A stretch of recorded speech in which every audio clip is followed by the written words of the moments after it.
the jibber jabber. Don't be babbling like a fool. Say what you got to say. That's all. Then shut your dang pie hole.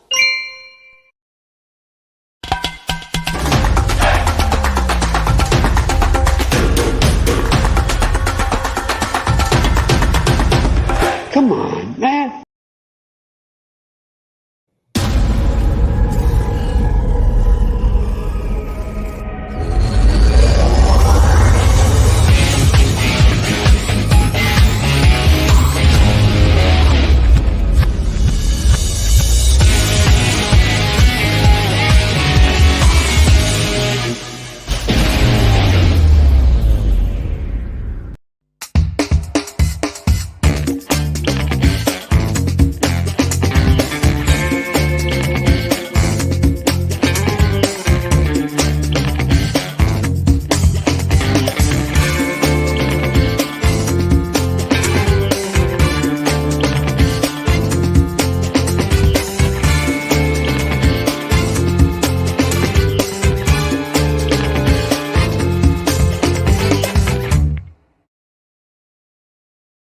You want answers? I think I'm entitled. You want answers? I want the truth! You can't handle the truth!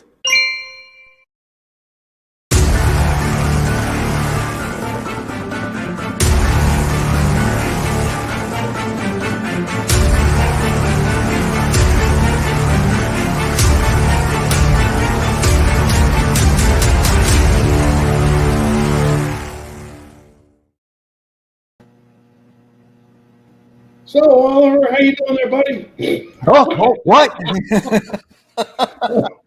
Fucking with you, man. All right, welcome to the Prepared Mind channel. It is Sunday Night Live. I'm in the house. Uman's in the house. Everyone, we're back on Sundays. No more holidays, I think. It is time to get into the SHTF we've got before us. Folks, it is off the hook. Now, in a way, I'm a bit guilty. I kind of didn't see this thing sneaking up on us. I saw it. We talked about it. We knew it was coming. We were getting signs. I didn't realize how many different food places were burning down or crashing. In a lot of ways, I was thinking, they're rehashing that old story. They're rehashing that old story. But here I've got it. Fire, airplane crash, boiler explosion, more explosions, more fires. April 18th, April 13th, April 11th, March 31st, March 28th, March 16th, March 13th, February 28th, February 15th, February 3rd, February 1st, January 21st, January 14th, January 1st, New Year's. That's just the fires in 2022, folks, of the food processing, food manufacturing, food storage, food distribution centers up in smoke, absolutely smoking, and not in the good kind of way. Not smoking in a good way. It goes right in line. This is an orchestrated takedown of us, you and I, America, the whole world.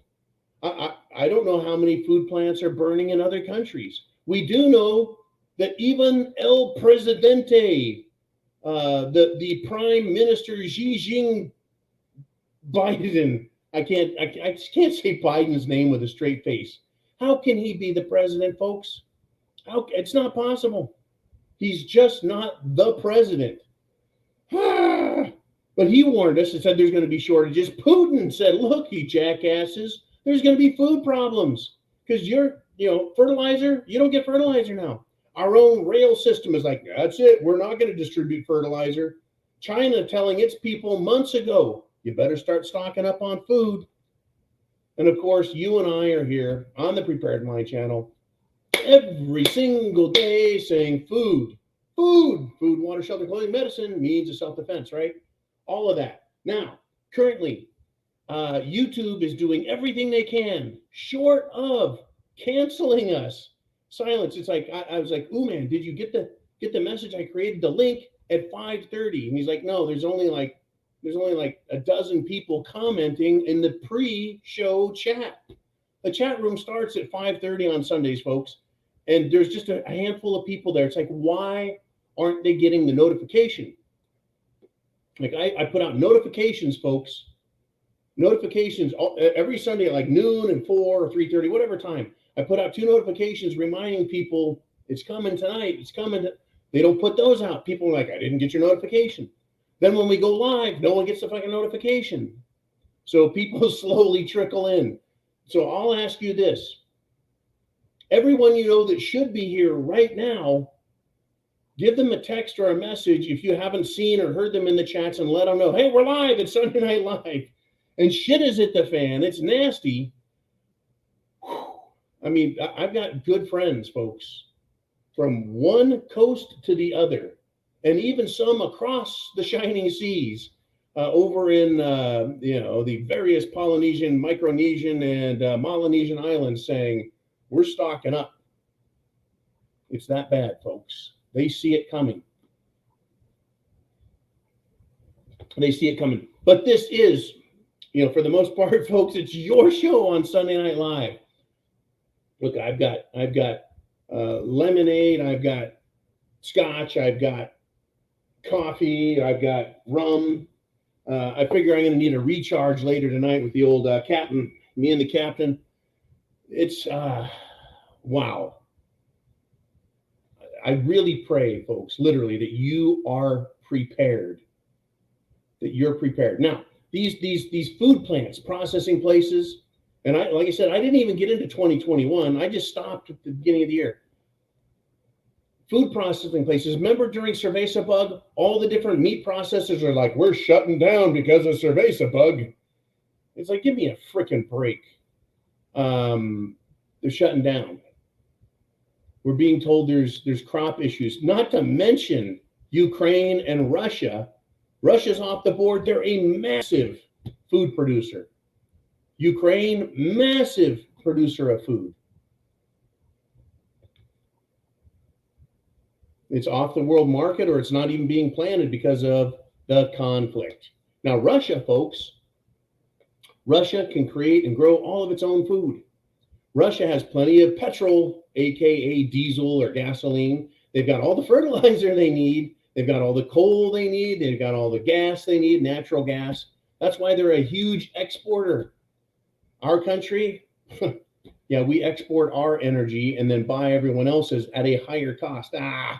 What a mess. What a mess we're in, folks. You and I, we saw it coming, did we not? We did. We saw it coming. I tell you, I feel so good being prepared. I went to the store today, though, earlier. I went to the grocery place, and I was shocked at the prices. Literally shocked. I was standing in front of the steak section, and it's like all the best meat was on the left, and then as you went to the right, you went from filet mignon down the line, filet, chuck, porterhouse, not chuck, filet, ribeye, porterhouse, New York, T-bone, all the way down the line to chuck steak, that's where I play, is the chuck steak zone, past the sirloin. And I was like, the prices for sirloin steaks are what I used to pay, not when I had money, for ribeye steaks. Unbelievable. I was like, wait a minute, that pack of sirloin steaks, that's practically dog food, And chuck steak, man, I remember when I was a kid growing up, we were so poor, chuck steak. We're like, we're having steak. You had to get a chainsaw to cut it. I mean, that shit was tough.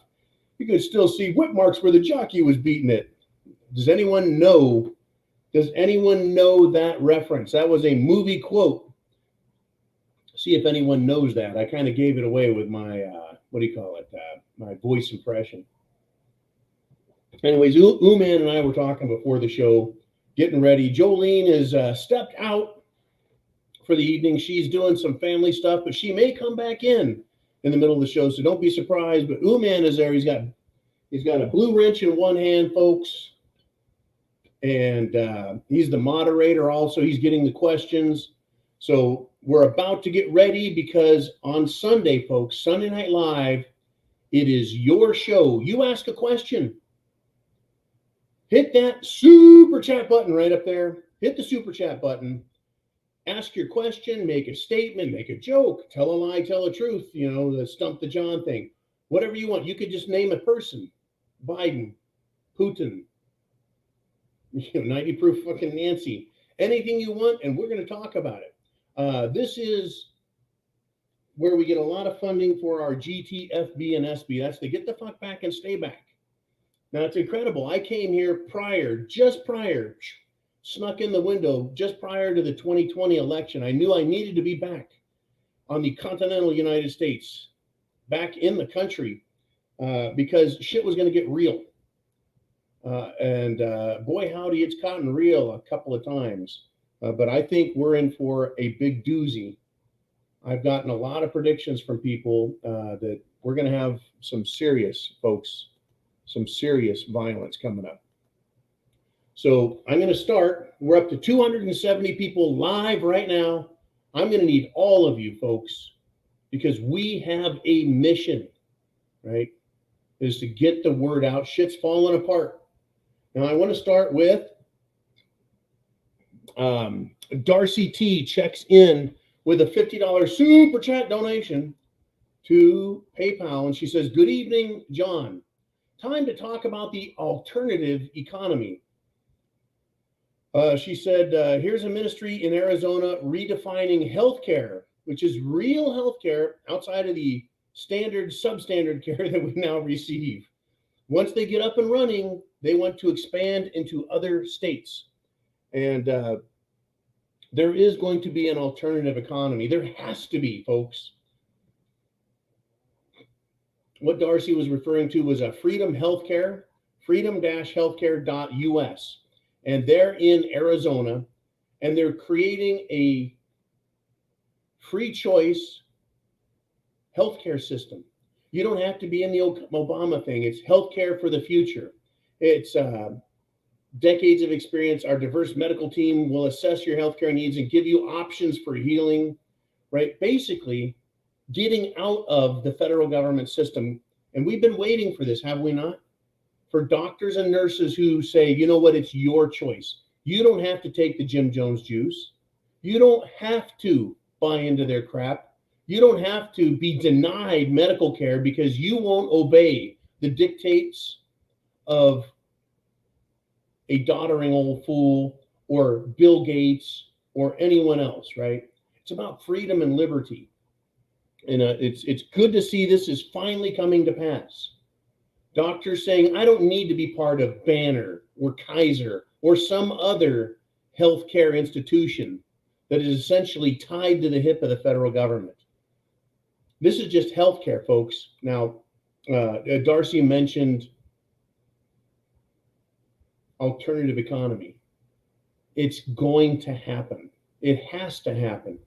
We already have various cryptocurrencies, which are a token. It's not a real currency, where people can try and trade in and out of things of value to get the things they need. You know, if you put some United States Federal Reserve dollars into a crypto and then give that crypto to someone else, it's going to be tracked. They're going to try and tax it. They're going to try and stop us. But people are going to do all they can, right? Food, shelter, right? Clothing, all these things. They're destroying the economy. We're going to have problems just getting food, folks. The most food-rich, prosperous, productive country in the world, the United States of America, is being reduced to a second world and third world standard. It is unbelievable, folks. I would say unbearable. Again, what do you pay for things with? Money or currency. If they take away our money, folks, if they trash our money, how are we going to do anything?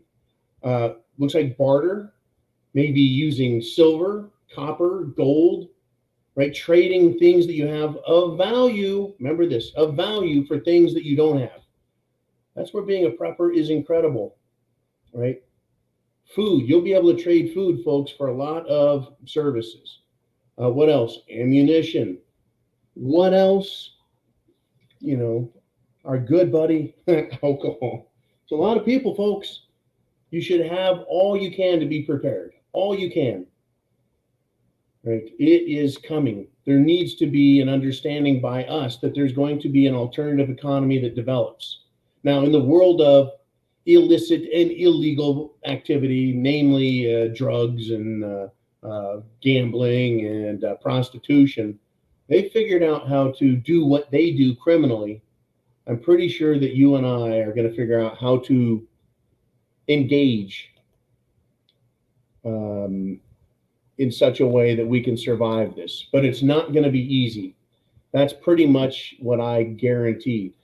Anyways, it's your show. It's Sunday Night Live. If you've got a question, comment, anything else, get it up there in the super chat board. That's how you get to be on the air. And that's where, I'll make you famous, right? You do a super chat donation and I'll get you up here. We're going to talk about what you want to talk about.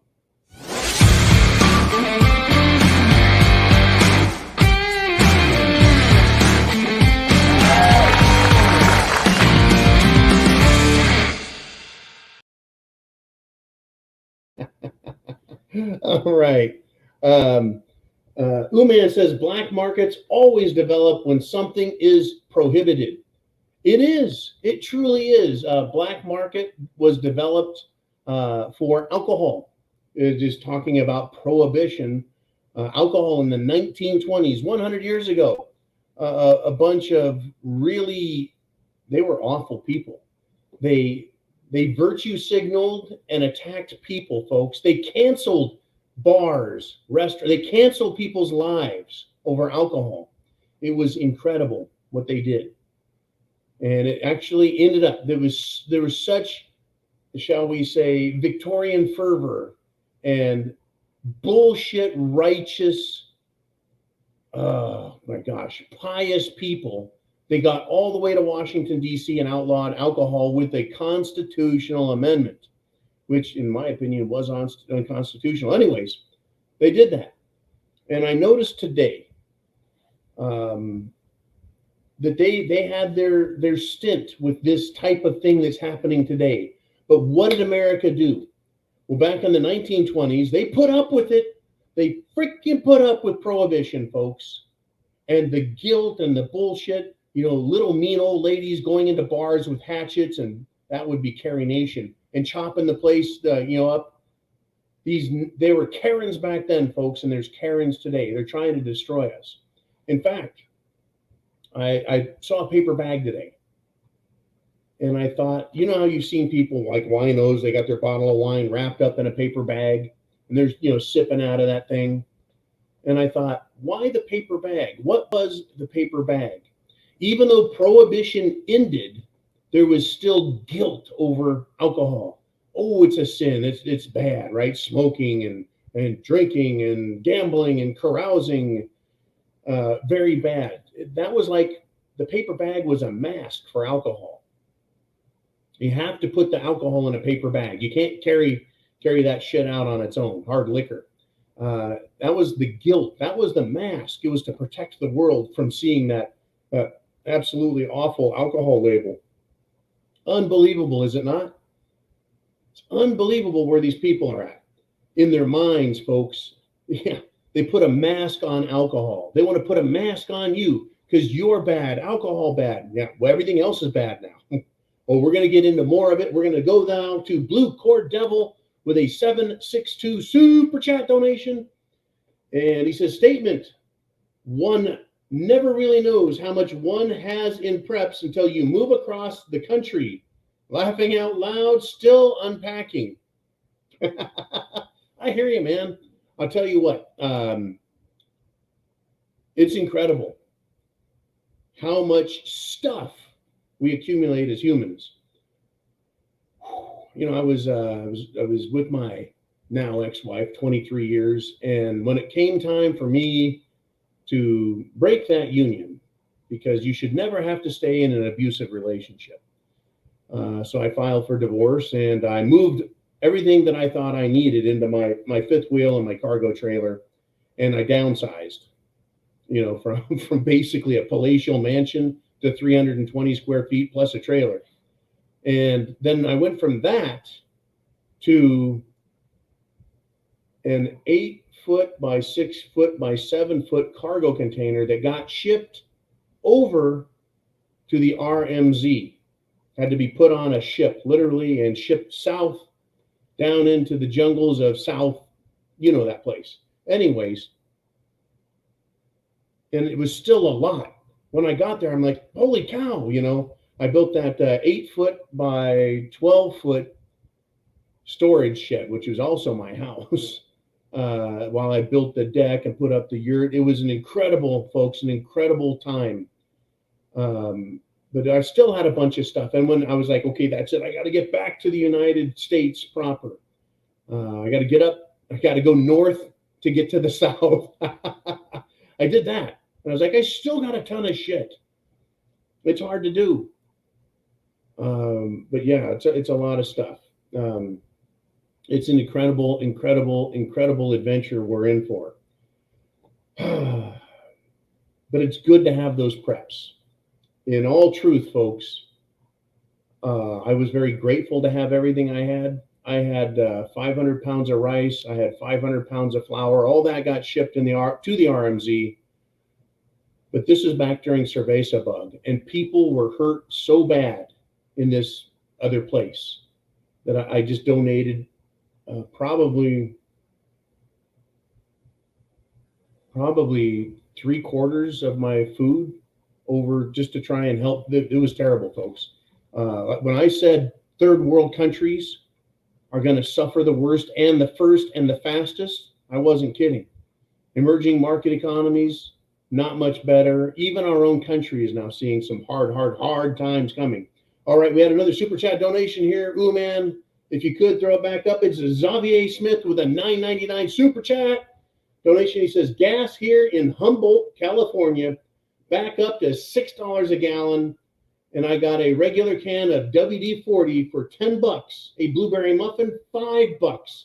And my girlfriend got a artichoke yesterday, $5. What the fuck? He says, I'm not real close to fading. I'm not real close to fading to the bush. I know Humboldt, California, folks. That's way up in extreme Northern California, famous for its magical cannabis growth in there. Humboldt County also famous for the most notorious and famous Bigfoot and sighting and filming ever. But it's freaking out there. You take a winding ass road up into Bigfoot country, and it's incredible. It's California. It's only a couple hours from Sacramento in the Bay Area, but it's remote, folks. And when I say remote, it feels like you could be in Jurassic days, Jurassic tree forest, especially if you go up the coast through the redwood forests. Those trees will humble your ass. And then Humboldt County, yeah. If you're not, and it doesn't, just here's the deal. He's up in Humboldt, but if you're in the Bay Area, folks, they have Tosco refinery, fuel oil refinery. They have Shell fuel oil refinery and Chevron. There's at least 3 freaking oil refineries in the Bay Area, and you're going to pay $6-7 a gallon for gas. And you're right there. I mean, you could practically drive onto the refinery and fill your tank up. It's incredible. I mean, and there's a lot of other weird ass little refineries that's they're screwing the hell out of us. They literally are. Coffee, folks. Coffee, scotch. You need to be prepared, folks. Okay, where do we go? Yeah, it's. Oh, I'll tell you what. Yeah, artichokes. I told a friend of mine. I told her about the artichokes 3 for $1. It's like the first joke I ever learned. Artichokes 3 for $1. Now it's like artichokes 3 for $50. It's off the hook. What did I see? I saw avocados for like $2.50 a piece. It's like, it's a freaking avocado. If you go down in the tropics, there's like 100 different varieties of avocado. They're everywhere. Kind of like mangoes. They fall out of the trees and hit you in the head. But they're going to charge you that much for it. All right, we're up over 400 viewers live now. While we're waiting for the next super chat donation for Uman to find it and put it up here, viewers, we were for a long time getting over 1,000 viewers live. At any one point, by the end of the show, we're going to have thousands to have tuned in and tuned out and tuned in and tuned. That's how it works. But we get normally up over 1,000 people live. Why is the number now less than 1,000? It's the same freaking reason, folks, that when we start the show, there's only 200 live instead of 500, 600, 700. Because YouTube isn't sending out the message. They're not getting the message out to people. They're intentionally hiding us. They can't get rid of us, but they'll certainly try and hide us, deny that we even exist. It's kind of like the mainstream media. The mainstream media, they know, folks, they know we're real, but what do? They pretend like you and me don't exist. They pretend like moral, decent, constitutional, red-blooded, flag-waving, apple pie-eating, constitutional, did I say that already? Law-abiding citizens, taxpayers, they pretend like we don't exist, and that everyone is trying to get their gender changed and taking drugs and basically committing self-immolation every day over the injustices of civilized law, white European culture. It's not the case, folks. Those people are an incredibly small percentage of the country. And that small percentage comes out of a very small percentage of the population, which is, of course, why they're into grooming children. They're not getting far enough fast enough by pumping them out of high school and then dumping them in college so they can generate, of course, more debt and take out loans to support the indoctrination industry known as university. That's why they're going after grade school and then all the way down to kindergartners, telling them, your gender, no. That was a mistake made by the doctor. Who's a doctor to tell you what your gender is? We now have a freaking Supreme Court justice who says she can't define. She can't tell anyone what the definition of a woman is because she's not a biologist. Really? See, the other day I was standing out in the rain and someone walked by and goes, is it raining? Is it raining really hard on you? And I was like, I don't even know what rain is. I'm not a meteorologist. Who am I to talk about rain? Who am I to talk about health? Because I'm not a doctor. Unfreaking believable, folks. Now, Heidi Carson sent in a $10 super chat donation. She says, do you think we might be using weather and earthquakes as weapons in Ukraine and Russia? My answer, dear Heidi, is yes. War is not about bullets, bombs, missiles, boots on the ground, tanks, but no tanks. Yeah, it's everything they've got. It's a psychological war. It's a cyber war. The other day I talked about space weapons. And I know it sounds fan-freaking-tastic, but not the good kind of fantastic. It's fantastical. This idea is absolutely fantastical. That they have weapons in space that they're called directed energy weapons. Directed energy weapons, DEWs, DEWs. They can create, and they've talked about this a lot, earthquakes. They can manipulate, change, intensify weather or de-intensify weather, causing droughts. Because the Earth, folks, is surrounded, as you go around the planet, it's surrounded with electrically charged zones and layers. It's incredible. All you've got to do is figure out how to turn that energy loose, how to direct that energy. And I wouldn't put it past them. I wouldn't put it past them, not one bit. By the way, with 425 people live, that's more than the President of the United States gets. And most of those people that show up are just there to hit the thumbs down on the dumb old bastard. All right, we got Blue Cord Devil back with a 4762. Holy cow. He says, get yourself some more Scottish water. Thank you, Blue Cord Devil. I'm glad you've arrived at your new destination. Cheers to you, brother.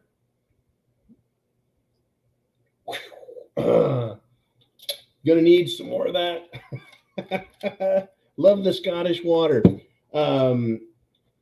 Yeah, it was instead of a 762, it was a 4762. Thank you, Blue Cord Devil. I'm glad you're settling in. We need you. We need everyone, folks, awake, aware, prepared. Okay, now we got Jason with a $9.99 super chat donation. He says, any thoughts on the microchip being rolled out in certain areas of the world? The plan, the real plan, control over everything. Thanks. We appreciate your work from Los Angeles area, United States of America.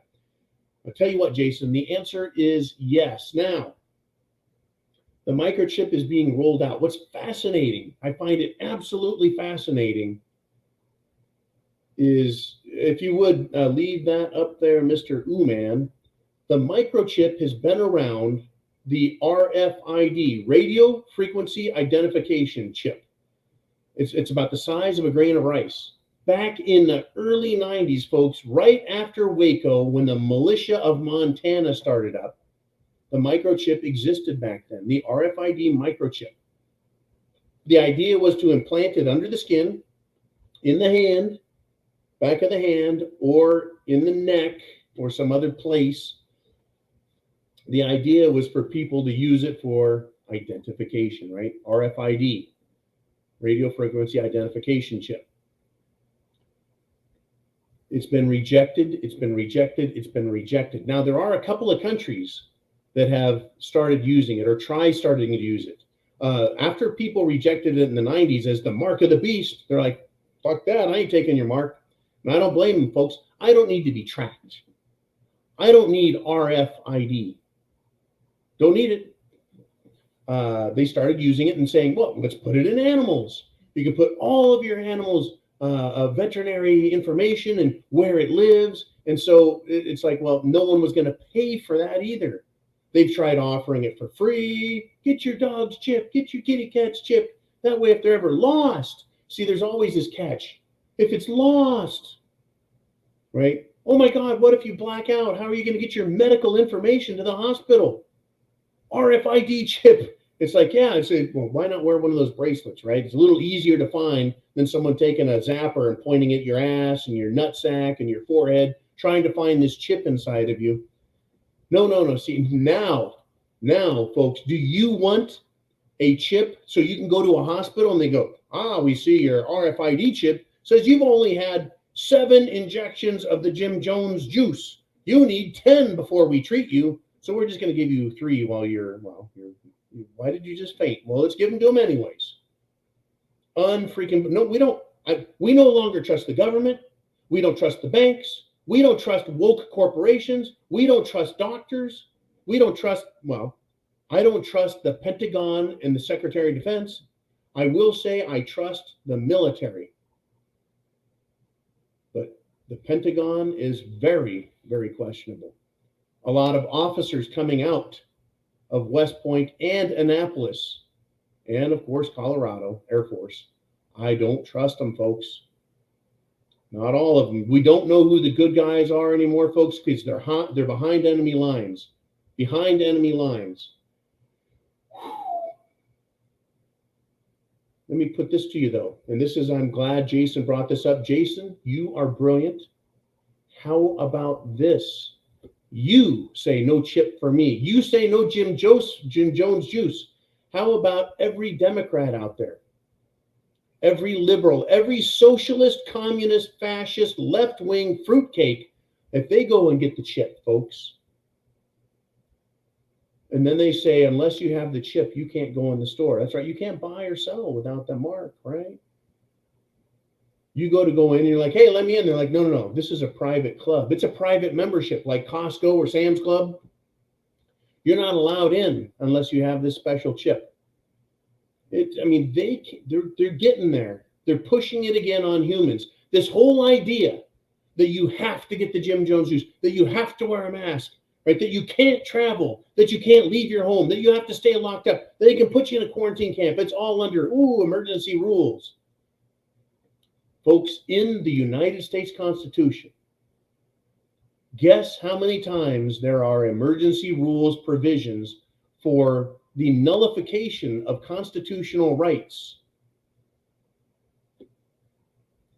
0. Nowhere does it say your constitutional rights allow the government to violate them or change them. Nowhere does it say the government is exempt from doing its prescribed, required duties to serve us in an emergency. Nowhere. The government assumes that power. Now, Jason, I tell you what, they're trying to roll out the chip again. Right? Remember that, but what they've proven is that their systems absolutely fail. Remember their contact tracing app they wanted everyone to put on their phone. You have to have the contact tracing app so we know who you've come in contact with. So if you get sick, we can go back and lock the rest of those dumb bastards down too.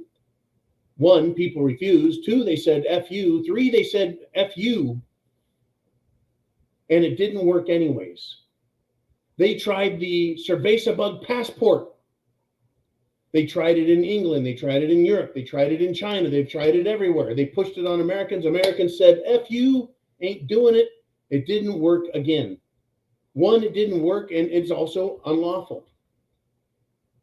They're doing everything they can to force us to take the mark. Whether you believe in the biblical mark of the beast, or it's just an identification mark that they have no right to make you take it. It is incredible. It's just off the hook. It's off the hook crazy. Where they're going with this, you have to be prepared now, because they can literally, folks, with the flip of a switch or the pull of a plug, make our lives incredibly, incredibly difficult. They've stated again, the governments have stated once again that it's time to punish us. We'll get into some more of that later. I want to make sure I have your super chats up. Numero uno first. Make a super chat donation, and I, folks, I'll make you famous.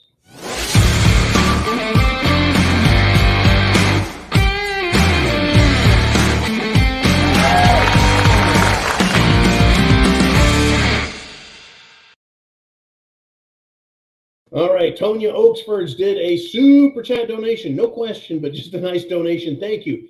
Everything goes into the GTFB and SB fund. That's the get the fuck back and stay in America, John. We need all the patriots we can here in America, because there's going to come a time. There's going to come a time. Tanya says, take a shot. Uh-oh. Oh, she did say something. Okay. I'd like to raise a toast. This is the reason we are prepared, folks, because it's hit the fan and they're threatening us. They're continually threatening us. They're making our lives more difficult, and they're doing it intentionally.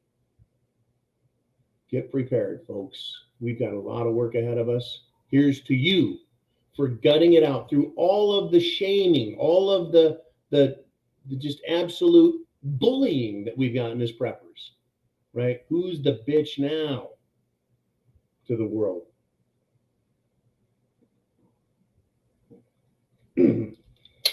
Good stuff. Thank you, Tanya. Now we got Martin Thorne checking in with a $10 super chat donation. And this is what he has to say. Central New York. No power for 59 hours. Temperatures in the 20s. Good SHTF living practice in my rural mountain home. 59 hours. I tell you what, Martin, I'm glad you're prepared. I have a funny feeling that you might be a little uncomfortable. If you're in a rural mountain area, I bet you have a water well. I bet you have a generator. But 20s, that's pretty cold. Imagine what would happen if it was in those, down in the teens, down in the aughts, or even negative below 0 Fahrenheit. It's tough, but it is good practice, folks. No matter where you're at, practice in the harshest conditions. Like if you were in the Southwest, you're going to want to practice dry, hot, etc. And if you're up north, you need to practice in the cold. It's going to be difficult. Now, this is a topic that I wanted to get to. Friday, I had a very important mission to fulfill. Had to grab a car, drive a long ways because a very close and dear friend of the channel, personal friend, lost a loved one. And he said, you wanted me to talk about why we actually prepare for SHTF. It's not to be Rambo. It's not to be macho. It's not to be heroes. So I attended a funeral, and it made me reflect, folks. Before he even said anything like, if you want, just keep us anonymous, but discuss the topic. I had already been doing that. because of this man's love for the loss of his love. And he said, "This is what matters." So I wrote this down, these thoughts, and it has to do with the funeral and the death that is part of life. And I wrote, "It's those we love that matter. That's why we work so hard. We tolerate so much. We suffer through hardships. The rewards of that are satisfaction and a job well done, caring for those we love, and serving the righteous purpose in life to protect all that is precious and all that is holy and all that matters to us. I became a Marine as a young man to protect my family, my nation, and serve my highest purpose to the extent of my mind and my body, right? To the extent I could serve that purpose. I wanted to do the most that I could, right? My time was not as long as I originally intended in the service, but I crammed a lot of what I am and who I am into that time served. And I discovered that afterwards, my purpose actually never ended. My mission continued, folks. Who I am never changed. It is for those we love and those we hope to find in our lives and in our loves. That's why we live our lives. The nobility of life, folks, comes from serving others, guiding them, protecting them, caring for them. And when we lose a loved one, we feel love in a new and unexpected way, albeit painful. I attended the funeral for someone I loved, though I knew her barely, folks. But in the time that we had, time that I got to know her, I felt a kindness, a genuine affection that could only be real. All right, she was a wife of this dear friend of mine. He also introduced himself to me just a few years ago, but is a soul of kindness and goodness and also bravery. When you meet people like that, just like here on this channel, good people, you know it. It's important. Now you start to feel this purpose, this sense of community, this togetherness. Right?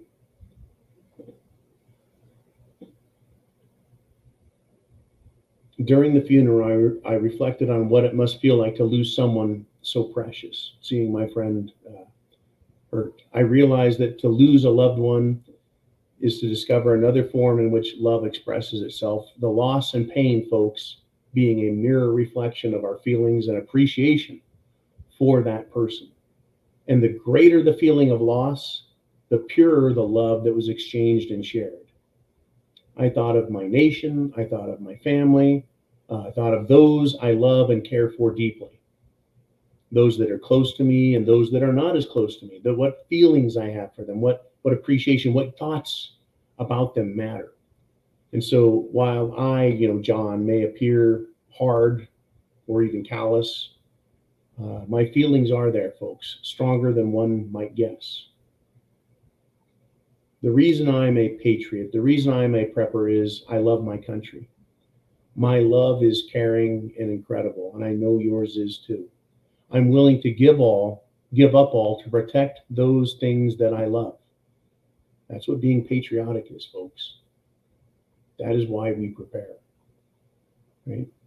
The things we love are precious, right? Our relationships, where we live. The precious things in my life have provided me with comfort and with a feeling of satisfaction in life, a feeling of purpose, and it's what drives me to continue. I know there are dark enemies. We all have them. It's evil, and it believes the lies it tells, and it justifies the death it rains on the world. I see life as far more precious than they do. To them, blood is cheap. Our lives are meaningless. To me, life cannot be replaced. The love that we have for our country and for people can't be replaced with some great reset, some new idea, some substitute, right? Blood is not cheap. And that which is spilled been spilled for love of country and for love of our families and our friends and our countrymen is far too precious, folks, to forget. Right? When I was at the funeral, you can't forget the person that passed. Are we witnessing the death of our nation? If we are, could that be why we feel this loss of life and liberty and what this country means, folks? The merchants of death who wish to destroy our nation and those we love need to be opposed. That's why we're preppers, folks. We feel that loss, the thing that we love so dearly, our country. And it includes the people and the prosperity and the nation, the unity. All of those things are being destroyed by the divide and conquer merchants of death. And I call them merchants of death because that's what they're selling. When Dr. Doom is selling you on the Jim Jones juice, he's selling you on the death of the nation. When Democrats and rhino Republicans speak about giving up your rights and paying taxes, they're talking about you sacrificing yourselves for them, right? They're selling death. If we don't prepare, folks, and take action on our own behalf, we will all find ourselves living in a regret and loss at that death. And it's going to be far worse than we could imagine. So that's why, folks, you feel this calling to prepare, this desire to stand up and to protect others. That's the myriad of emotions and thoughts that enter our minds, is this feeling that we have to protect our country because that's ours, and we have to protect our family because that is the purpose we have in life. Anyways, these are my thoughts, and I wanted them out there on the topic. A funeral's not about death, folks. It's about life. All right, we got Christine Bihana with $5, and she says, "Take another shot." We're in trouble. I'm gonna switch over here. I'm gonna break out that little Captain Morgan here with you. You know, put your foot up. Cheers. Boy, that tastes just like the Kool-Aid I know it is. All righty, we got Mr. Skylight in the house with a $49.99 super chat donation. And folks, Mr. Skylight, like many of you, is behind the scenes working his tail off because he loves his country. He's a man of integrity and faith, and he wants people to be prepared. And he loves to give us quotes. So this week's quote from Mr. Skylight is, quote, the two most important days in your life are the day you are born and the day you find out why. Mark Twain. And he says, bro, you were born for this. Thank you very much, Mr. Skylight. I was born for, I guess, this job, helping people get prepared. Now, it's funny because my personality is one that says, I need some peace and quiet. I like to be left alone. In high school, folks, I used to get physically ill, nauseous at the idea of standing in front of others and speaking. Right? I was a unique individual. I was an athlete, but I got along with nerds. I was smart enough to get by and get the things I needed, but I really enjoyed thinking the way I did. I opposed teachers and their indoctrination, even in the 1980s. I enjoyed learning on my own, not just what the teachers had to teach. Interesting, folks. I never thought I would do this. I was always impressed through the 90s while I was in my 20s. Can you believe that shit? I was in my 20s once. Listening to Rush Limbaugh thinking, this man is impressive. The viewers or the listeners on radio would call in and he could speak on any topic. And he said, having a grasp of the English language helps you. And he just very much inspired me. As I got older, I felt that Rush Limbaugh needed to be more patriotic. that he needed to be more about liberty and freedom. And he did a heck of a job, folks. He was himself. And I'll never criticize him for being who he was, because that's what I'm doing here, is just being myself. You guys are here being yourselves, and I'm continually trying to find purpose in what I do here. And I want to thank you, Mr. Skylight. Thank you for that great super chat donation. It keeps, literally, folks, the lights on and the spam and tuna fish. And someday I hope to graduate to cans of chicken. Anyways, the shots are having quite an effect on me. So we're gonna move on. We're at what? We're at 51 minutes. Sunday Night Live, we like to go 2 hours, but I'll stay longer. If you guys want to continue to talk, we'll stay longer, right? It's your topics, your questions. That's what we talk about here. Now, we got Blue Cord Devil back with a 762 super chat donation, and he says, every super chat you have to take a shot. Ooman and I agree. What are you talking about, man? I can't take a shot. Like, we got some troublemakers in the chat tonight. What can I say? I won't be able to climb out the hatch and get out of the bunker, and if I drink too much. Well, the way this is going, it looks like it might be a late night tonight. Oh shit! A very rough morning tomorrow. Well, I really hope not. You're gonna love the next one. Oh no! Oh no! All right, man. I'm gonna do my very best. Now, what? Oh shit! Wait a minute! Wait! Take Tanya off there. Take her off there. Get her out there. Yeah, Tanya. Anyways, Oliver, you're killing me, man. It's your guys' show. You know that it's important. I just don't want to be so crapped out that I can't even climb out of my rack tomorrow, my bed. Don't want to have. In fact, I was reflecting the other day about my time in Camp Pendleton.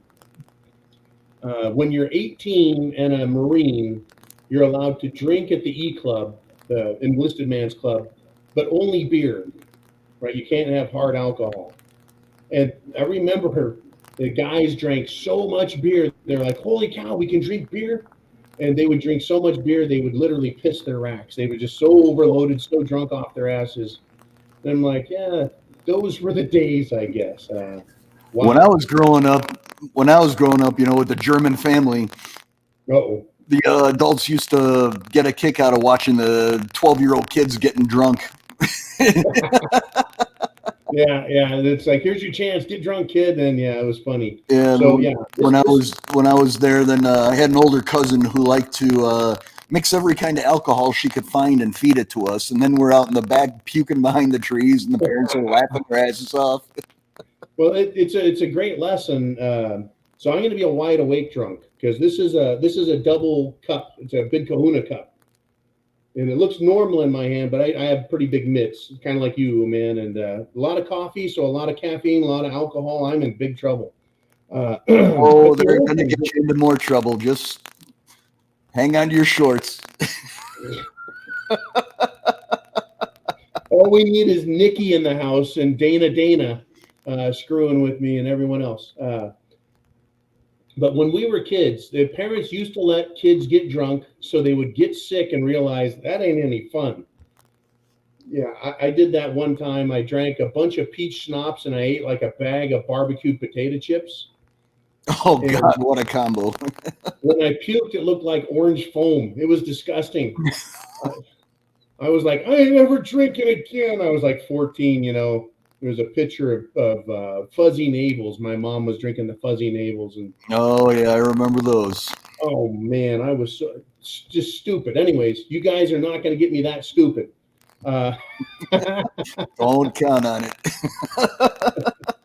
All right, we got John N. checked in. Nope. Hey, you got to give me some warning here. yeah. Let me get to John N. And then I'll get back to you later, man. All right.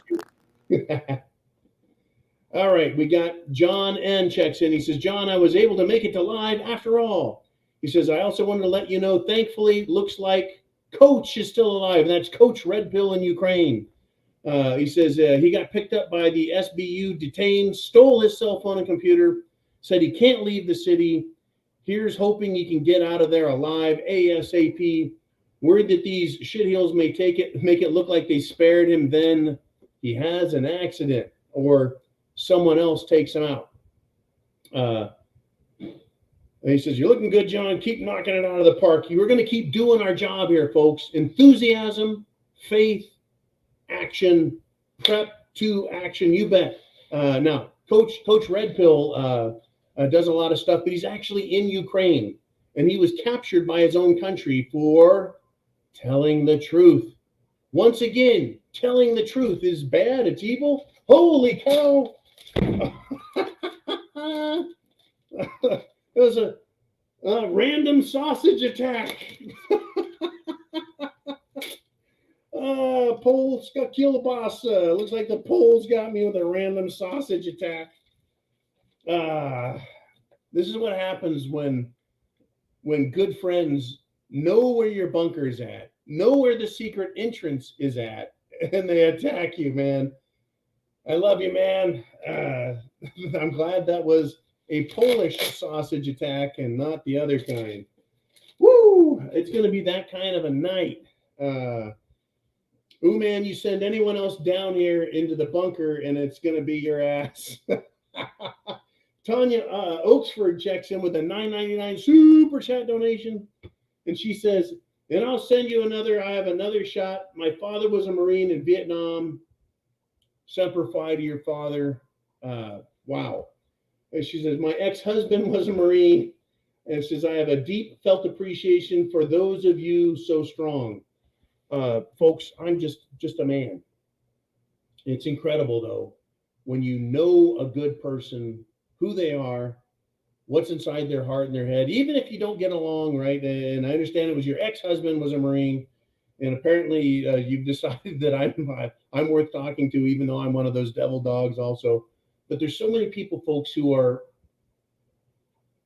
Marines at heart, and Marines are patriots, soldiers are patriots, sailors, airmen, civilians were patriots, and you can just feel it here in your heart. And I'm going to get all, what do you call it? Get all crazy on it. It's just who we are. Thank you, John N. You know who you are, man. I'm glad you made it tonight. He did a email in the background to me. But yeah, we've got people trying to tell the truth. And guess what? Telling the truth, folks, if you didn't realize it, telling the truth about any topic is undemocratic. And I tell you what, Hillary has been saying this.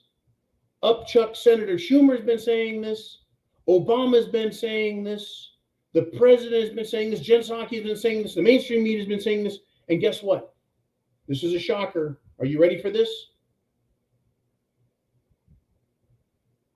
I agree with them. It is undemocratic to tell the truth because democracy relies on the majority for its power and its authority. America is not a democracy. America is a constitutional republic. See, a democracy wants to tell you what the truth is. A democracy wants to control 51% or more. And so if they, folks, lose control of the narrative, if they allow the truth to get out there, they lose their 51%. It is undemocratic to have free speech. It is, folks, patriotic to have free speech. Democracy is not patriotic. It isn't, folks. Now, we do have democratic institutions in this country. Voting is one of them, right? But we have a representative republic, a constitutional republic. It does not rely on democracy. It relies on majority, supermajority. It has bedrock, foundational, core beliefs that can't be changed by a vote. You cannot vote away my constitutional rights. You cannot emergency action away my constitutional rights. They exist above, beyond, before, and after any government. pretends to be authoritative. I mean, is a king even more authoritative than a democratic government? Well, it's an autocratic government. It's a king. It's the elite. We told the King of England, go fuck yourself with the Declaration of Independence. Right? We told democracy, no, you don't get to run us either. We have a republic, folks. Our rights, the rights of men, matter most. They supersede any vote that can be taken by a group or by an individual. Remember, democracy, folks, when you break it down, is no more than 5 wolves and 4 sheep voting what's for dinner. You see, the wolves outvote the sheep, and then they eat the sheep. That's democracy. It's called the tyranny of the majority. That's right, folks. You can have tyranny of the minority, a king, the oligarchy, the aristocracy, the elitist scumbags. They're a minority, and they have tyranny, but you can also have tyranny of the majority. When 51 out of 100 people vote to screw over the 49, that is not law or justice. It's not even fair, folks. It's just plain old democracy. Democracies suck, and I will have no part of any of them. So I do agree, yeah, by having free speech, by being able to tell the truth, it is a threat to democracy. It absolutely is a threat to democracy. And holy cow, folks, Steve, no tolerance. USMC is checked in with a nice, huge super chat PayPal donation, a $50 PayPal donation. So, man, keep an eye out for Steve, USMC. He is back. He has been battling some issues, and he's back. Thank you, Steve, for showing up. Bam! That makes me feel good. Pow. So, I tell you what, and then we had Heidi checking in with a $5 have a drink on me super chat donation. Good golly, we're in big trouble.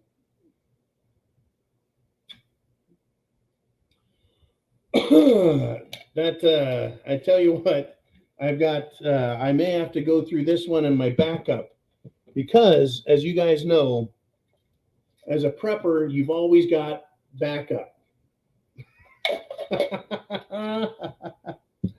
You guys, you're not gonna get the best of me. Okay, we got Orlando checking in with a $10 super chat donation. It has hit the fan. Thank you, brother Steve. Semper Fi. It's just great hearing from the good guys, folks. You know, improvise, adapt, overcome, never give up. Just fight and keep fighting and keep fighting. Orlando says, long time no see. Getting my garden ready to grow food, hoping for a better turnout than last year anyway. Showing support, enjoying every show. Semper Fi. Orlando, God bless you, man. Thanks for showing up. Thanks for the support. Thank you for learning, man. We've all got to learn how to garden in our area. Literally, folks, you want to hear something funny? I learned this back when I had my property in California. I had my bunker, my home, all of my dreams and my family all together. And I was in the horse pen, right? We got a flat area, and we brought in a bunch of sand, and it was for my ex-wife to ride her horses, right? A freaking horse pen. And I was walking through the middle of it one day, and I noticed a green plant, and I didn't think anything of it, and I walked on. No watering. This is a dry, sandy area for running the horses in circles. She loved running everyone in circles, including me. All right.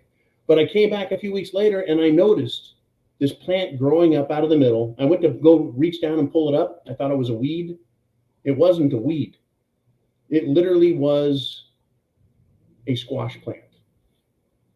Someone, somehow, somewhere spit a freaking pumpkin seed out, or a squash plant, like a winter squash, and it was growing.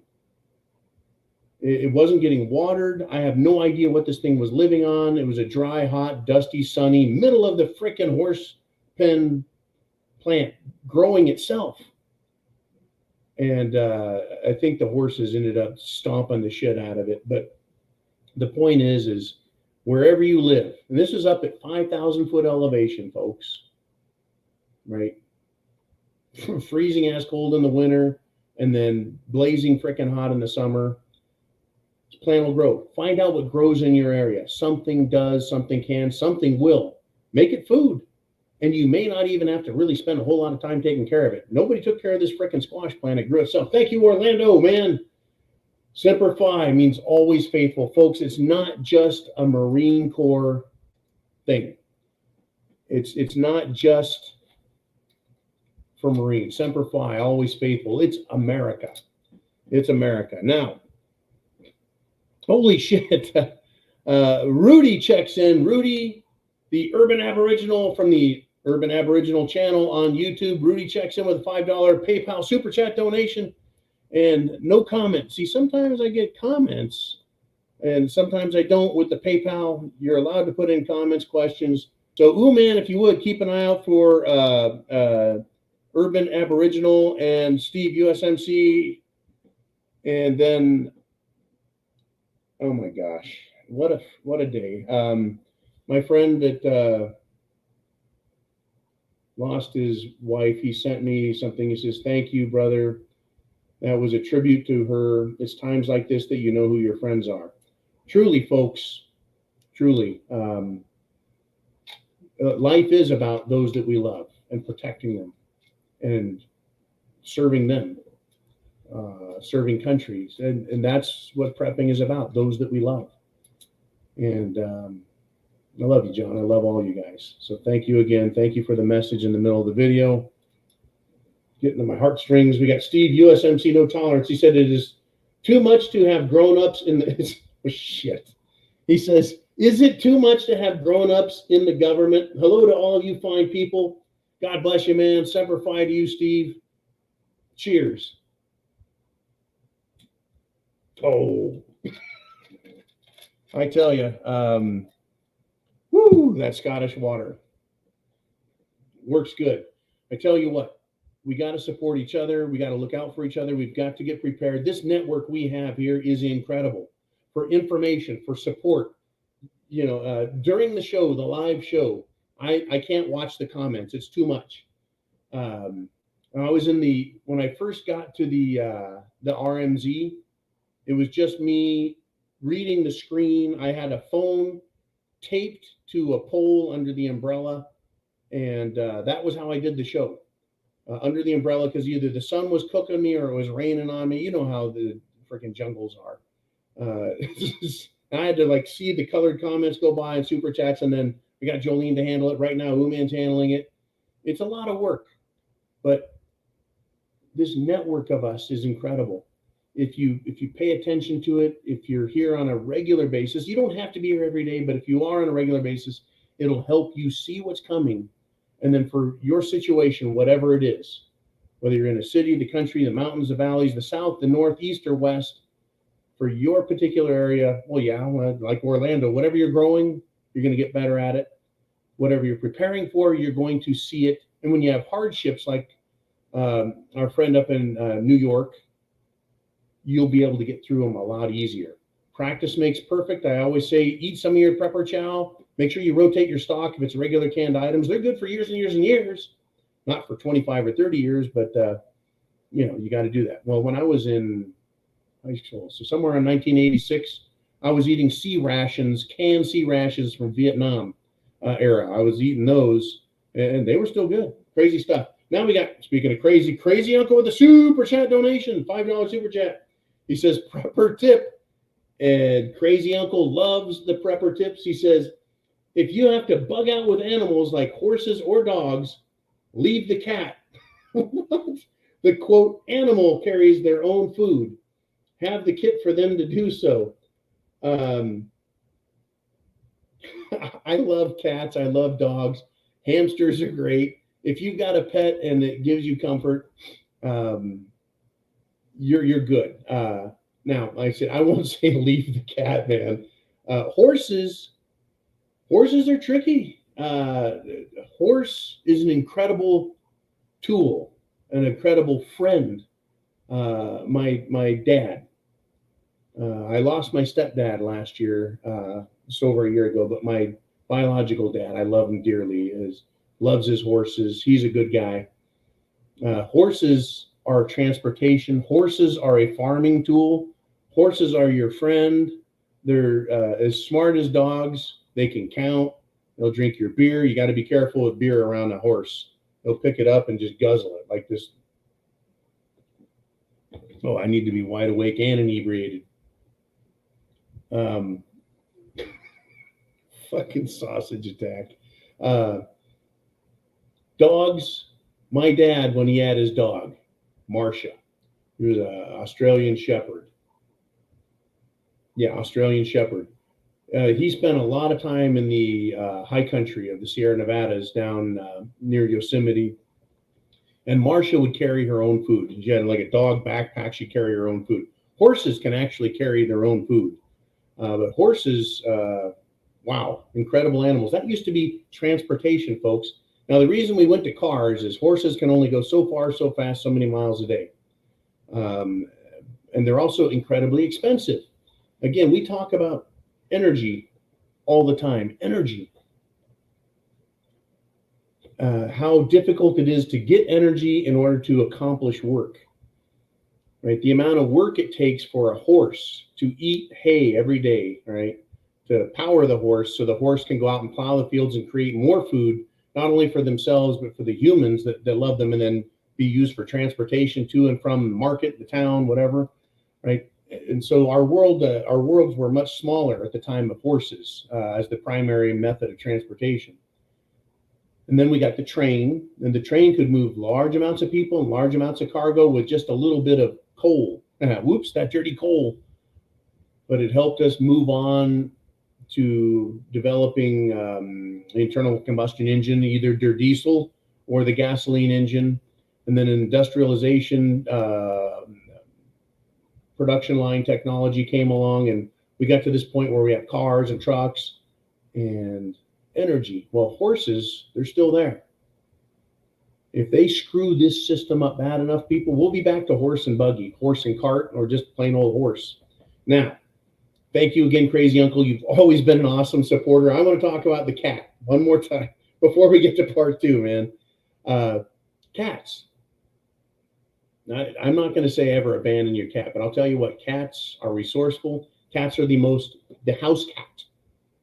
The house cat is the most effective hunter on the planet. Per acre, a cat can support itself better than any other animal. It is the most efficient hunter. It'll eat bugs. I won't.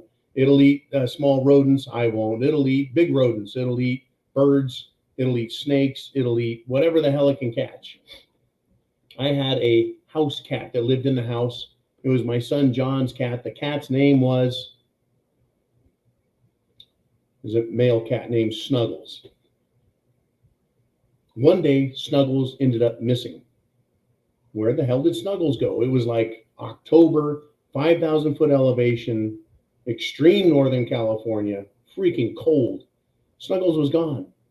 That year, we got 5 feet of snow, build up, piled up, freaking ice, 5 feet of it. It's a bad year. 4 months after he disappeared, Snuggles returned. Cat with no training on surviving. Literally, how does a cat survive for 4 months while the ground is covered in solid ice and 5 feet of frickin' snow? Snuggles managed to do that with no training because he was an indoor kitty cat. He was very skinny. Somehow he found his way back home, and we fattened him back up, folks. Cats are amazing. Now we're back to Crazy Uncle Super Chat number 2. $5 super chat. He says, prep tip number 2. The highest producers in vegetation are cucumbers, zucchini, potatoes, radish, and the kicker is any fruit tree produces more than any vegetation plant. I tell you what, yep, fruit trees, apples, cherries, if you can get plums, nectarines, any of your soft fruits, If you're in warmer climates, avocados is actually a fruit, even though, you know, it's sold in the vegetable section, just like tomatoes are a fruit. Anything that comes from a flower is a fruit, folks. But we call them veggies or vegetables. I'm a big fan of the winter squash, any of the hard squashes, winter squash, spaghetti squash.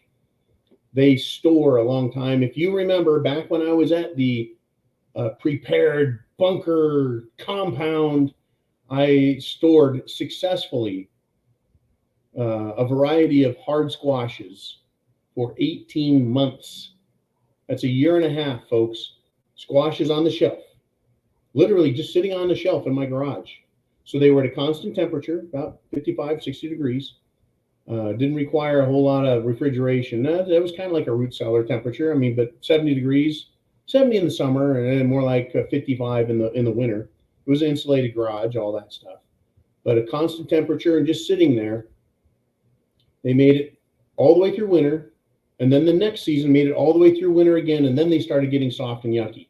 They store a long time. Things like cucumbers, zucchini, they don't store. Radishes and other roots like potatoes and carrots, they can store a long time. But yeah, any vegetables you can store. Now, I want to share this while we're on the topic. A very close, very dear friend of mine has been feeding me very simple preserved food. Taking a cucumber, slicing it up, and putting it in vinegar. Basically pickling them. It doesn't require any cooking, nothing special. So putting vinegar, some pepper, some other spices in there to kind of give them some spice. It's kind of the German technique, you know, like a coleslaw or sauerkraut, I should say. You can pickle a lot of stuff. Now, fruits, you know, they're sweet. You don't want to be doing that with fruits, but your cucumbers and squashes and some things you can pickle. And look out, they're delicious. And then vinegar is inexpensive. It's cheap. You can buy it. You can can or jar, if you will, any of your hard vegetables. I did, once I started eating this stuff, it's good for your digestive system, by the way, vinegar. You can drink if you can tolerate it, drink a thimble of it or a shot glass or half a shot every day. It's good for your health. But this is a way to prepare food, folks. It's a way to store food. You know, unlike like if you do, you know, you heat the glass jar up and then you have the ball lids, right? And you can everything that way, pressurized canning. Pickling stuff doesn't require that. And you can do a big old giant jar. You've probably seen those big jars of pickled eggs. Hell, you can make pickled eggs. It's the pickling juice, the vinegar solution that doesn't allow for bad things to grow in it. Anyways, look it up on the internet, using vinegar to preserve food. Critical stuff, folks, critical stuff.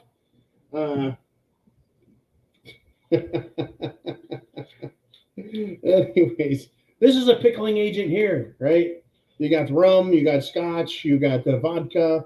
If you like that tequila crazy stuff, wine, whatever you have, alcohol, very important to get you by. I just having fun with you guys. This is actually iced tea.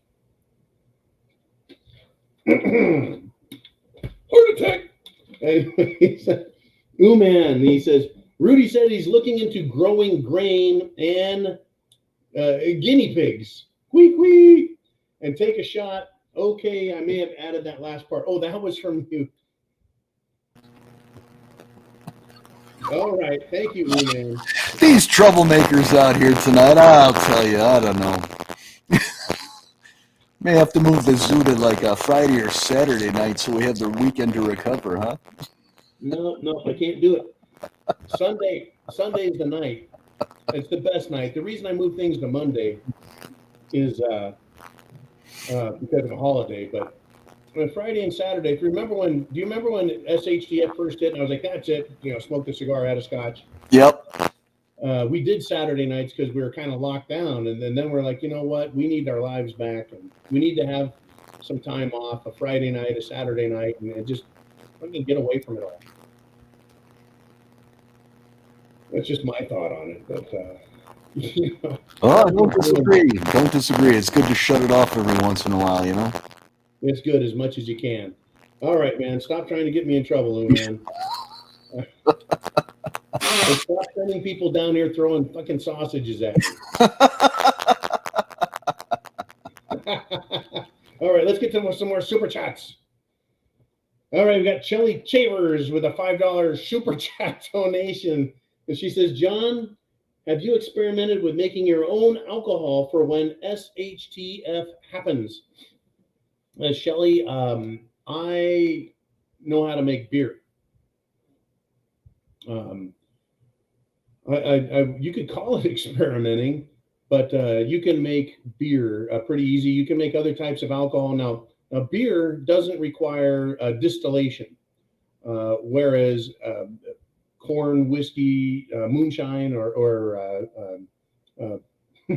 other types of whiskey, they require distillation. Now, winemaking doesn't require distillation. What distillation is you turn whatever source of sugar you have, which is it's typically corn or grains, malted grains, barley being the big one.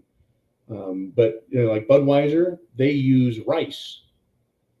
Right? If you read a can of Budweiser, it says rice. It's like, what? And so they cook the rice down to break the simple sugars, the starches, into even more digestible sugars for the yeast to eat. Let's see, the Mexicans put corn in everything, and that was my secret with my Mexican beer. I used to do a Mexican lager and then a Mexican, it's kind of a hybrid beer. I used both ale and lager yeast. It was a combo of yeast, but I used a 10% corn mash. Anyways, you would cook whatever grain you have. It sterilizes, kills all the bacteria, because bacteria are not good for fermenting alcohol. So you cook everything, it breaks the starches down into more digestible sugars, and it sterilizes it gets rid of bacteria. Bacteria make bad tasting alcohol, and it's not good for you. It's gross. I don't like sour beers. That's just a freaking bacteria infection. So you sterilize everything, you break down the sugars, then you introduce the yeast, you pitch the yeast on top. It eats its way down through the tank, converts into alcohol. And then with beer, right, you drain off the beer, and then you've got all that mash that's left over, right? You can feed that to cows and chickens. But with with hard alcohol, you heat it back up. Water boils at 212 degrees Fahrenheit, but with alcohol, you heat it up to whatever temperature is the preferred technique for the type you're building. And you just boil off the alcohol, and water, of course, will steam off as well, but you want more alcohol than steam. And so you distill it off, and it carries more alcohol and leaves a lot of the water behind. And that's why you end up with, say, 90 proof Jack Daniels. 200 proof being pure alcohol, 90 proof is just under 50% alcohol in a distilled spirit. Whereas when you do beer, you drain off all of the liquid, leaving the solids in the bottom of your conical tank. And beer is very, it's got a lot of nutrients. It's got a lot of sugars, simpler starches in it still. You've got the alcohol, and that's what I know how to do really well. I'm not a big distiller, but you can also distill just water into purified water, leaves behind other bad stuff, solids, salts, etc. But I was a beer maker, and my last name even says so. So that's right. My name is John Brewer, or is it? I got to be careful with my drinking. Where were we going with this? Yes, beer. A little history on beer. A lot of monks took not only a vow of silence, but they would do extended fasting. But through the Dark Ages, the Middle Ages, even up close into modern times, some of the best brewers in the world were none other than monks and priests. And they created a lot of great beer formulas, because in a fast, you're not supposed to eat food, but you are allowed to drink. And they didn't drink water in Europe, folks, for hundreds and hundreds of years, because the water was nasty. It's full of all kinds of contaminants that would make you sick. So they would only drink beer. But the priests, the monks figured out they could make a really rich, heavy-duty beer and survive on it for longer periods of time while fasting, that is, not eating solid foods, meat, and etc. But they knew that they could cram a bunch of grain into the beer. So your darker beers, like your stouts and your bocks, they were literally a liquid meal, not just a joke. All right. A little history for you, a little prepping advice for you. If you can learn how to ferment alcohol safely, it's a great skill to have. It'll make you a lot of friends. It'll help get you through hard times. And now we got William C. with a $5 super chat donation. He says, I see the day when the people of the New World Order infested countries will refuse to fight for their leaders' corruption. Call me crazy. Now, let's take this apart. It's a great comment coming from William C. And thank you for that great donation into the GTFB and SB fund. New World Order infested countries. Number one, the New World Order is the Illuminati, it's the Bilderbergs, it's the Davos douches. It is the World Economic Forum people like Klaus Schmidt, George Soros, Zark Zuckerberg, your Jeff Bezos and Bill Gates types. Okay, they have infested Europe, the United States of America, Australia and New Zealand, definitely.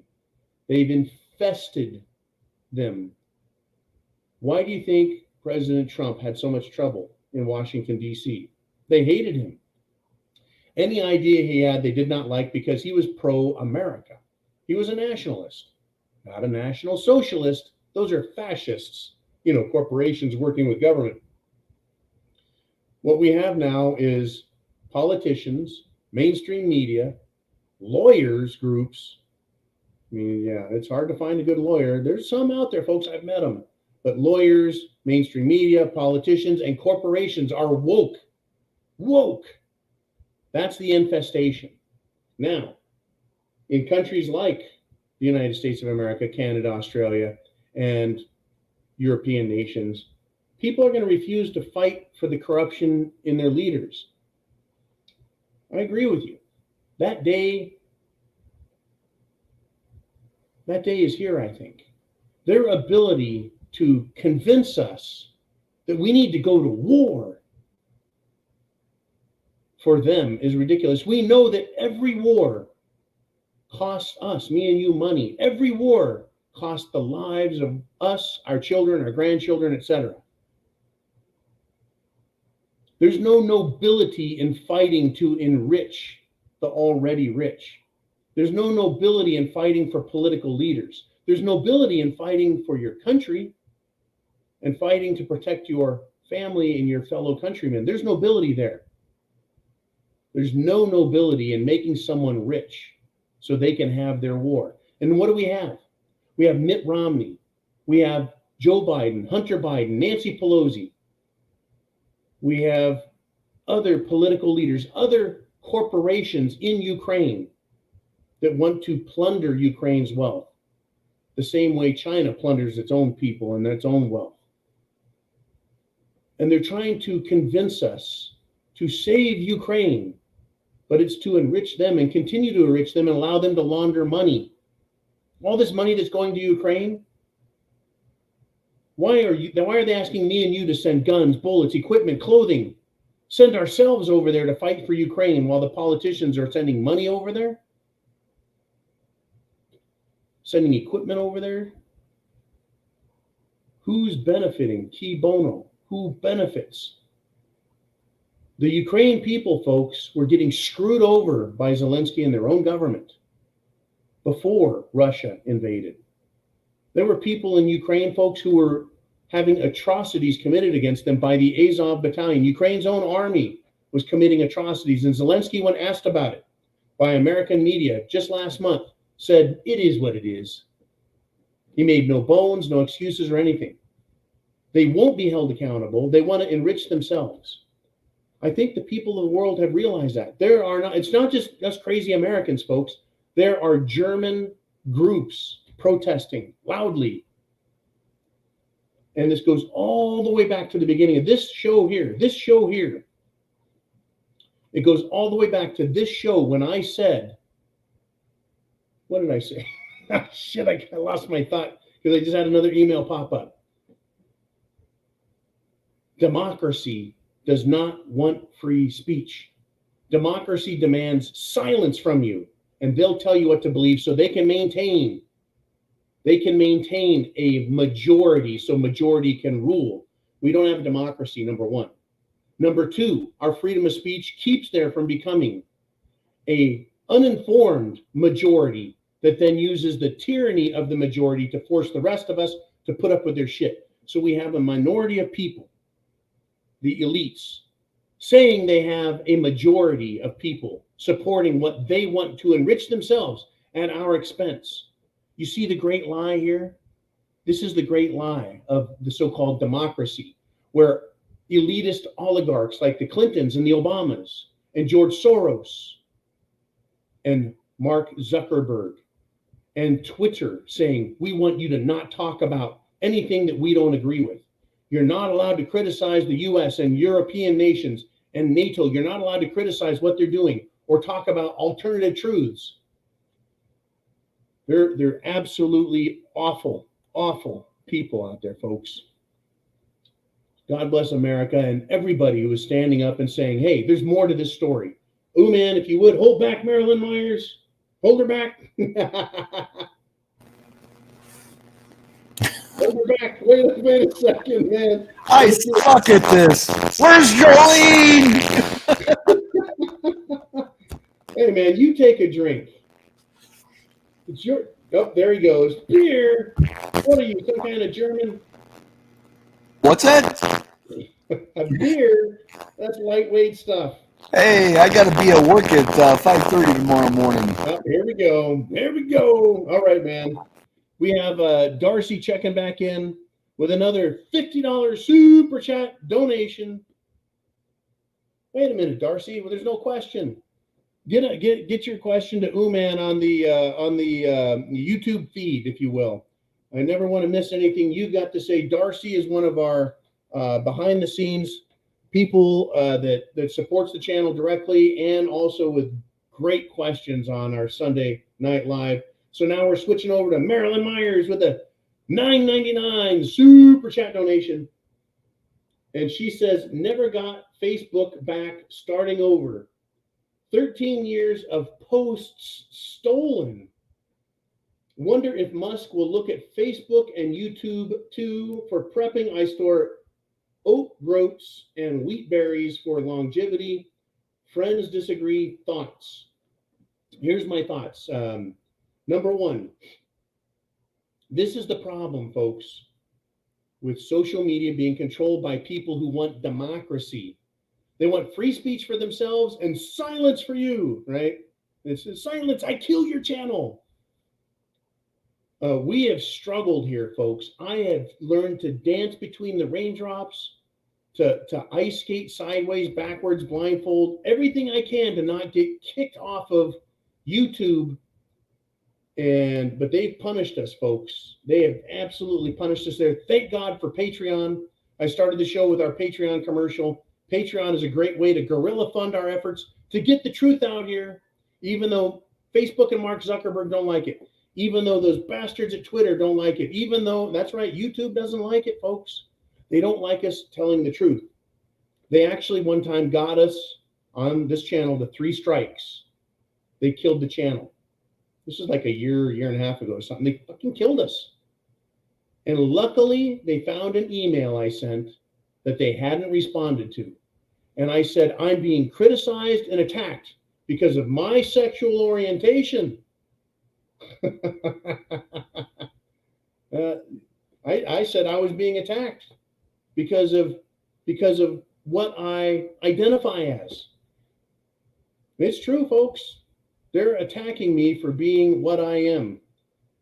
They don't like us, folks. All of these wacko lunatics, they belong to their groups, right? They attack me because of, I identify as, well, some days as a very large white Scandinavian German man.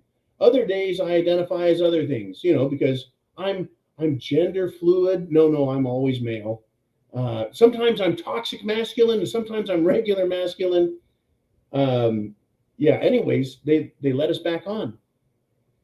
And since then, we've struggled and fought our way all the way back down.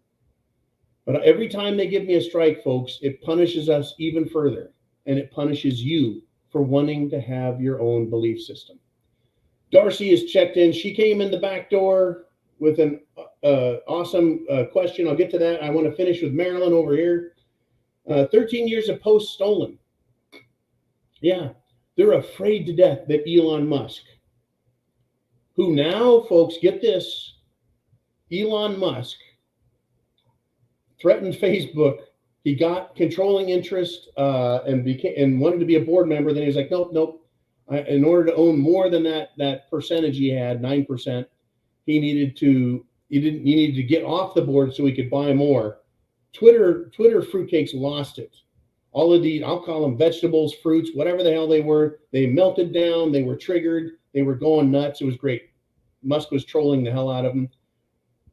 Then Governor DeSantis over in Florida said, hey, look, if you don't accept Musk's offer, you're not acting in the best interests of your shareholders, and I'm suing you for it because you're violating SEC Security and Exchange rules. You're violating your obligation to your shareholders to do what makes them the most money, right? And then they kind of backed off. Musk came back with, guess what? I'm going after and raising more money to ensure we do this and make a real offer. He now has not only the support, he's filed the proper paperwork to take Twitter. So your question, I wonder if he's going to go and try and take over Facebook. He could. YouTube, he could. And I hope he does too, and make all of these people. Now, who's the most afraid of this? Obama, Hillary, the government, oligarchs, Western, American, Canadian, European oligarchs. Yeah, it's not Russian oligarchs, folks. It's our World Economic Forum corporate oligarchs out there are scared to death. So that's why they're coming out now harder than ever saying free speech is dangerous to democracy. Elon Musk has been talking about free speech and that Twitter should be free speech. And guess what, Marilyn? I believe that Facebook can turn you back on. 13 years are not gone. You are in a, shall we say, cryogenic freeze. The same way my channel was killed, and then it came back on a week later. The same way, I believe it was Brian at High Impact Flicks. His channel was taken down, and months later, it was restored for some reason on YouTube. Look out. They can restore everybody. And they're deathly afraid. That means I need to have another drink. They're deathly afraid, folks, of President Trump coming back on Twitter with his mean tweets. Why? Because democracy does not like free speech, folks. But our constitutional republic requires it be allowed.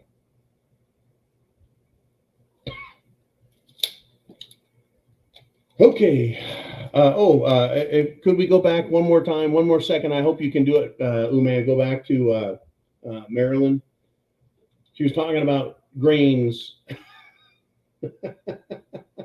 Talking about grains. There we go. For prepping, I store oat grains, and wheat berries for longevity. Wheat berries, folks, are kernels of wheat that have not been ground into flour.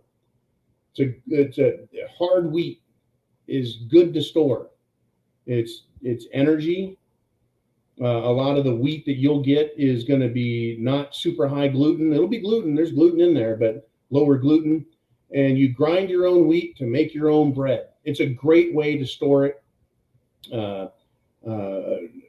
Whole wheat berries, or kernels, if you want to call them kernels,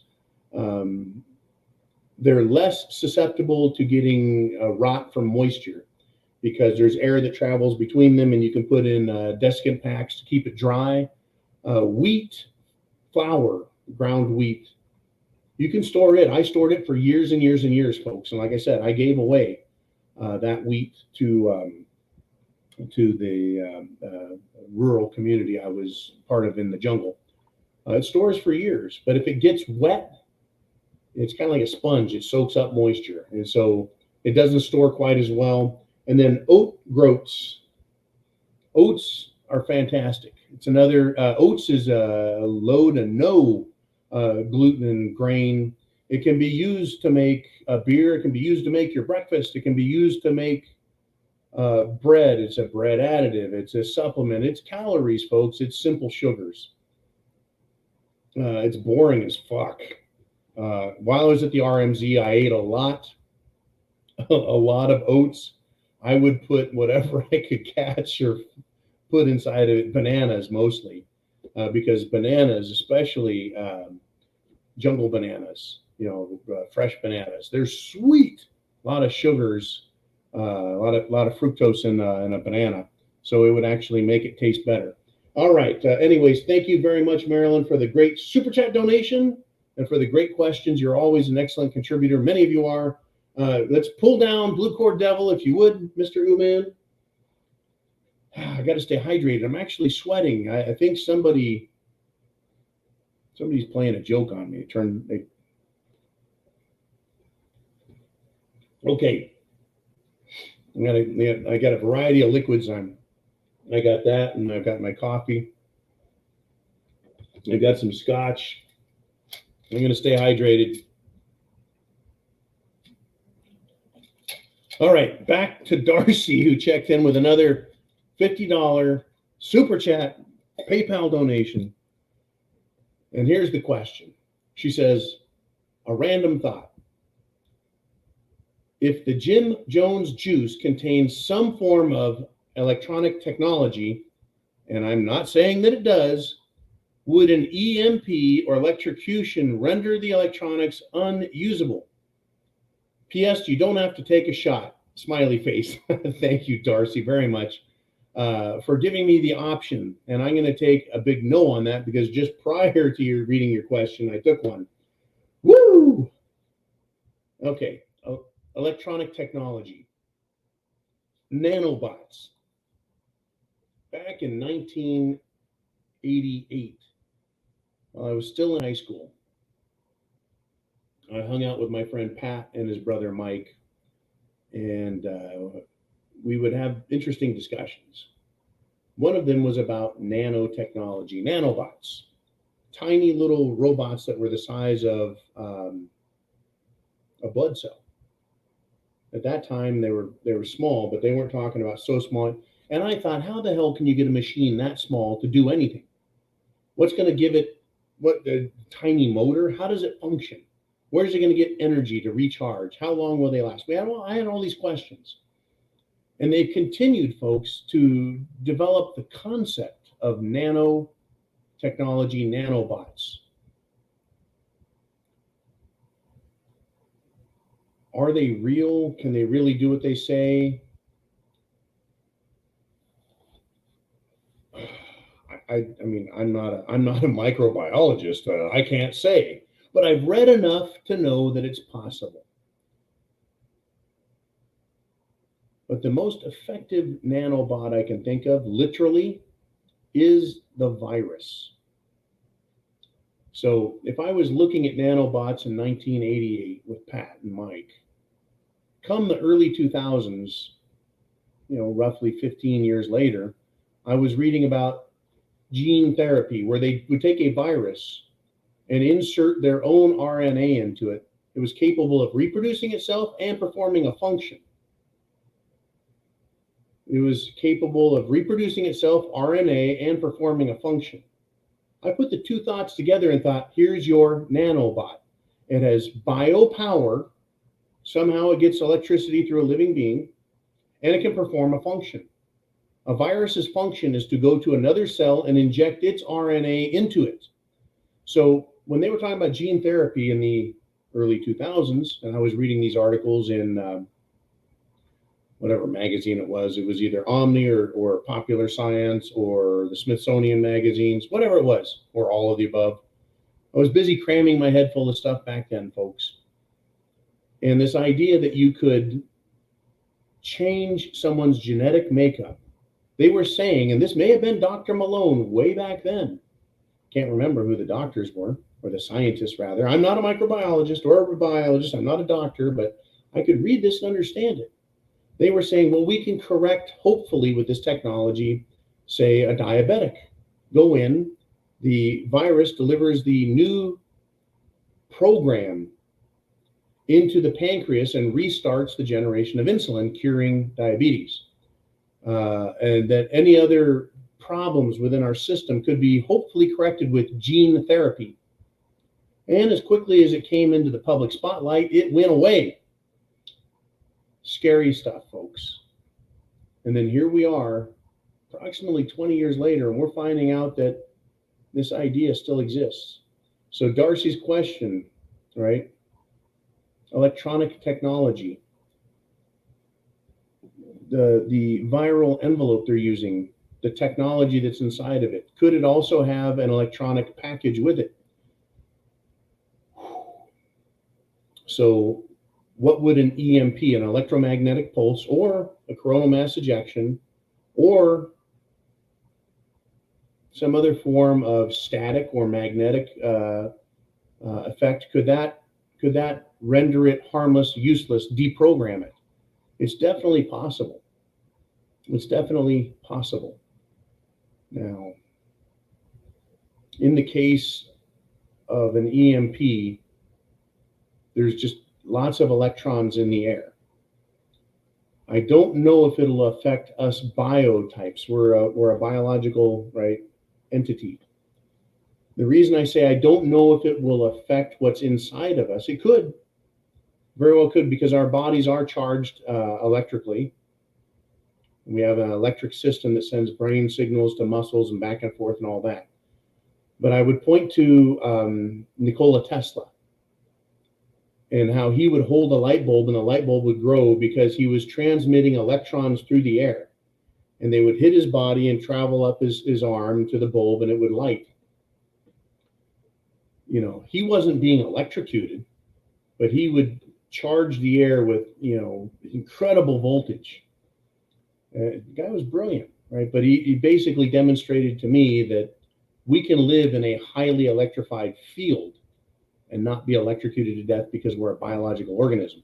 I don't know what the long-term effects of that type of thing would be, but yeah, I think in an EMP, like we had what was called the Carrington event back in the 1800s, and it was a coronal mass ejection that was so strong that it came down, was captured by telegraph wires at the time, were the only electronics we had, and it fried and cooked everything, folks. It fried and cooked everything. It was a massive event, but it didn't kill people. So I don't know if it would render these microbots useless. It could, because they may not be able to withstand a serious charge. Our bodies could, but they may not. Or it could just kill the ones that are close to the surface of our skin. But it makes me wonder and think about putting strong magnetics. And it's been around for a long time. Magnetic pillows, magnetic shoes, magnetic gloves, magnetic bands on ourselves. And that is, the claim was, and I'm no doctor, I'm no microbiologist, I'm no scientific researcher, but the idea that our blood would pass by these magnets, which would affect the components within our blood in such a way that it improved their performance. Could it be that it was killing certain things in the person's system and making him healthier? I'm not a biologist, I can't tell you. But I do know that this claim is out there. And if I thought I had microbots in me, I would definitely be doing all I could to try and neutralize the little bastards. So when you say, Darcy, P.S., you don't have to take the shot, I'm going to say I'm not going to take this shot or the Jim Jones juice. Well, in fact, I will be taking more of that shot, but no Jim Jones juice, not that one, not for sure. All right. We're doing great, folks. I want you to take a look at how many people we have. It's in my corner up here, 425 people live. That is what YouTube is trying to do to us. That's why I say share these videos. We used to be at 1,000 every week. Why half of that right now? Because they're suppressing free speech. They don't like free speech. They're making sure very few people get any notification. And so today I went out, and to everyone I could remember, I sent emails, text messages, everything I could to get it out. Hey, tonight show, don't forget, it's on Sundays again. And then share, spread the word. We're going to have to grow our network again and continue to push that. So now we have Blue Court Devil with a 762 super chat donation. And he says, spent 2 years in Germany, in Deutschland. He says, had a monastery just a few miles from our post. They brewed some great beer and very high on the alcohol content. Have a shot. Thank you, Blue Court Devil. I do need to get some more Scottish water. I've got some here. This will be my last shot on this flask. Look out.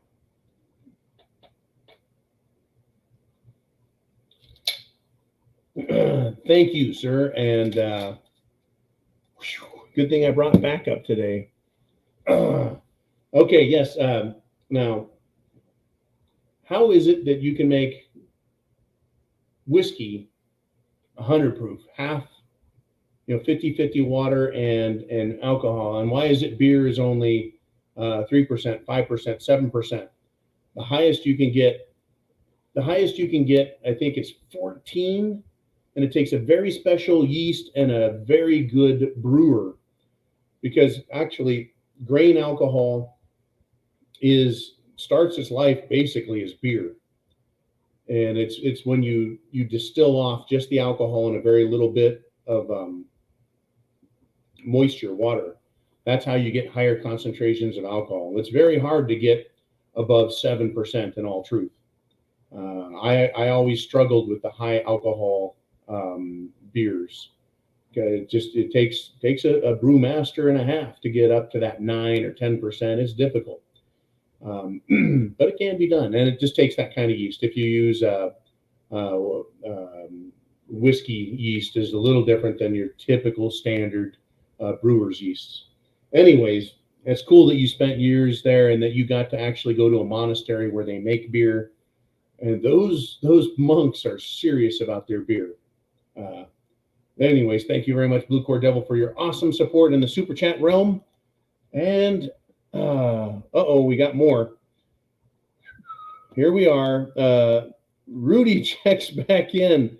Rudy, the urban aboriginal, checks in with another $45 super chat PayPal donation. Where's your question at, Rudy? You can send me a regular email, man.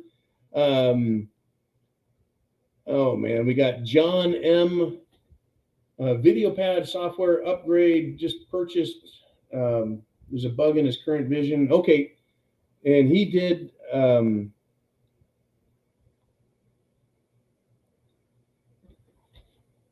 Wow. Okay. I'm confused. Let's get back to the other information. I'll get back into that later, John. Folks, this is what it's like every day. Believe it or not. This is what this channel is like every day for me. I sit at my desk, and when I'm not doing a video with you guys or recording my morning videos alone, it's just email blasts coming in, and then researching material, and then putting it in a format so we can talk about it. It's incredible what's going on.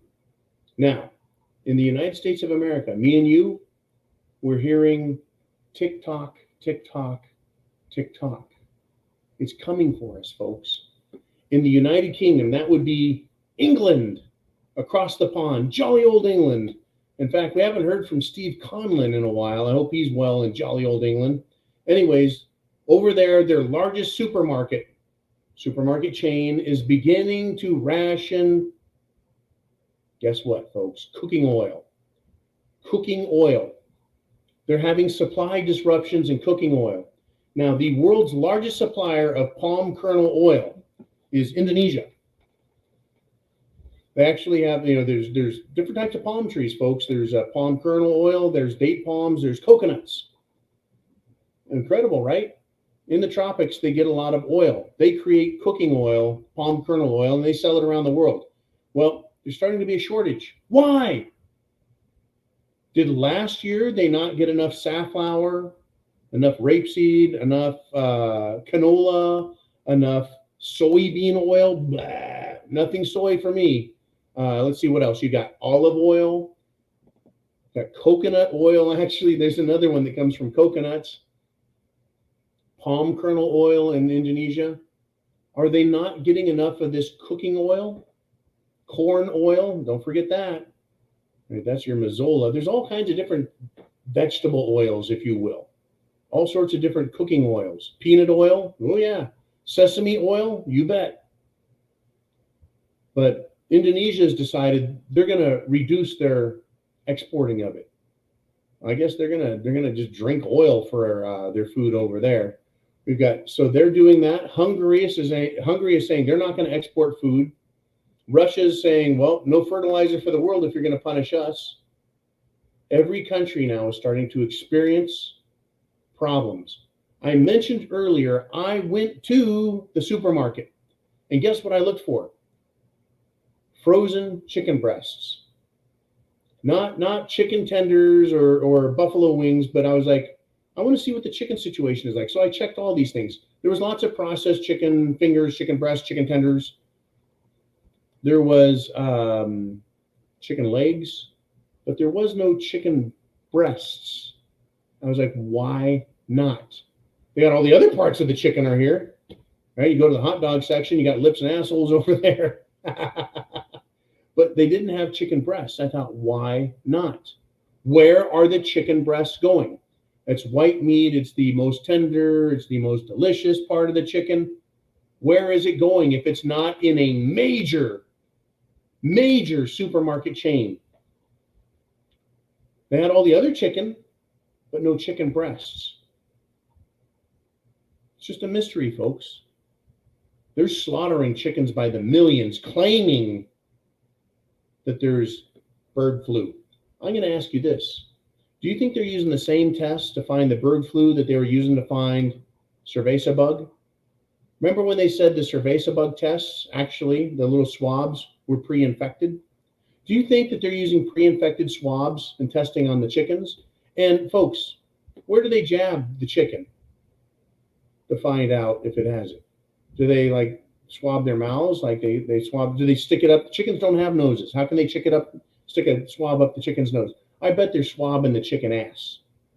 Because we were told, yeah, that cerveza bug and germs are in feces. Well, yeah, that's how our body gets rid of stuff, folks. They kind of dump stuff in the feces, and then you take a dump. What a planet. They're rationing food, folks. The prices have gone up incredibly high. I was shocked, like I said, when I looked at the steak section. I was like, what you would pay for a ribeye is now what you get for chuck steak. Unbelievable. What do you got going on there, man? What are you doing? We got Johnny Freedom Seed. Woohoo! Haven't seen Johnny Freedom Seed in a while. Glad you're back, man. With a $20 super chat, no less. He says, crazy how more and more of our tinfoil hat theories are now being proven to be true. Amen, brother. He says, except for the fact that most are being ignored, simplify and take a shot. All right, Captain Johnny Freedom Seed. I'm going to go with some of the Captain Morgan. Arg, if you're going to be a pirate, I guess. Oh, that's right. I got another flask of scotch over there. This is delicious iced tea. Woo! All right. We are having more of our tinfoil hat conspiracy theories. They're being proven to be true. Proven. And if we had free speech, folks, I'd be able to shout from the rooftop even louder. If you and I, weren't being suppressed, oppressed, repressed, and persecuted by social media, Hollywood, mainstream media, and politicians, because, their precious democracy is being threatened by our free speech. But the facts do support our theories that there's a group of people out there that want to take over the world. They've admitted it. They've said their ideas are superior. They're the elitist folks, the Davos douches, the Bilderbergs, the World Economic Forum, and they have their great reset. They've even come out and named their plan. They want you to be poor, to own nothing, and you'll be happy, they say. They want to take over our healthcare system. And as Darcy pointed out, guess what? Was that Darcy that pointed that? I think so. I can't remember now. I believe it was Darcy. Guess what? It really was Darcy, by the way. I'm just teasing. There is going to be an alternative economy, an alternative source for goods and services, including food and medicine, that circumvent or go around or ignore, flip the bird to corporations, Washington, D.C., the mainstream media, F them, and the central bank. We'll go around them, folks. It's called being free. And that's what America was founded on. How could it be, folks, that in 1770, Americans had had enough of King George's shit? But by 1776, they said, that's it, time for a Declaration of Independence. It was a declaration, folks, saying, we don't have to associate with you. The land, the country belongs to the people. And we declare ourselves independent of your tyranny because you have not listened to us. You have violated our rights.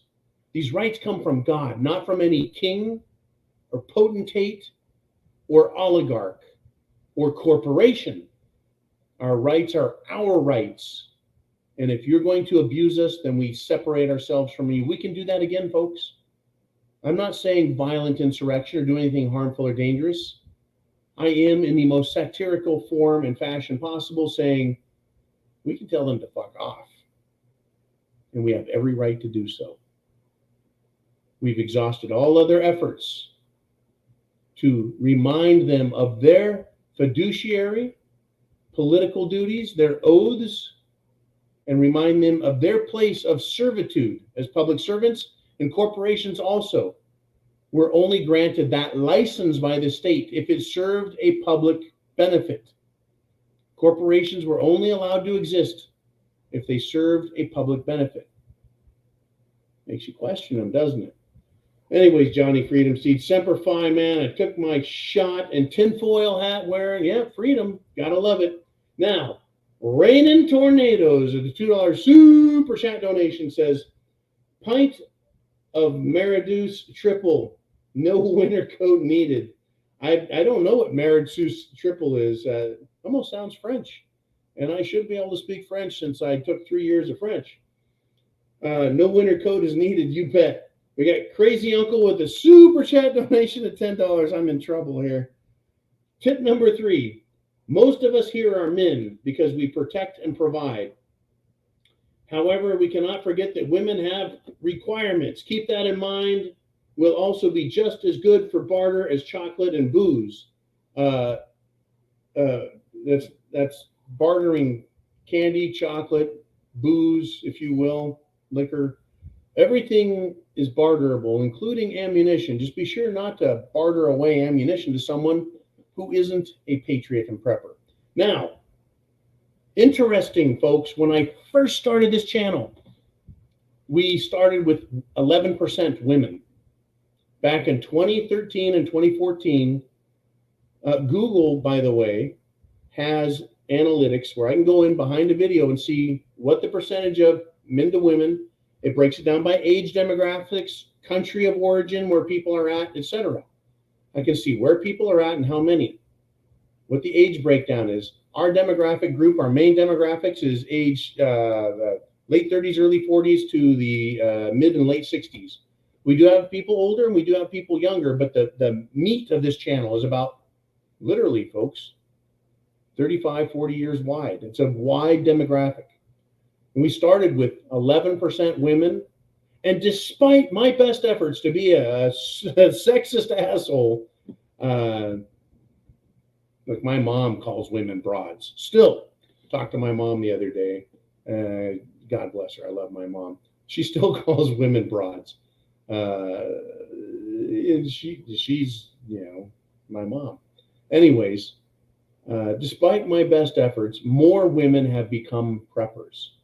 more women come to this channel, over 20%. So yeah, while it's mostly men, the number of women here, because they're not stupid. They see what the fuck is going on and they need to be prepared, right?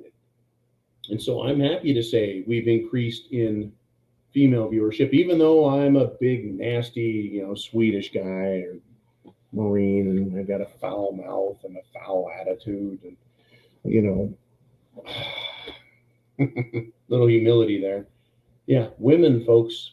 And we've had women come on the show and say, look, my husband he's asleep. He won't wake up.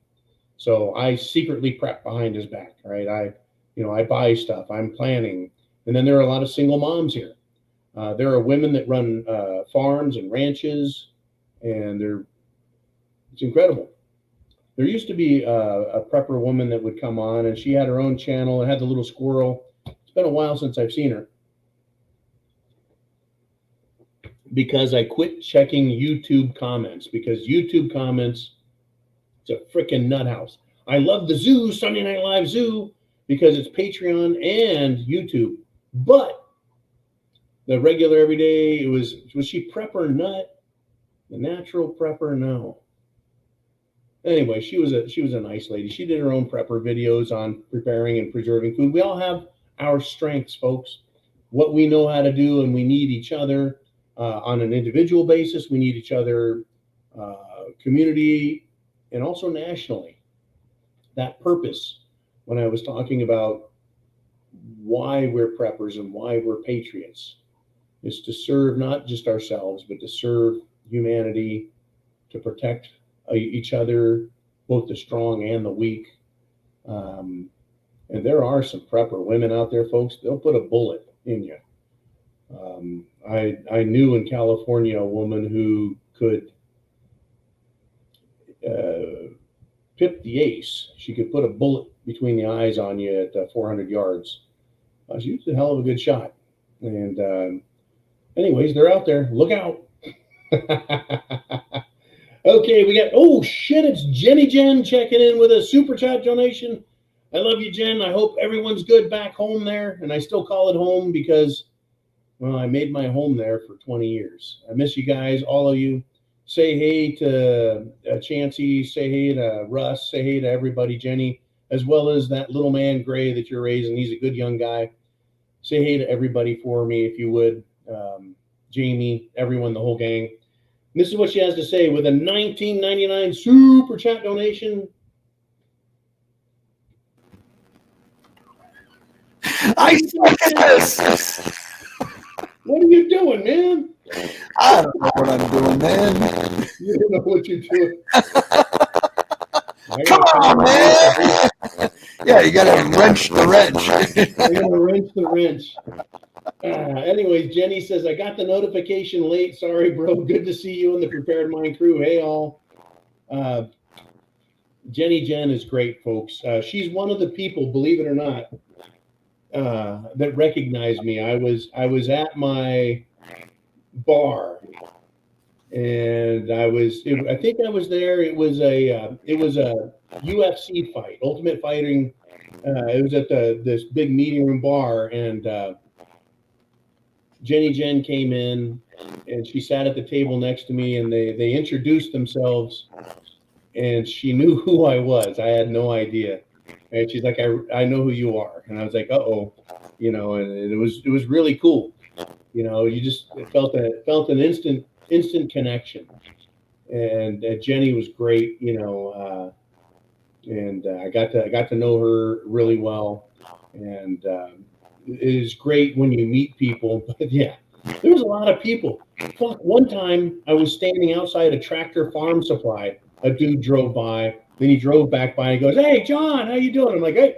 Yeah. Anyway, dude, man, thank you for getting me in trouble. We're past 2 hours. Oh, we got a whole bunch to go. It's going to be a late one. All right, man. We'll keep going at it. Anyways, back to you guys. Jenny Jen was great. Jen, I love you. I love everybody on here.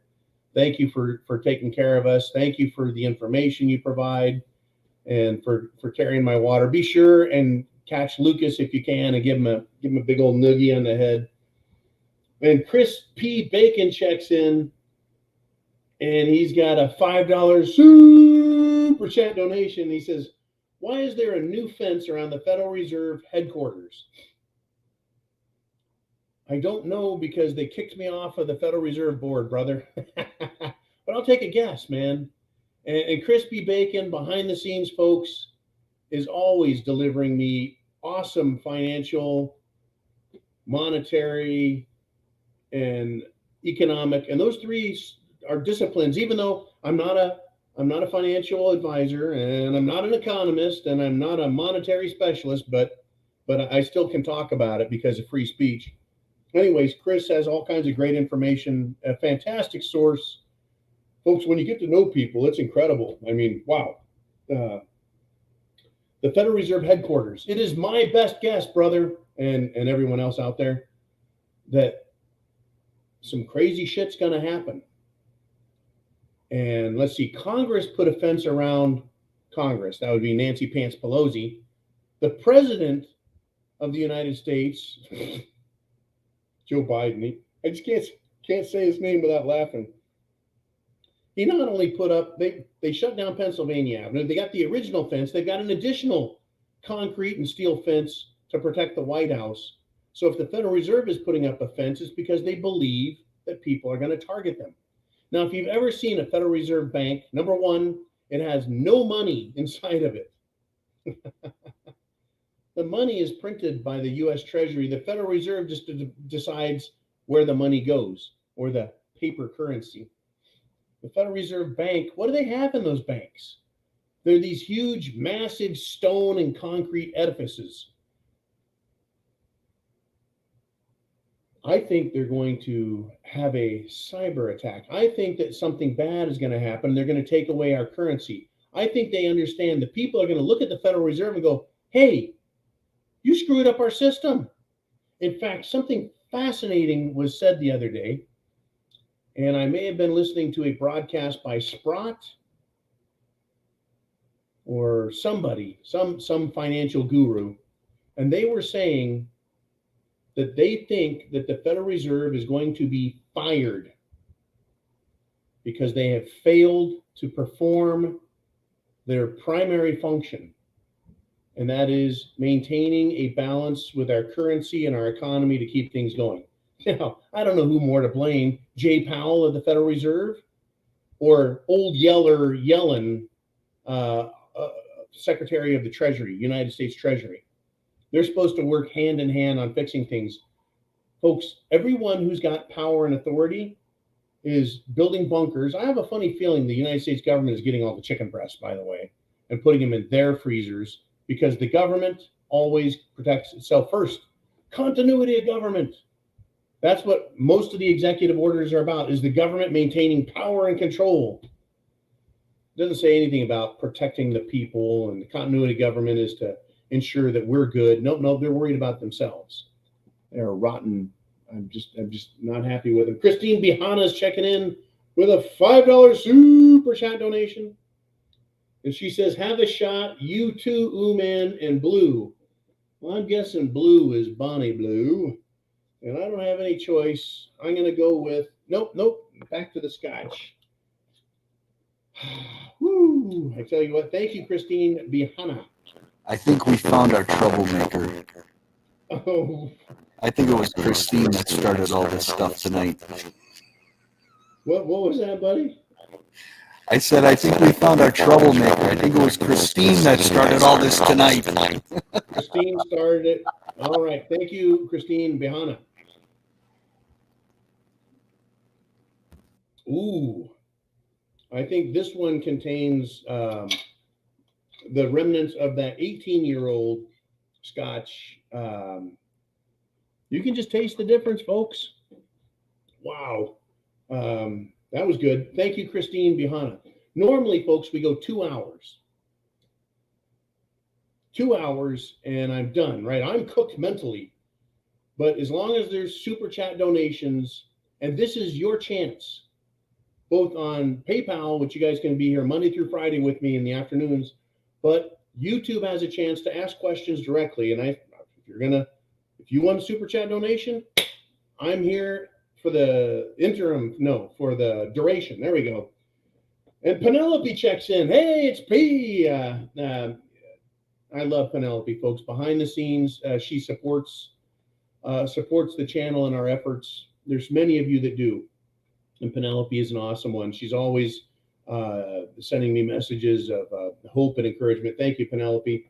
She says, glad to be here for this live stream. We, the people, need to get back to the old ways of doing things. Use animal fats to cook with, etc. Seed oils are really bad for us. Much love to all. And thank you for that recommendation, Penelope. I'm not a nutritionist, so I don't know. Once again, the new, and I'm going to call her a stupid bitch, Supreme Court Justice, who said she can't define what a woman is because she's not a biologist. All you have to do is read a dictionary and it'll tell you what a woman is. That's the definition. Whether or not you agree with it is something completely different. But yes, seed oils are really not good for us. My recommendation, I believe coconut oil is good for you. It's expensive. Olive oil is good for you, and it's been around since biblical times. It's not as expensive as coconut oil, but it's expensive. But animal fats, holy bananas. I was talking to Crispy Bacon the other day, and he cooks bacon. Surprise! Crispy Bacon cooks bacon. And he's an incredibly fit person. Anyways, he saves the fat from that in a container. I remember a long time ago, there was a Edward Jones. He's a young fella, wears a cowboy hat, lives in South Carolina somewhere. He was doing his videos. In fact, I haven't heard from or seen Edward in a while. In fact, there's another Edward Jones got a hold of me, and I was like, hey, this is Edward? And he's like, not the same one, another Edward Jones. Anyways, Edward Jones talked about saving fat. Save the fats from your meats. Hamburger fat, save in a dish, and just to feel good about it, keep it in the refrigerator. But butter fat is an animal fat, right? Oil, olive oil, if the land of milk and honey. I think when they were talking about the land of milk and honey, they're talking about butter fat. Butter is freaking awesome. Anyways, you can have, folks, animal fats. You can have butter. Everything in moderation. Everything. We need fats in our diet. We do. We need fats in our diet. We're omnivores. God created us to eat both animals and vegetables, right? If it's alive, eat it after you cook it, of course. All right. Thank you, Penelope. I love you. Love all of you. I'm glad you're all here. We've had a lot of great people show up, and I've read their names, and it's good to know you're still out there. And here's another one, Red Pill Files with a 556, one of my favorite numbers, 556 super chat. He says, late here tonight, have you discussed the World Health Organization treaty going around? Only requires 2/3 of countries, and it supersedes the U.S. Constitution. I have a couple things to say about treaty law. Treaty law needs 2/3 of the Senate to approve it, and it becomes part of the law of the land in our country. This I could really get on the weeds. Folks, I'm not a lawyer, so I guess I can't talk about things legal. Oh, wait a minute, yeah. Let's see, I took law courses. I worked as a paralegal for a long time. Guess what? I studied the Constitution. I understand legal concepts. Yeah, I'm going to talk about it. Ready for this? Okay. Anything, this is a Supreme Court decision. Anything contrary to the Constitution makes it null and void. This opens up a bit of a Pandora's can of worms. So if treaty law violates the Constitution, then anything that has been passed into law that violates the Constitution is null and void. So any treaty law that becomes part of our agreement with other countries you can't have both, right? You can't have a ruling on the Constitution that anything that violates the Constitution is null and void, and then have something incorporated in that violates our Constitution, namely some World Health Organization crap or UN anti-gun crap. It's my belief that the moment it violates our Constitution, it becomes null and void, and it cannot be law of the land. Now, say there's a treaty law that's passed, let's say a treaty between England and the United States of America. They pass a treaty and the Senate ratifies it with 2/3 vote. And the law is that in order for the United States to get English whiskey, we have to give them an equal amount of bourbon. That's a law that does not violate the Constitution, and therefore it could become part of the law of the land. The moment they violate our Constitution, it becomes null and void. So FU, WHO, UN, NATO, and any other country that thinks they can supersede our Constitution with treaty law, period. Period. Now, I can go even further, and I will, because I'm John. Let us think back to the Declaration of Independence, where we said you're violating our rights. A law a law of men coming from governments cannot supersede or supplant the constitutional rights we have, because our constitutional rights, set them aside. They only exist because God-given rights allowed us to make a government and make the Constitution. In other words, our rights are above and beyond. They are superior to our God-given rights are superior to. They are sovereign in comparison to Constitution or paper law. Our God-given rights are superior to any rights proclaimed and delineated and explained in a government. There's two ways in which anything coming that is antithetical, is anti-law, cannot supersede our own law. Now, I'm sure there's some fucking eggheads in Harvard or Cornell, someone within the ACLU, some Alan Dershowitz type guy that's going to stand up and go, the UN law is treaty law and it supersedes the... No, it doesn't. They're going to say it though, folks. Let them try. This is the appropriate response. We have the Second Amendment, our ultimate guarantee of our rights. Freedom of speech right now is under incredible attack. And when the First Amendment fails, all we have left is the Second. Unbelievable. Am I recommending violence? No, I'm not. No, I'm not. All right, folks, understand that they cannot supersede your rights. They can convince you. They can lie to you. They can deceive you. They can trick you. They can bullshit you, but they cannot steal your rights. T96 checks in with a super chat donation, $2. He says, Simpsons predicted that Russia will nuke the USA on 5/5/22. I'm out of coffee.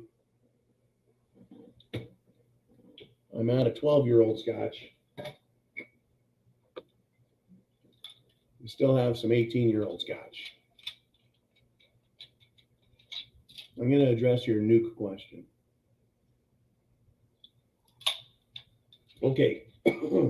Woo. There's such a huge difference, folks, between a 15, an 18, and a 21-year-old scotch. A good friend of the show, Aaron, one time years ago bought a 21-year-old bottle of scotch. And oh my God, good stuff. Simpsons. The Simpsons is a cartoon. Bart Simpson, right? Homer Simpson. Dope.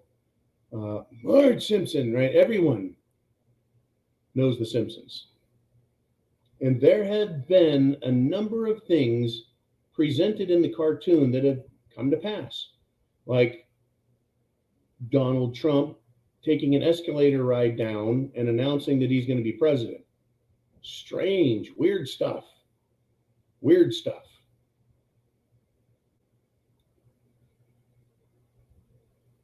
Russia nuking the United States of America on 5/5/22. We're about 12 days away from that.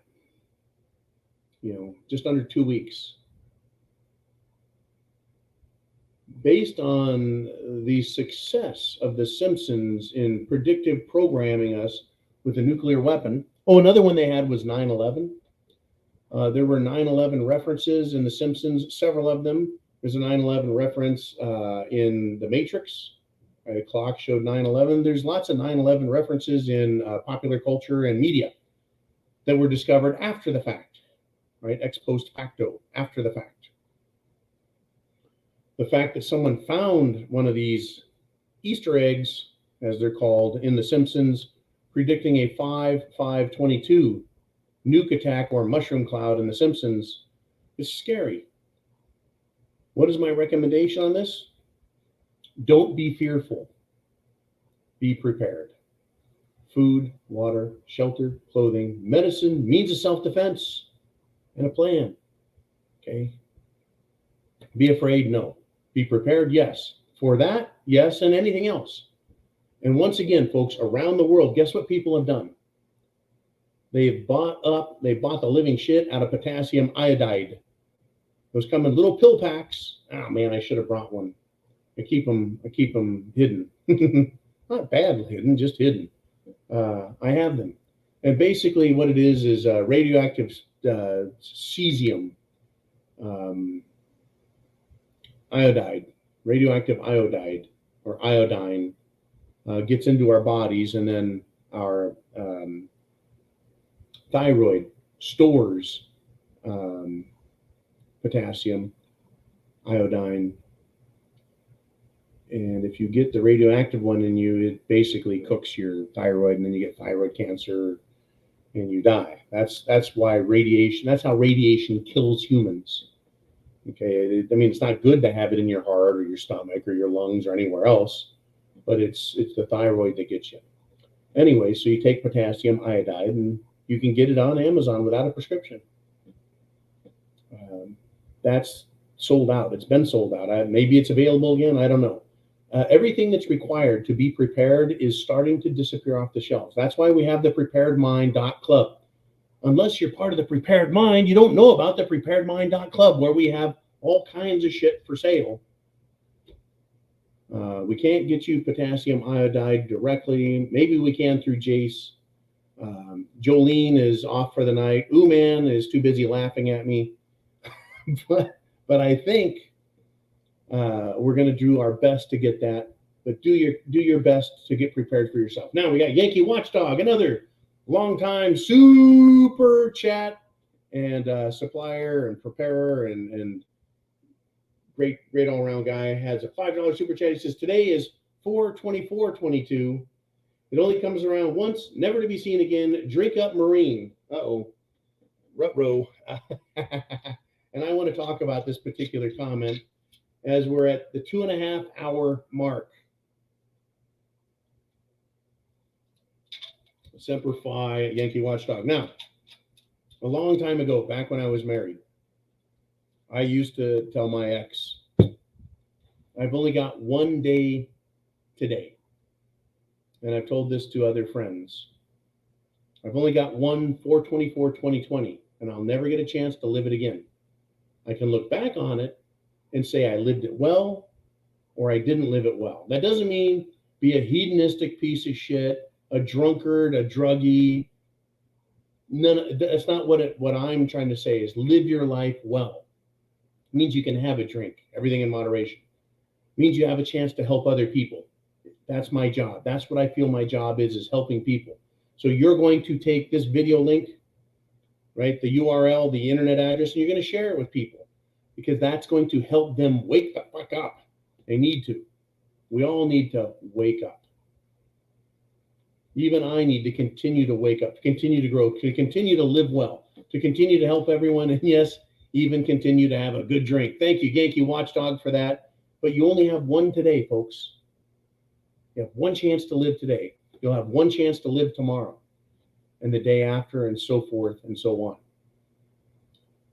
We got Penelope Pinkley with a 223 super chat donation. Thank you again, Penelope. I hope that you are safe in your Southwest abode, and I won't get any more specific than that. It's a dangerous world in the Southwest, folks, which stretches from California through Arizona, New Mexico, and into Texas. Dangerous areas now, folks, being overrun. And as discussed earlier in the week, the Republican governors have entered into an alliance with one another to do the job that the federal government is required by legislation, mandate, by law. It doesn't violate our rights for them to protect our border, but they're refusing to protect our border, which is a risk and a threat to our lives, our way of life, and our nation. And thank God for courageous governors to join together to say, then we'll take and protect our own damn border. And F you to DC. All right, what do we got there, man? I just saw something pop up. Folks, we got 375 people after 2.5 hours of me sitting here. I'm going to be so freaking exhausted by the time this is over. Heidi with a $2 super chat says, have a drink on me. All right, that sounds like an order, and I guess is just a lowly enlisted man. I gotta follow the captain's orders. I'll go this way. When you drink out of a big bottle of iced tea, it has a much bigger effect. We got Schlitz malt liquor. No, I'm not shitting you. I don't know who Schlitz malt liquor is. Never heard of him. Have no freaking clue. But he did a $10 super chat donation. I tell you what, man. Was it Schlitz malt liquor? Yeah. Is it Schlitz or Oliver? What was the beer commercial, the malt liquor beer that had the bull that would like break through the wall and shit? Where is he at? What's he doing? And that buzzing noise is feedback through his microphone, by the way. Badu man, he's doing something. I don't know what he's doing. All right. I think it was the Schlitz malt liquor bull. There'd be like people partying, having a good time, and the fucking bull would break through the wall like Kool-Aid. The Kool-Aid man does, hey, Kool-Aid, and he breaks through the wall and he's got Kool-Aid. They do the Schlitz malt liquor bull, right? And I'm thinking, today that would be wrong, right? They'd be like, that's racist. Number one, why is it that they show black people drinking Schlitz malt liquor, right? It's a racial stereotype. Why is it the bull is chasing black guys? There's not a bull chasing white guys in other beer commercials. I love that shit as a kid. They had all kinds of stuff. Anyways, on to what he has to say. He says the Declaration of Independence and the Constitution are the only laws we need. I think we would be okay without the other 70,000 laws. I'm going to agree with you. Now, here's the deal. The government, the federal government, is essentially only supposed to deal with problems arising between states and then dealing with foreign countries. The federal government was never intended, designed, or constitutionally authorized to tell us, the people, what to do. We were supposed to be a free body of people, self-governing, and the only time the government was to be engaged with us was to protect us from foreign enemies and to punish criminal behavior. That is, the police or sheriffs, the constabulary, was intended to investigate a crime, find the criminal, and charge them with the crime to protect the rest of us, to keep the peace.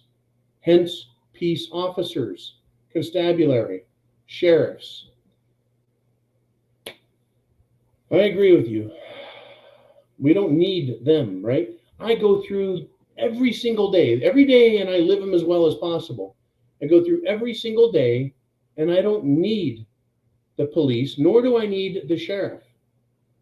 I know how to behave and protect myself and protect others. I don't need laws to tell me how to behave. I know how to do it all by myself. Anyways, Schlitz malt liquor. There you are. What were you doing, man? I had to get up here. Trying to keep up with you. Was it the Schlitz malt liquor beer? Was that the one with the bowl? Was it Schlitz? Yep, that was the Schlitz. Okay, it was Schlitz. That dude's got an awesome screen name. Anyways, thank you, Ooh Man. We're past 2.5 hours. Do we got more super chats? I believe we do. Which one we left off with Schlitz malt liquor? I thought I saw another one and it just jumped on me. By the way, we're getting feedback. I don't know who we're getting feedback through. Sometimes we do good, other times not so much. All right, we got Brad Junes. Brad Junes is another longtime listener, viewer, super chat guy. Thank you for the $2 super sticker, buddy. And we're getting a little blurry on the vision. I think I need to have my eyes fixed. Like, I've got glasses. You guys have seen me wear glasses before. You've seen Jim wear glasses. Roger absolutely refuses to wear glasses. Yeah, anyways. Yeah, you get older, your vision goes bad. Folks, we have over 350 people after 2.5 hours. I know you guys don't know this, but I do my 2 short videos in the morning. I do a 1-hour monologue Q&A every day, and that makes me tired, right? But this Sunday Night Live, it kicks my ass. And then when you guys require me to drink, wait a minute. I remember saying, you guys can ask questions, make comments, statements, bring up a subject, tell a lie, tell the truth. I never agreed that if you tell me to take a drink that I got to do it. But I guess I just thought it was a great idea. Anyways, yep, still got some 18 year here. I want to thank you guys for supporting our efforts to wake people up, to bring them opinions and satire, and facts and satire, and truth and satire. It's all about satire, folks. And I'm glad that you have helped me help snowflakes realize that we're allowed to have humor and satire, and that they don't have to be here. Snowflakes can just go away.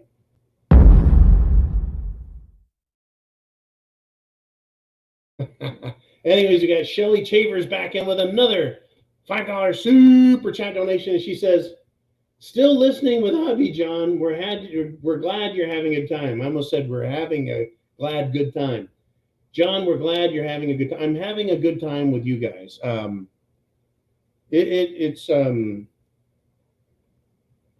It's really important to note, folks, that you guys matter to me. You really do.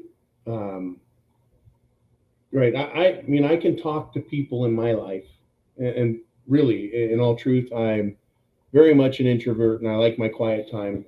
The people who are physically around me realize that I'm not a huge socialite, that I like my quiet time, but I need to get this message out. And so I rely on you guys. I rely on social media. I rely on the internet. And so it's a powerful tool for communicating. It's a powerful way to spread a message. I talk with you guys. You support everything I do through super chats and through Patreon, and it makes sure that the lights are on, that our suppliers are paid, that everyone is taken care of, and our message is recorded for posterity. And as long as they don't screw us over, right, people can come and look. And it's a documented, it's a cataloged, it's a every day is a snapshot in time of what's going on. It's incredible. And Jenny Jen is back with a $9.99 super chat donation. And she says, glug, glug, LOL. Laters, Prepper family. Keep your head up. Semper Fi, and much love. And Semper Fi to you, Jenny. Thank you again. You've been just a superb friend and a great human being out there. And if you ever get down to the South, we got to get together. If Ooman ever kidnaps me again, I'll be out. Anyways, guys, I still want to do my worldwide tour of the South. It's just incredible, folks. It's also incredibly scary because the wackos are out there. They are, and I think Jenny Jen is saying glug glug. So bottoms up to you.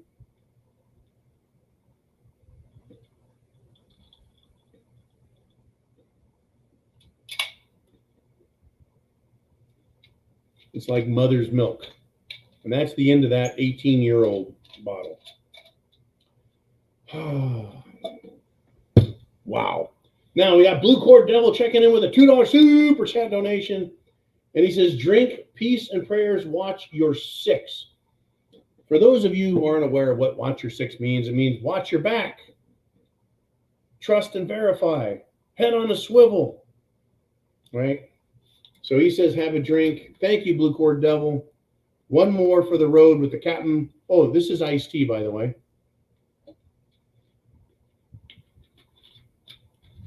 Me and the captain.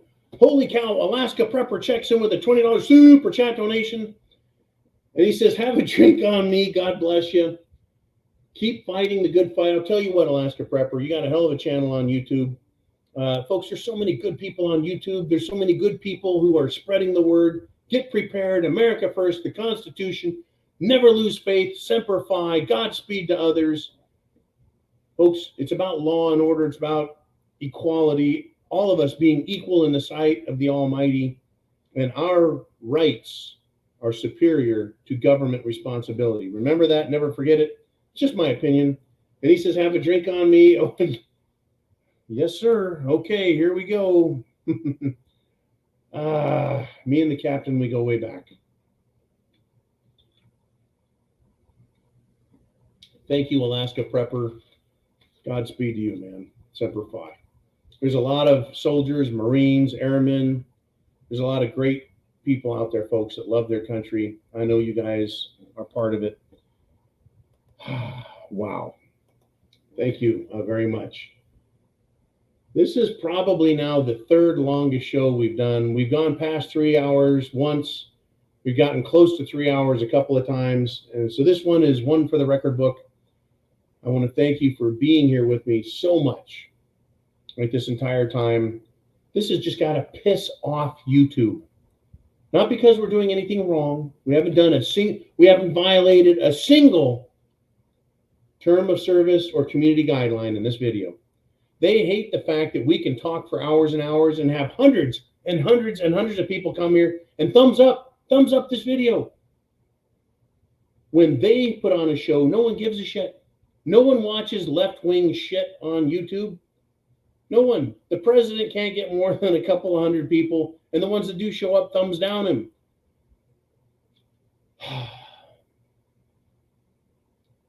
I'll be back first thing in the morning. I will sleep this off.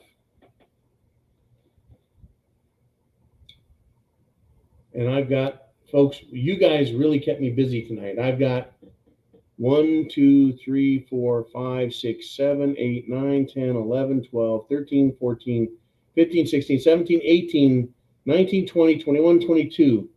I have 22 more topics we never got to. That's how full my plate is. That's how crazy our world is. And we need to keep up with this shit.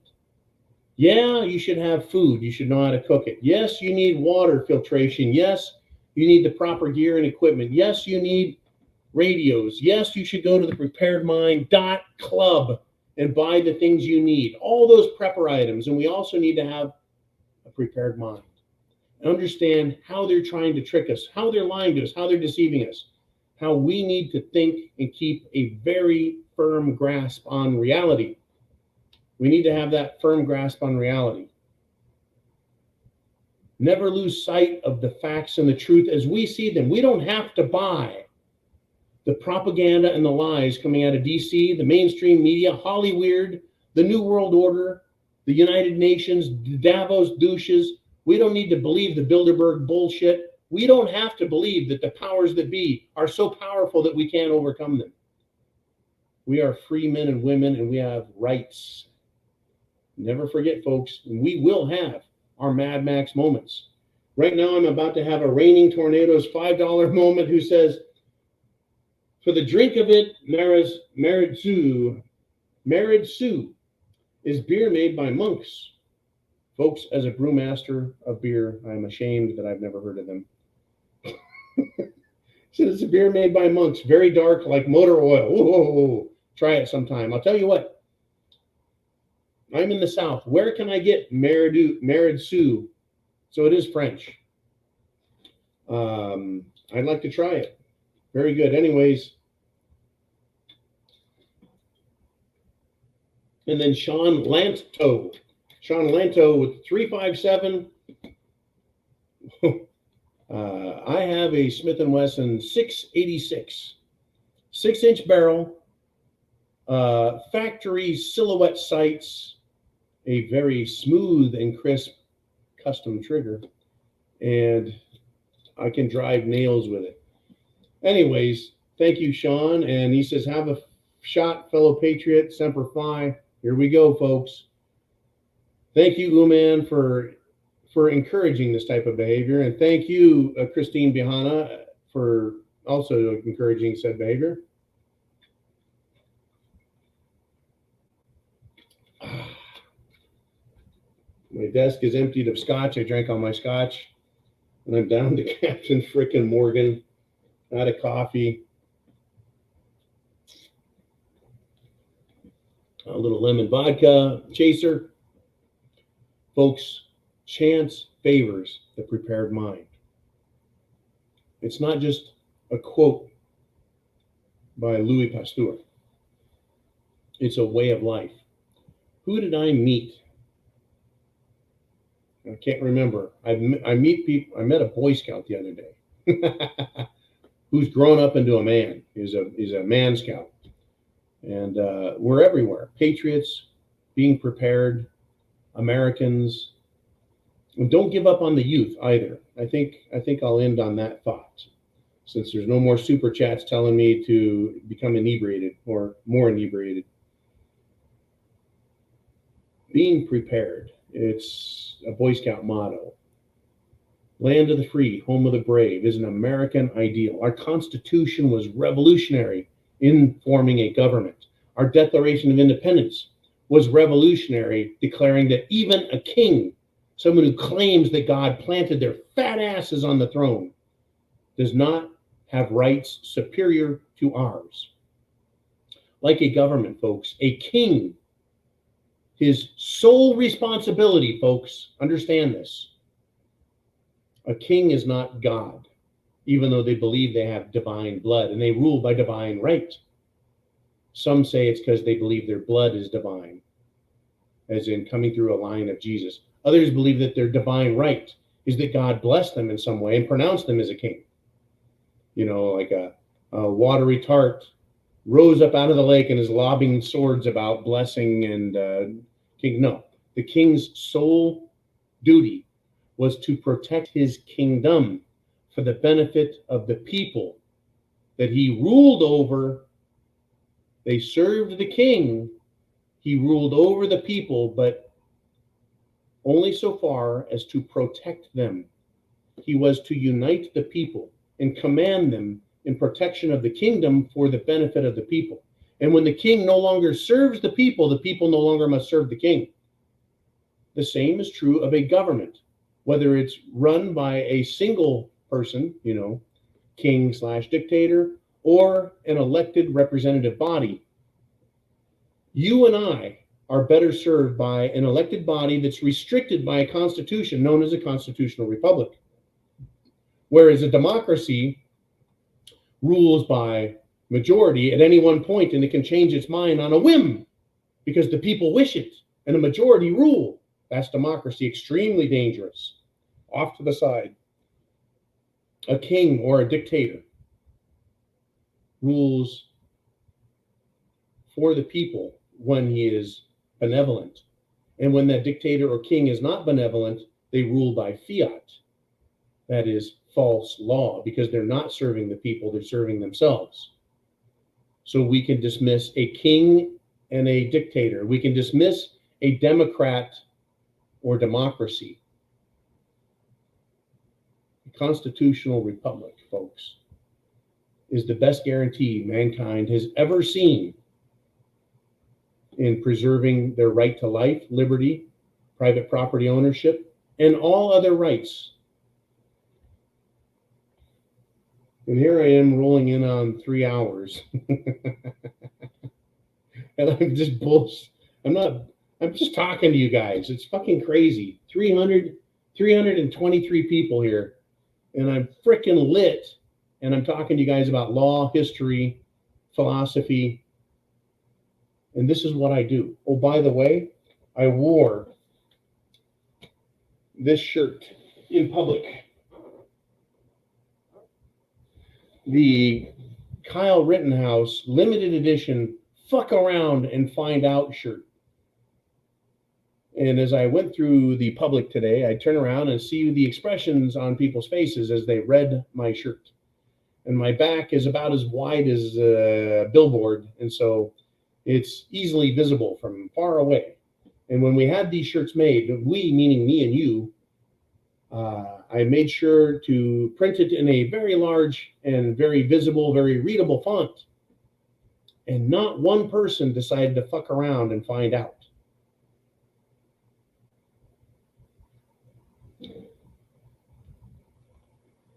There was a subject, there was a topic, and I want to end on this, and this will carry us probably to the 3-hour mark, making it the second longest Sunday Night Live. Let's see. Where am I at? A Florida sheriff. There we are. It's a it's an article that came up on Zero Hedge. Here's the quote from a Florida sheriff, and it is not the sheriff of Polk County, my favorite, Grady Judd, who is not my sheriff, by the way, because I'm not in Polk County, Florida. I wish I was. Well, no, I wish that every county, but people who have read this article said, no, Florida's full of these kind of sheriffs. So here's another Florida sheriff who says, quote, we prefer homeowners shoot burglars to, quote, save taxpayer money, end quote. Here we have another sheriff. And he says, quote, if somebody's breaking into your house, you're more than welcome to shoot them in Santa Rosa County, that's in Florida, and we prefer that you do, actually. This is a literal quote. Now, I'm not a sheriff, so I guess I can't speak on the topic in the same way, unless I was a biologist, I could determine what gender is. Anyways, he says, we have a gun safety class we put on every other Saturday, and if you think that'll, if you take that class, you'll shoot a lot better, and hopefully you'll save the taxpayers money. The Constitution matters, folks. Our rights matter. And Trapped Line comes in with a $20 super chat donation, and he says, 3 hours of love, share and like. Yes, please. Share and like, and thank you for the super chat donation. Trapped Line, he says, oh, hell yeah, we're so close. Let's break the record. Oliver, you're encouraging bad behavior. You're going to give me a freaking hangover. And that's the way things go some days, folks. I think the record with super chat donations, it was Nikki. Doing stuff with Nikki started this one other time, and everyone was continuing the super chat donation to hold me on as long as possible and get me lit as fuck. And Dad says, meows with the best of them. Oh, that was over another joke. Anyways, Brad Jones with a $5 super chat. John, if you made some collared shirts, you would go uptown. Can't wear the stuff you sell at my club. I'm sorry, dude. I can't do a knit fucking polo golf shirt with a big picture on the back with foul language. But in fact, we were supposed to make another set of shirts. We're so busy. I'm so busy between banging nails and banging the facts on here. I taking the time, man. Where do I put my time? What's the priority, right? Can't wear the stuff you sell at my club. No, you probably can't. Now, we do have, right? We do have coffee cups and other shirts, like we have the Vax shirts. We've got the Cerveza bug shirts. I guess I need a collar, right? But I'm sure if you wore a shirt with the Prepared Mind logo, me smoking a cigar, it's probably something you can't wear. What do we do, folks? What do we do? We sell an awful lot of coffee cups, the Prepared Mind coffee cups, both the old style with the full color version of me smoking a cigar, and then the newer one, which Kaz at the Fourth Dimension channel, he did the cartoon likeness of me wearing a Hawaiian shirt. Do you remember, folks? Do you remember when Hawaiian shirts meant that you were a white supremacist? Man, it's amazing how much bullshit they throw at us to make patriots or just normal Americans feel unloved, unwanted, undesired, and make us feel like bad guys. If you wear a Hawaiian shirt, you're a proud boy, therefore a white supremacist, therefore a Nazi, therefore bad. Unbelievable. If you're straight, you're a homophobe. If you're straight, you're a transphobe. If you're straight and constitutional, then you're a xenophobe, meaning you hate everyone. Tango Liberty checks in with a $9.99 super chat donation.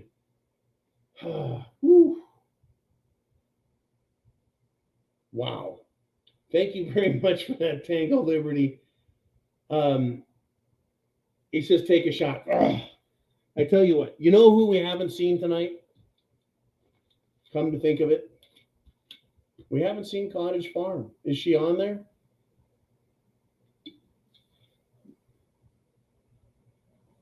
I haven't seen a message from Bonnie Blue 2A. I haven't seen a message from Paul. I haven't seen a message from the other Paul. I haven't seen a message from DDG. I'm not putting you guys on the spot. Not putting you on the spot. Just noted that everyone and their brother and sister have been zinging me. I really hope I have good dreams tonight. This whole thing about the 5/5/2022, here's the deal with that. Is I try not to get sucked up into stuff, into the hype. And I've been sucked up into the hype.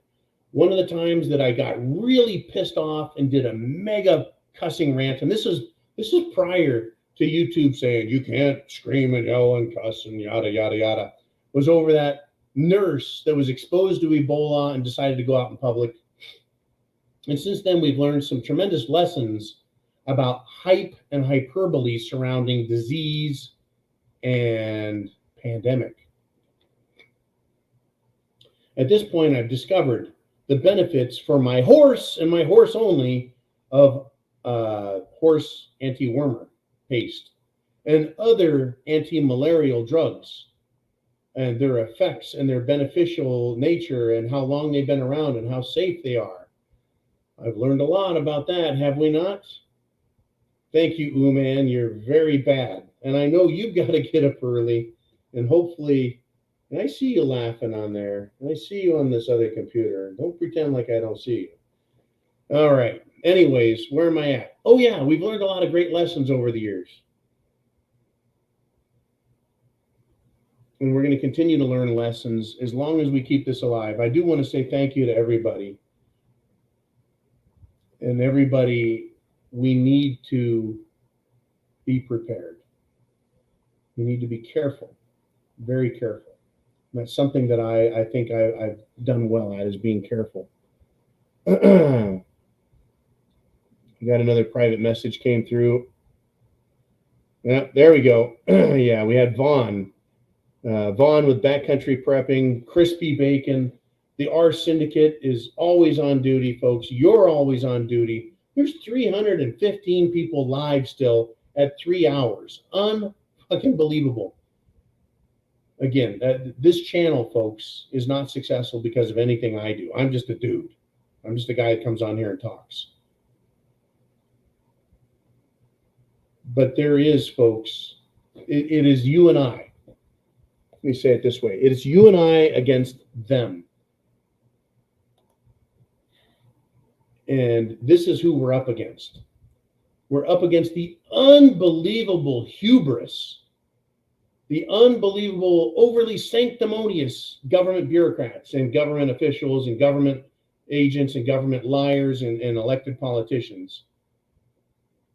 Dr. F, the douche, said, quote, "It's a bad precedent," end quote, "for the judicial branch to check the authority on mask mandates because they lack expertise."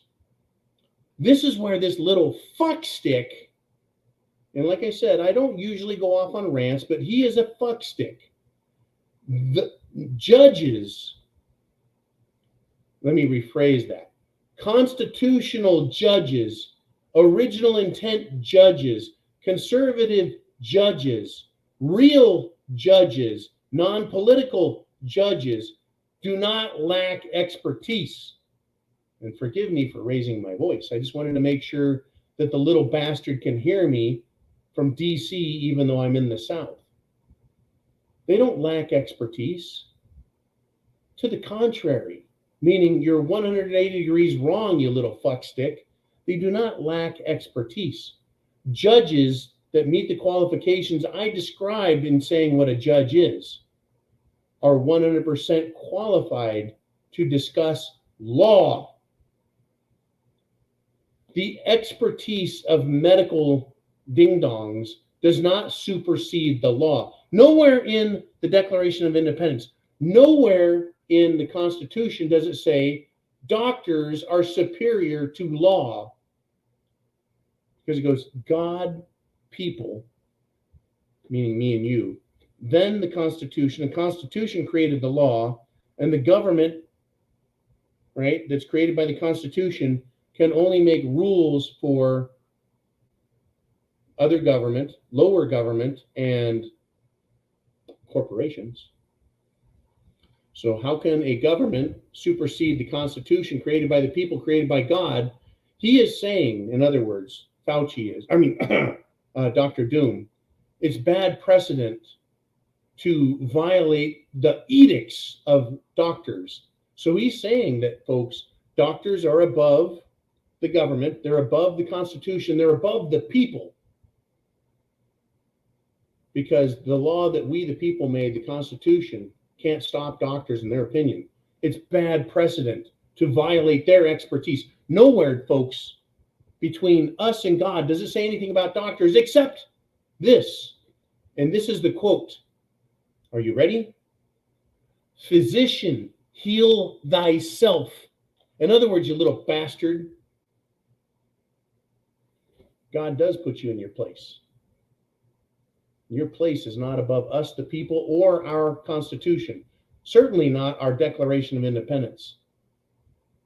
So Fauci says it's bad precedent to rule. No. See, judges aren't making medical rulings. No, they're not. Judges rule on the Constitution and the law. And it is unconstitutional for a physician, a bureaucrat, or anyone else to violate our rights. Our rights supersede their medical expertise. So therefore, it's not bad precedent. Rather, it is proper execution, proper understanding of where the law and medicine land in this hierarchy of supremacy or sovereignty. God, people, Declaration of Independence, Constitution, then government, then, shall we say, associations. Doctors are part of a society or association. It is a fictional creation that exists underneath government, not above us. Fuck them. Lando B56 with a 306 super chat donation. He says, Sunday fun day. You think Putin would use nukes? My answer is no. Oh, I take that back. Take that back. Bad John. Do I think Putin would use nukes? The answer is yes. And then I will go into under what conditions do I think Putin would use nukes? Number one, I don't want anyone to be afraid. I do not believe Putin will use nukes on the American people. I do not believe Putin will use nukes on the European people. So, if I believe Putin will use nukes but not on the people, who do I believe Putin would use nukes on? Number one, any government that uses nukes on the Russian people or Russian sovereign entity or the Russian army. Any government that does that risks a nuclear retaliation from Russia.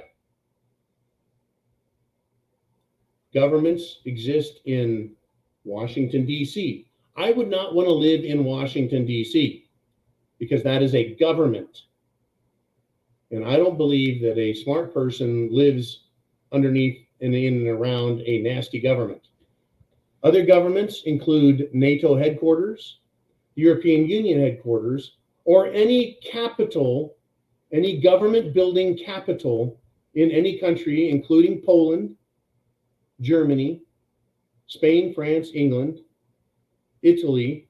I wouldn't want to live near a government because I believe governments or bureaucracies like the European Union, because they're not elected, folks. European Union, even though it's a government, is a bureaucratic government or an oligarch government. Let me continue. Who else would Putin, in my opinion, use nuclear weapons on? Either a government that attacks his military, or number two, a Western oligarch like George Soros, Klaus Schwab,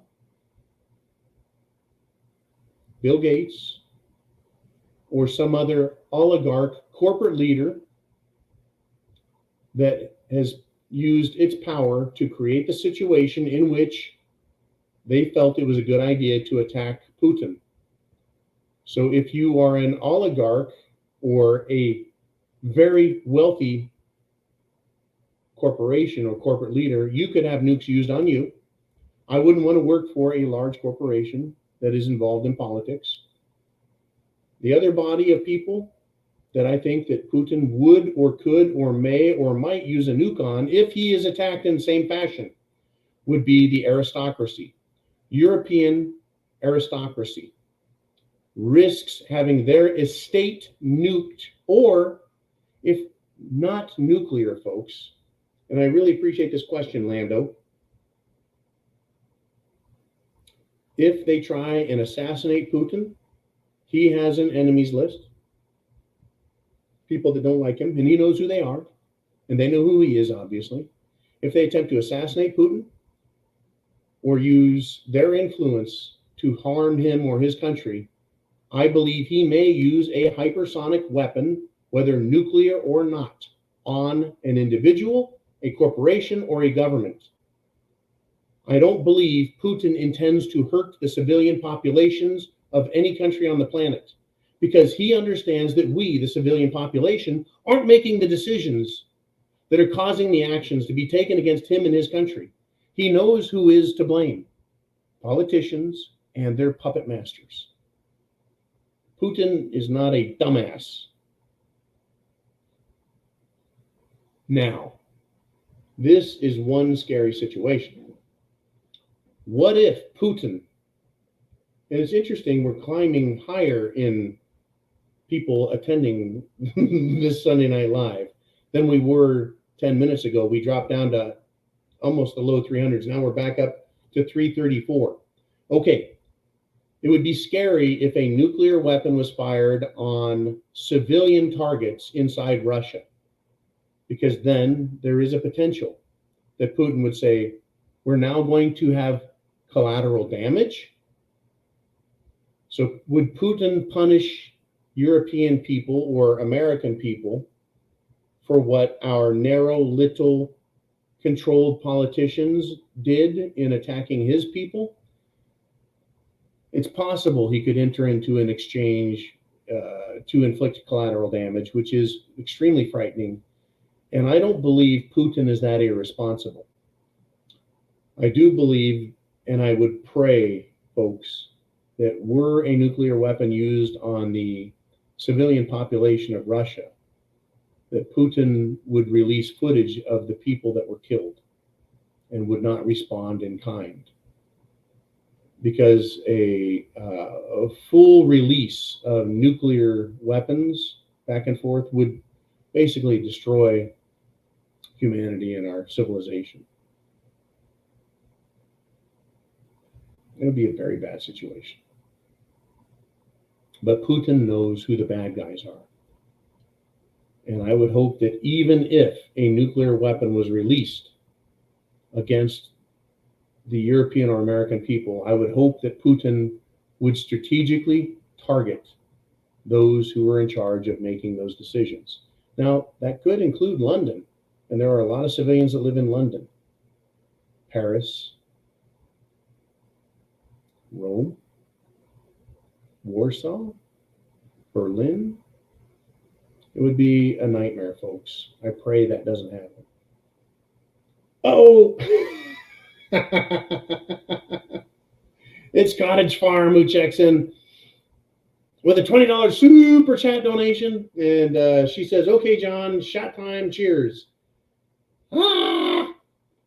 Okay, I got the captain here. I'm down to the captain with a lemonade and vodka chaser.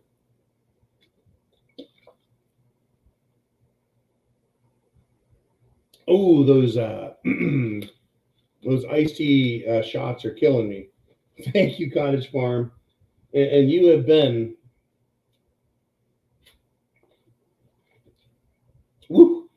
you've been an excellent supporter, and you provide great commentary and questions and statements. Thank you for your support as well. We have had a full wheel tonight. I think I'm out of super chat donations, and I think at 3 hours and 12 minutes. One second here. All right, Oliver, I'm blaming you. You're smoking a cigarette. Yes, I am. Wow, okay. You're setting a bad example for children out there, Oliver. You're a very bad man. What was I watching? Oh, I was watching some movie, and everyone in it was smoking. And I was like, what are they smoking? And I was like, wait a minute, this is like the 1980s when people still smoked in their own houses. The reason I brought you back on screen, brother, is Was that a Cheech and Chong movie? that would be a different type of smoking. That was Up in Smoke with Cheech and Chong. You know, what's funny is Tommy Chong and Cheech Marin are still they're still pop culture icons. They're still funny as fuck, and they're still making commentary, even though as geriatrics, they're a little different than they were when they were in their 20s. What was I going to ask you? Oh, what is the record for us in a not a post? Oh, geez, I have no idea. 20 minutes, our longest ever. I lose track of time, man. I mean, we've been on for hours, and I have no idea when the live stream ends and our post commentary goes. There was one time when we did a 2.5 hour live stream, and then we hung up, and then I came back and started a new chat, kind of an after chat, and we went for like another 3 freaking hours drinking. And, yeah, that was a night. Uh-oh, what are you doing there? Cottage Farm with the $20 super sticker. What are you doing? She just put up another one. Well, it doesn't say anything about drinking, so I'm off the hook. Oh, I can fix that. I mean, 340. We're actually going up in viewers. What the heck is going on?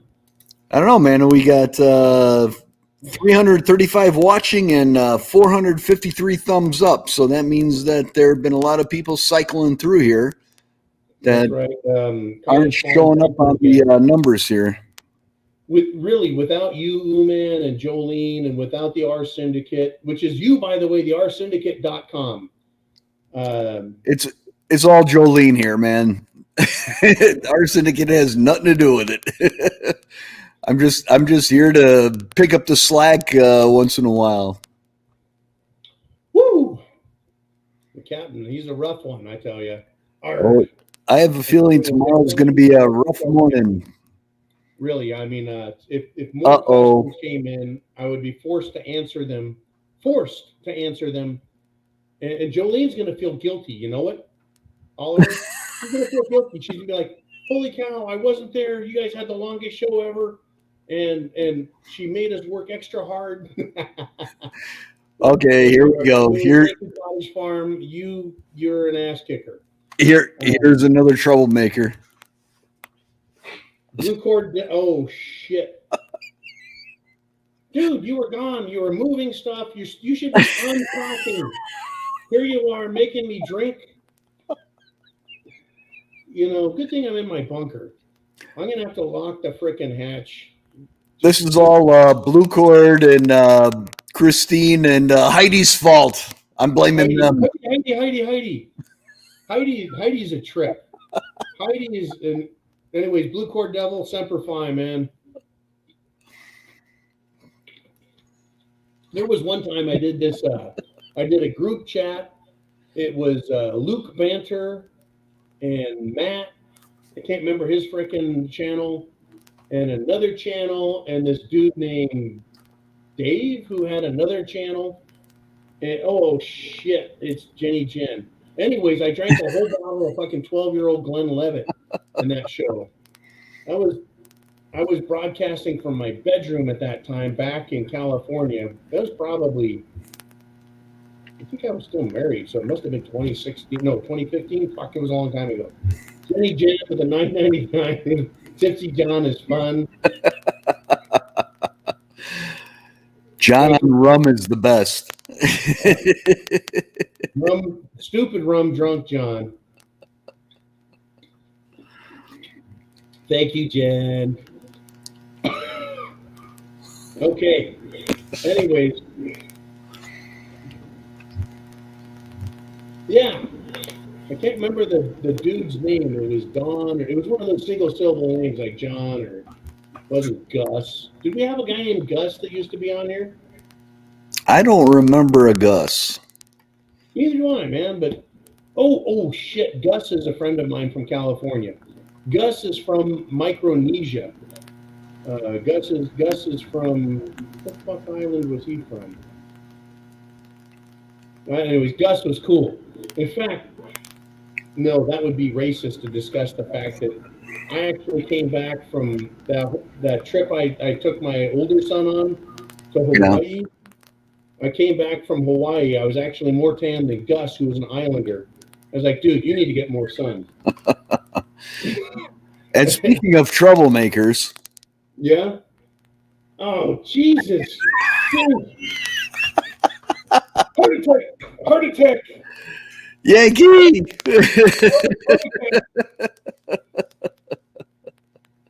Hey folks, at the Prepared Mind channel, we take your health very seriously. That's why we recommend the Jim Jones Juice. That's right, the Jim Jones Juice. Get yourself a can today. Just the friendly homes of America are always prepared for hospitality. Not only on Thanksgiving Day, but every day, all the year around. No matter who comes to call or who happens to drop in. There's nothing like hitting the Jim Jones Juice, laying one down, and feeling that stuff enter your bloodstream. Oh. Did Bill leave his pop and candy only half eaten? No, sir. Oh, heart attack! Defibrillator! Ah! Clot! Ah!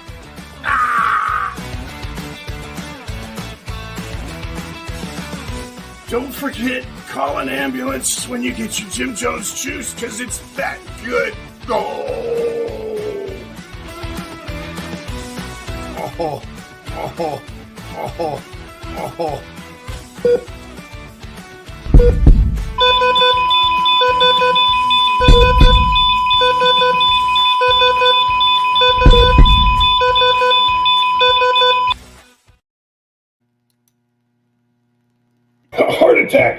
Heart attack. Speaking of troublemakers, we got another one. Watchdog, thank you. What the hell? Crispy bacon back Back in the house, I tell you, folks, don't let Crispy Bacon fool you. Is he trying to fool you? Is he trying to fool us? He told me that he was not encouraging you to drink tonight. Oh, okay. $5 super chat from Crispy Bacon. Truly, if you guys knew who Crispy Bacon, if you knew him personally, I'm getting all sentimental and sappy and shit. Love that guy. Chris is a great guy, man. He's a great guy. We had a great time with him on the beach over the summer here, or over Christmas. What did you do? I said we had a great time with him over Christmas on the beach. Yeah. When was the time that you guys were in the bunker? I had you, Crispy Bacon, Nikki. When the fuck was that? Oh, we picked you up and you drove Nikki out of the bunker when we were there over Christmas. I got it on video. Anyway, Crispy Bacon, you are the man. If it wasn't for Chris, I would be in the RMZ and probably dead. I'm sure the cannibals that live in the RMZ would have eaten me by now. I gave them a bunch of food, and this is more Jim Jones juice. Blue Cord, you're killing us.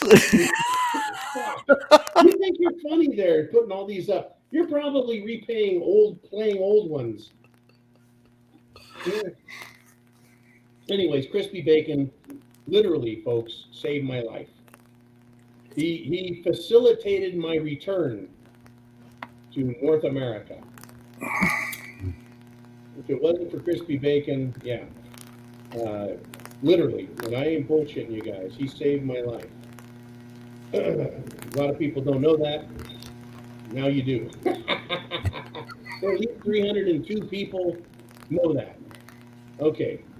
Anyways, yeah, super dude.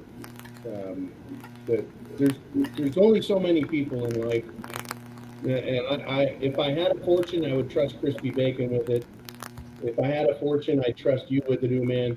If I had a fortune, I would not trust Nikki with it.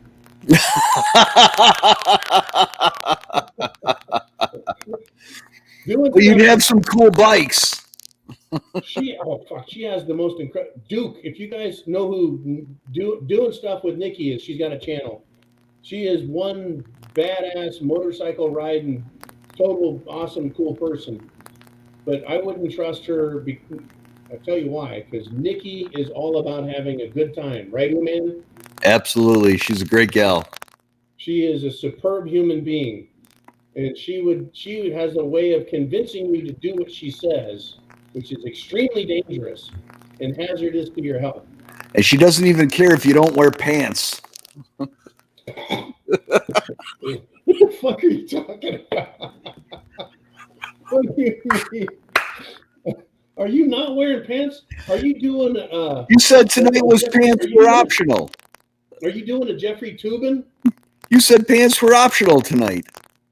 Well, you gotta wear underwear, man. You can't be Jeffrey Tubin naked from the waist down. Especially with me on your computer. I don't want you underwear. You're wearing underwear, right? Oh, of course. Okay, good. Yeah, this is not a rainbow channel. It's very macho and shit. All right. I've got my Duluth trading shorts on, so. Oh, nice. Well, one thing I can say about Duluth is everything they make is extra thick, meaning the pants, the underwear, the shirts. It's all top quality stuff. You know what? I switched over to Duluth years ago before this whole Carhartt thing blew up, and I just love their stuff. Well, I have a Carhartt jacket still, but I have Duluth stuff now, and I will not buy any Carhartt any ever again. And oh shit, fuck.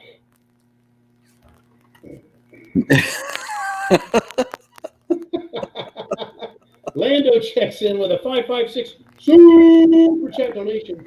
It says, Appreciate you, John. No, appreciate your opinion, John. Simplify. My granddad was a code talker. All the best. Dude, the code talkers. I think they were also called, is that the same one as the wind talkers, new man? I have no idea. All To right, be the wind honest, talkers, I believe, were Apaches that were used to transfer code using a Native American code system that the enemy could not crack. I wonder if he was a code talker, the same as the wind talker. Thank that you, was, Lando. You didn't say drink, so I don't have to. that was Apache, right? I believe it was Apache. The Apache language could not be broken because it was Right. not part of the codified or different code systems that were being used. I mean, the Nazis had their, what did the Nazis have? Oh, what was that called? They had their, holy shit, I can't think of it. in the movie U-571, they needed to, they captured a Russian submarine, not Russian, a Nazi submarine, and they needed to capture the code machine. Fuck, I can't remember what it was. You know, I was just watching Blacklist the other week, and they had something about that decoding machine with the encryption and everything else. Yeah, it I was, can't remember what it was called though. I believe they did capture it. It was used to decode the Nazi messages. Yeah, they had a very good encryption, but it was a mechanical encryption system. Right. The Russians also had one, of the Soviet Union rather, and that was featured in the movie James Bond, From Russia with Love, where he was trying to capture the Russian code machine, of course, by using his awesome James Bond ability and then his penis, I guess, to... Is super secret, top secret squirrel information. Yeah, we have the Prepared Mind decoder rings that we have now. Ah, fuck. Raining Tornadoes is back in with $2. Here comes the RMZ Rooster. That fucking rooster. Oh, there it is. Yankee, you got it. It's the Enigma machine. It was the Nazis had the Enigma machine. The Enigma machine, and the Soviets had another machine. I think it was modeled after the Enigma machine, which was kind of like, it used a rotating copper discs that you would program in a series of letters and numbers to tell the disc how to line up to decode it. So it could be a constantly revolving thing, and they had a series of different numbers they had to follow. So I think that even if you captured one and they changed it, you could still follow it until they realized they were being watched, and then they would set out a whole new series of numbers. Anyways, it was a really elaborate encoding system, almost as super secret as the R Syndicate super secret squirrel decoder ring that we have. Almost good. Oh, were we supposed to make one of those? What was that? Were we supposed to make one of those? Oh, yeah, we already made it. It's distributed to everyone who's on Patreon. If you sign up at Patreon, we'll send you 6 of them to give to you and your own group. Actually, I'm full of shit. We don't have one. I'm gonna go grab another beer. What am I supposed to talk about? Oh, wait a minute. I'm supposed to go away if there's no more super chats. Otherwise, I could be here like all night. What the hell? I could be here all night drunk. Well, now that you said that, I'm sure there's going to be one coming up, but... All right, well, I'm going to give you a chance to get another beer. And then I try to wake up at like... Asking you shall receive, John. What? I've got to wake up at like 5 a.m. No, 4 a.m. is when I normally get up and start decoding the news and preparing for the next broadcast with you guys. We're down to 282 people. If you leave, I don't blame you. This is a long fucking time to be on the channel. And Orlando, oh, it's Orlando with the $2 super chat. He says, if you don't drink a drink, you ain't American. Okay, I take that challenge from you, Orlando, because number one, you're just fucking awesome.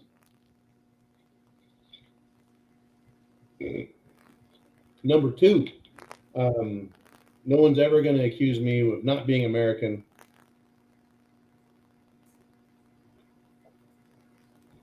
And get away with it. Anyways, when I said I had like 18 other super chat, or not super chat, but 18 other topics to discuss, I really do. You know, and this is one that I'm just going to pick because I'm picking it. Putin, you know, Vladimir Putin, the bad guy in the whole world. He had a message over the weekend for the world. And I think, again, what this guy is doing is he was demonstrating the hypocrisy of the oligarchs and leadership in the West, supposed leadership. What he said was a message for the European Union chief.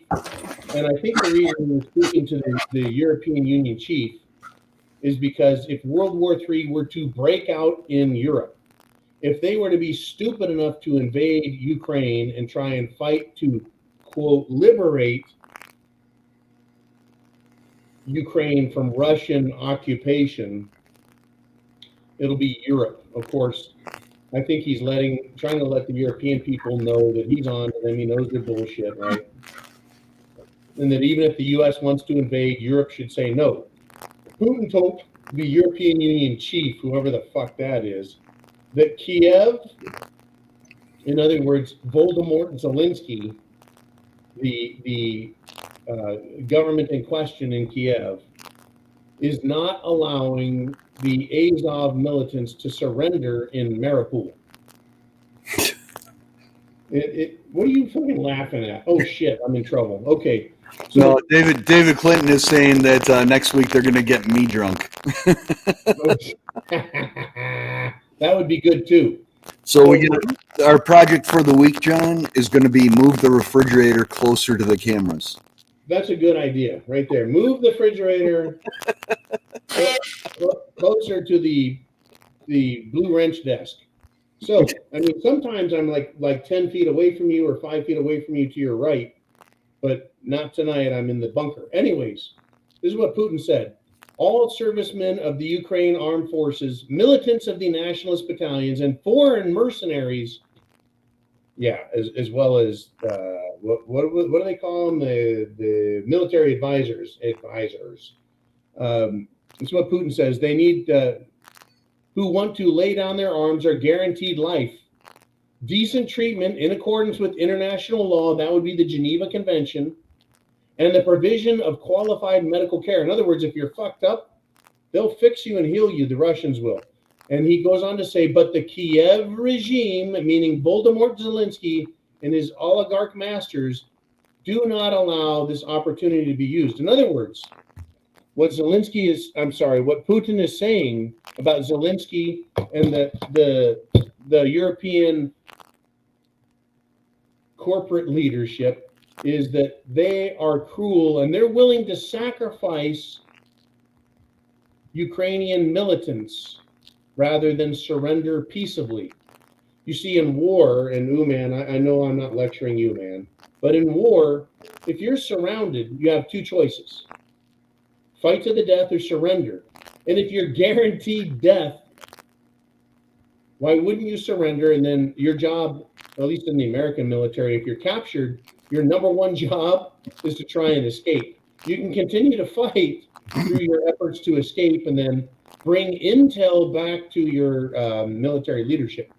But what he's saying is the Ukrainian leadership, Voldemort Zelensky, and his masters, the Ukrainian oligarchs, and then other people who have money invested in Ukraine, they're willing to sacrifice their military, no skin off their teeth.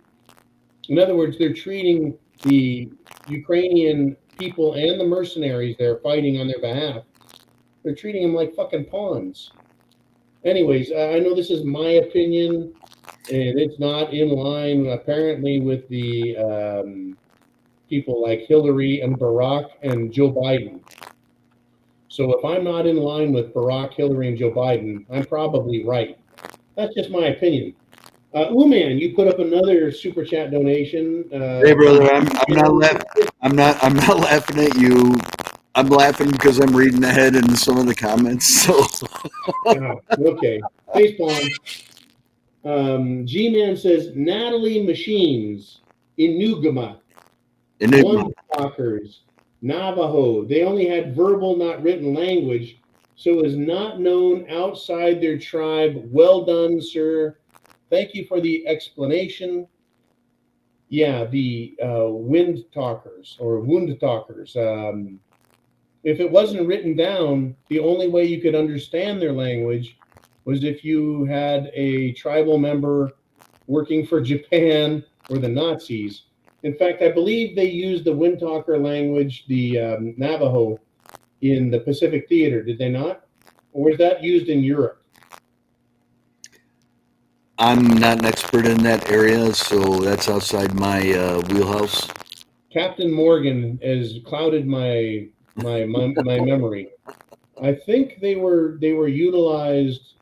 Fuck, I can't remember which theater of war. It was interesting. The reason I'm kind of confused is number one, the alcohol. Number two, the Japanese Americans were allowed to fight in World War II, just not in the Pacific Theater. They were fighting in Europe. So they were not all thrown in internment camps, just I guess the families that FDR didn't like. Blue Cord Devil is back with a $5 super chat donation. He said, let's hear your other topics you wanted to talk about. By the way, drink, devil dog. You bastard. I told you I was looking ahead in the comments. Oh, yeah. Okay. And then Cottage has another comment for you. Drink, John. Trump.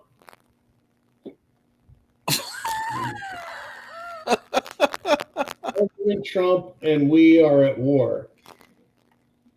Trump is a winner. Yeah. So Trump is a winner because he never gives up. All right. Let's see. And thank you, Cottage Farm. You are very bad. Bad girl. Bad girl. 260 people live still. And you are here not because you hate me, but because you like the crowd we're in. 260 people want to see me inebriated like a fucking idiot. You know what? We'd probably have over 500 still if it wasn't for me here. What was that? I said we'd probably still have over 500 if it wasn't for me here chasing everybody away. You're such a bad person using your blue wrench to hurt people. Oh, I got my blue wrench right here.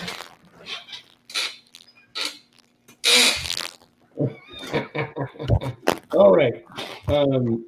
Cottage Farm first, and then I'll get back to the other one. I'll get back to another topic. Cottage Farm says we are at war. And I've talked about this numerous times. I hope there are new subscribers here who are getting a good kick out of this, but it's not a shooting war. You and I are in, Uman and everyone. I really believe it's a psychological war, it's a social war, it's a legal war, it's an educational war, it's an economic war, it's a monetary war, it's a financial war. Banking is financial, economic is the businesses we work in, and monetary is the value of our cash. And all those things I think are being destroyed, brother. Anyways, I agree with you, Cottage Farm, 100%. I can't disagree on any of those counts you made having to do with Trump or the war or the drinking, which I did, of course. Thankfully, here I am. Now, the other guy, who was the last? It was Blue Cord Devil said he wants another topic. He wanted you to take a drink more than anything. Well, I think you're putting words in his mouth. Allegedly. Now, let's see. This is an interesting topic. And this, I think, speaks or is supplemental with regard to will Putin nuke anyone? And again, it's supplemental, right? It's tangential. Out on a really skinny branch, way the fuck out there, but it's there. Last week, as we went into the weekend, it was reported that 2 Russian oligarchs, their wives and daughters, were found dead 1 day apart. Like a Russian oligarch killed or dead, and a Russian oligarch killed. Thank you, Cottage Farm. Bad girl. Back to the Russian oligarchs. It's the circumstances under which an oligarch, folks, is a rich person, super rich, wealthy person, like a Bill Gates or a Jeff Bezos or a Zark Zuckerberg or a Bernie Kosar. No, wait, he was a football player. Anyways, these guys ended up dead, and their wives and their daughters. Now, typically, someone will die. Not them, their wife, or them, their husband, or them and their kids, but all of these fucking people. And I think that this is part of the collateral damage that's going on in this war against Russia to foment conflict, to create a Cold War so that we have an enemy that we're always supposed to hate, so they can restrict our rights, claim an emergency, punish the fuck out of us, etc. Collateral damage, folks. We're seeing the loss of the U.S. dollar as the world reserve currency, the destruction of our world trade system, which China was the manufacturing hub of, all the ships that are just parked in Shanghai, the participation by corporations and labor unions to increase the suffering we're going through, chemical plants, space research, food factories, and then the death of enemy rich people, the oligarchs. What I'm going to say with regard to the Russian oligarchs, their wives and daughters being killed, is expect more deaths, more attacks, and more collateral damage. Expect retaliatory responses against Western oligarchs. In other words, when I said I think that if Putin was to respond with a nuke, it would be against those who nuked him, not the general population. And that because Russian oligarchs have had their millions stolen in yachts and other property, I'm sure foreign property owned or controlled foreign corporations that were supported by or shares owned by Russian oligarchs, that has been confiscated, frozen, bank accounts frozen. There is going to be a Russian response to this. There will also be a Sino response, and I'm using a big fancy word for China. Actually, it's a small fancy word for China, Oliver. I hate it when they say Russian, Sino, or Sino-Russian relations. Why don't they just fucking say China-Russia, right? Because they're now allies, and Russia and China are so strong as allies, very close. They're much closer than China and America and China and Europe. China's basically picked their bed and they're lying in it, but they're saying, we'll benefit financially from you stupid Western countries, but we will continue to punish you as much as we feel need. And by the way, F you, all of your factories in China, if you want to declare China the enemy, we'll just own your fucking factories. The same way Russia, Opie's checked in. The same way Russia has said, look, if you're going to abandon your factories in Russia, we're just going to assume the ownership, nationalize them, probably privatize them, give them to, shall we say, Russian oligarchs who have had their bank accounts and property stolen by Western governments, and then we'll continue to manufacture goods in Russian factories abandoned by Western idiot corporations who are virtue signaling this bullshit to support a war and create another Cold War with Russia. By the way, folks, car manufacturers and other heavy industrial equipment was being manufactured in Russia by Western corporations. Let me just name one company, okay, Lumen? Mercedes. We'll move on from there. Opie Waddell does a $5 super chat donation, and he says, the still arrived from Kiev. Must be a bunch of disinfo on the news. They only took 9 days to get here. Kaz, Bacon, E-Man, John, Jolene, take a big swig. Now I'm getting dragged into this. That'll fucking teach you. Jolene is, I believe, not participating in this debauchery. You guys are forcing.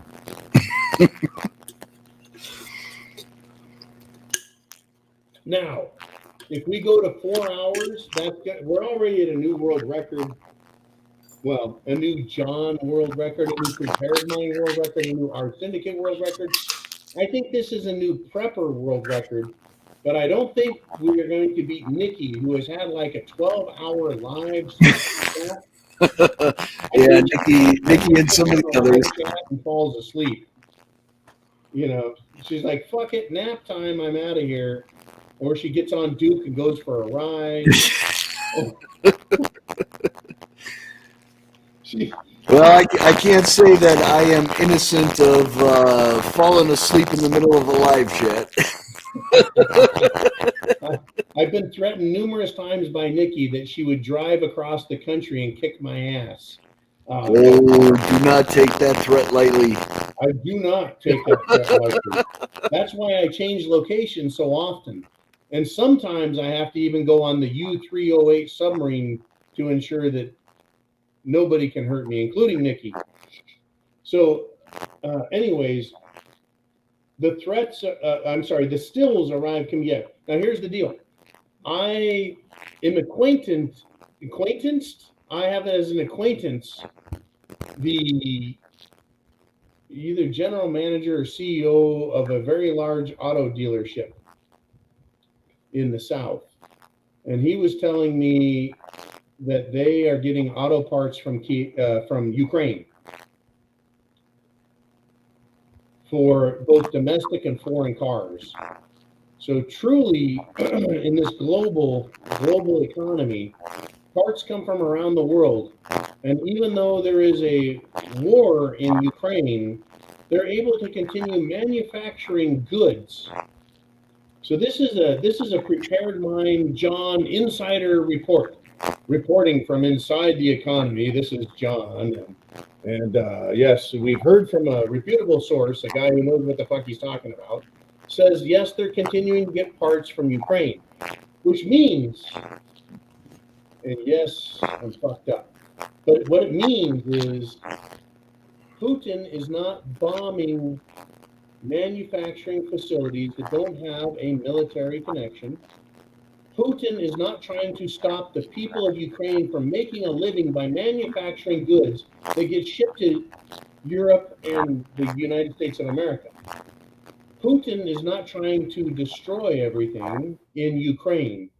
I think Putin is trying to get rid of Zelensky or stop NATO from invading. In other words, he's not destroying Ukraine. What do you think, Uman?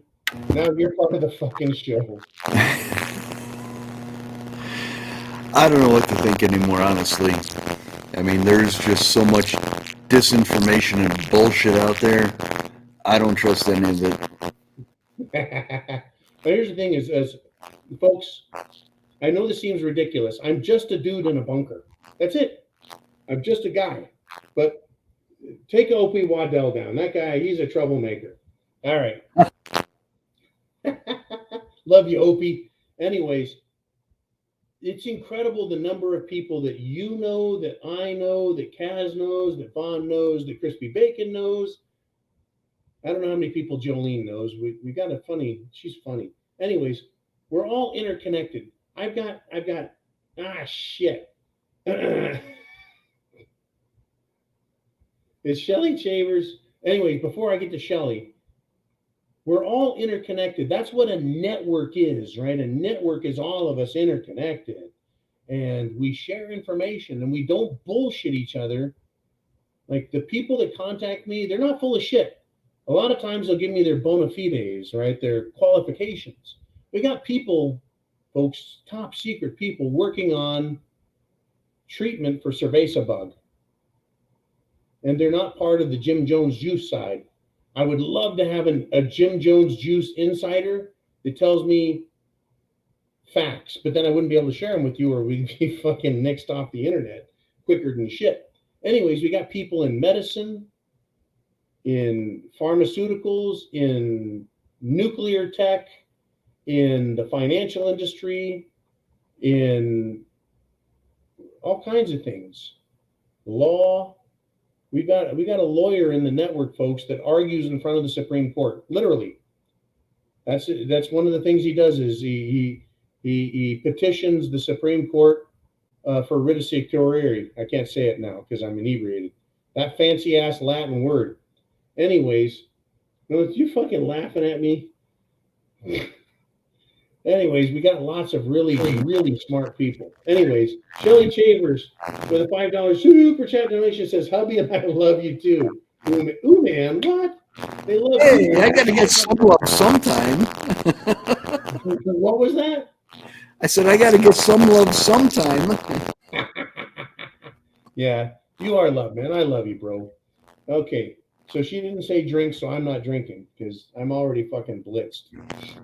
Oh, I think she left that part out on accident. What was that?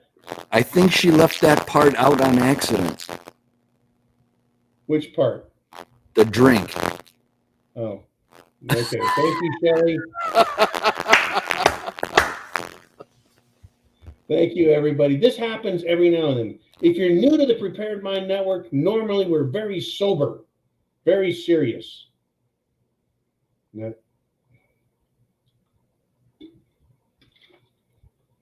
And this is iced tea. Every once in a while, you just got to cut loose and let it fly a little bit, you know? I mean, yeah, this is definitely a world record for us here. Anyways, my lips are numb. What the fuck does that mean? Oh, I could have cerveza bug, the new lip version. Gotta call the Jim Jones Juice Doctor.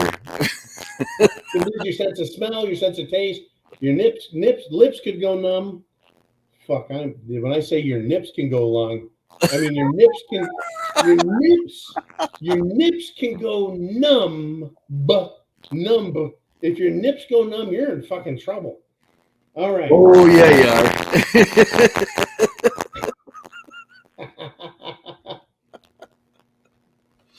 Yeah. Okay, I'm pretty sure we're out of super chat donations, so it's just shy of 4 hours. I want to thank everybody from the bottom of my heart, from the bottom of my unenlarged, non-Jim Jones heart. What are you laughing at? You fucking kraut.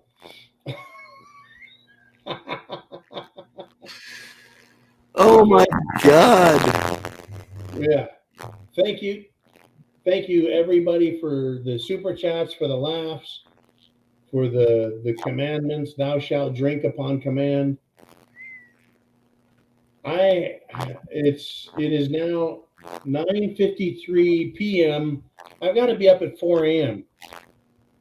I'm going to have a rough day tomorrow. This is all your fault. Not you, man, but everyone else. I want to thank you. I love you. Get prepared. Literally. I had this conversation with a very important person in my life. And all you guys are important, but I guess when I start thinking about you as individuals, you're very important. You know, make sure you've got food, water, shelter, clothing, medicine. This is really important stuff. And make sure your food tastes good. Like right now, I'm looking past the can, and I'm looking at a can of dehydrated mashed potatoes, and I'm really hungry. You've got to have good food. They're not going to let us go. I'll tell you what, I'm actually more dangerous inebriated than when I'm sober. Well, we'll put that to the test tonight, I think. Yeah. Blue Cord Devil, $2 super chat. He says, "Drunk Devil Dog, Semper Fi."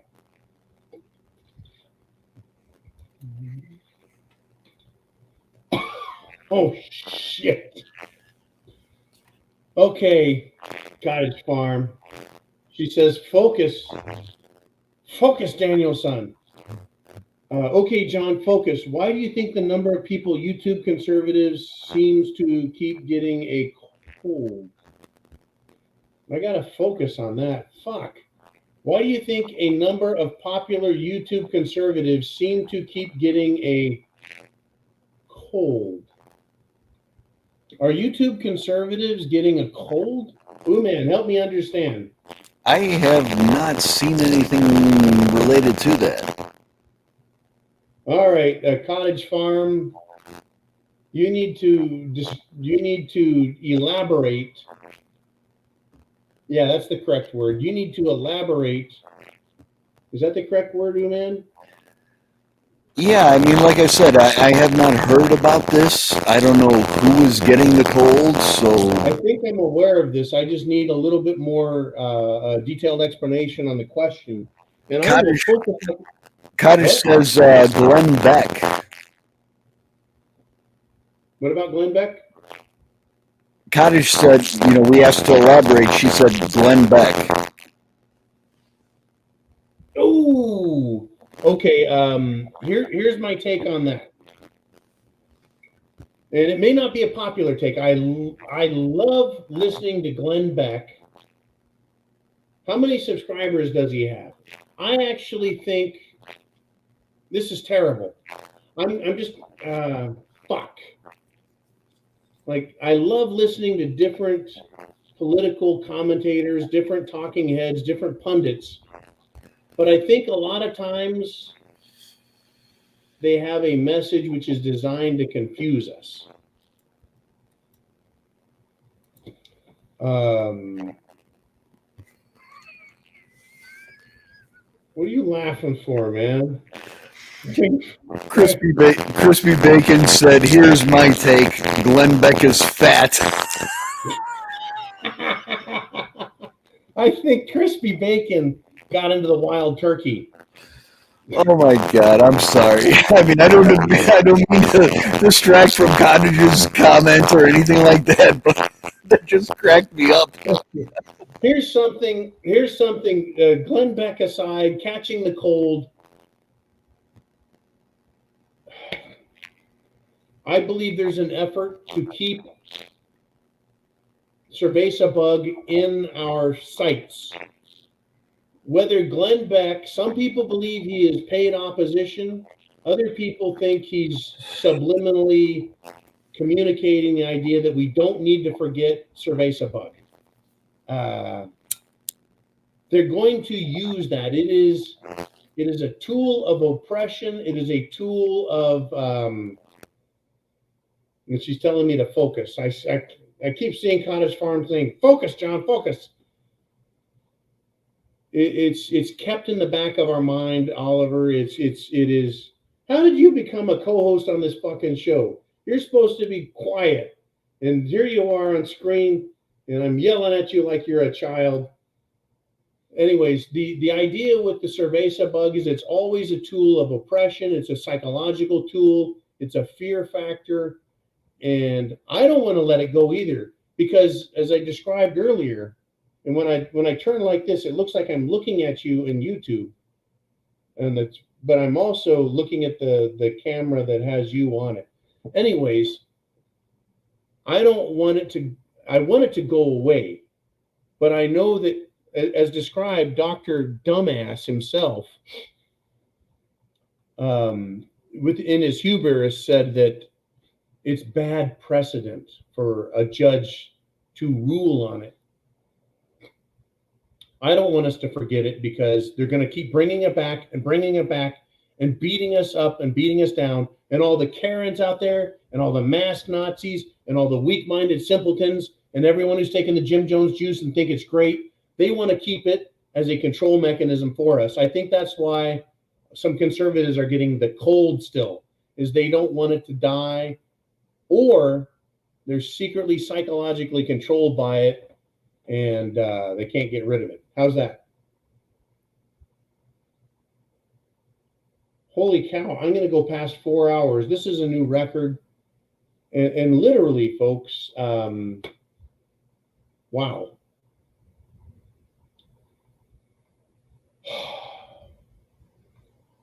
Thank you. Thank you, Cottage Farm. Let me talk about this. This one bugged the shit out of me. In Marjorie Taylor Greene's lawsuit, they're trying to use the disqualification that she participated in an insurrection so she can't get reelected or run for reelection. She actually did this, and Matt Getz, and everyone's aware of this, folks. She posted and pointed out in court, because, well, what they're doing is they're trying to say that because she referred to 1776, that it was a call to violence, right? You got this, man? You got this, cameraman? 1776, to even mention that as a call to violence and a form of insurrection. So then in court, Marjorie Taylor Greene said to the prosecutor / petitioner, right?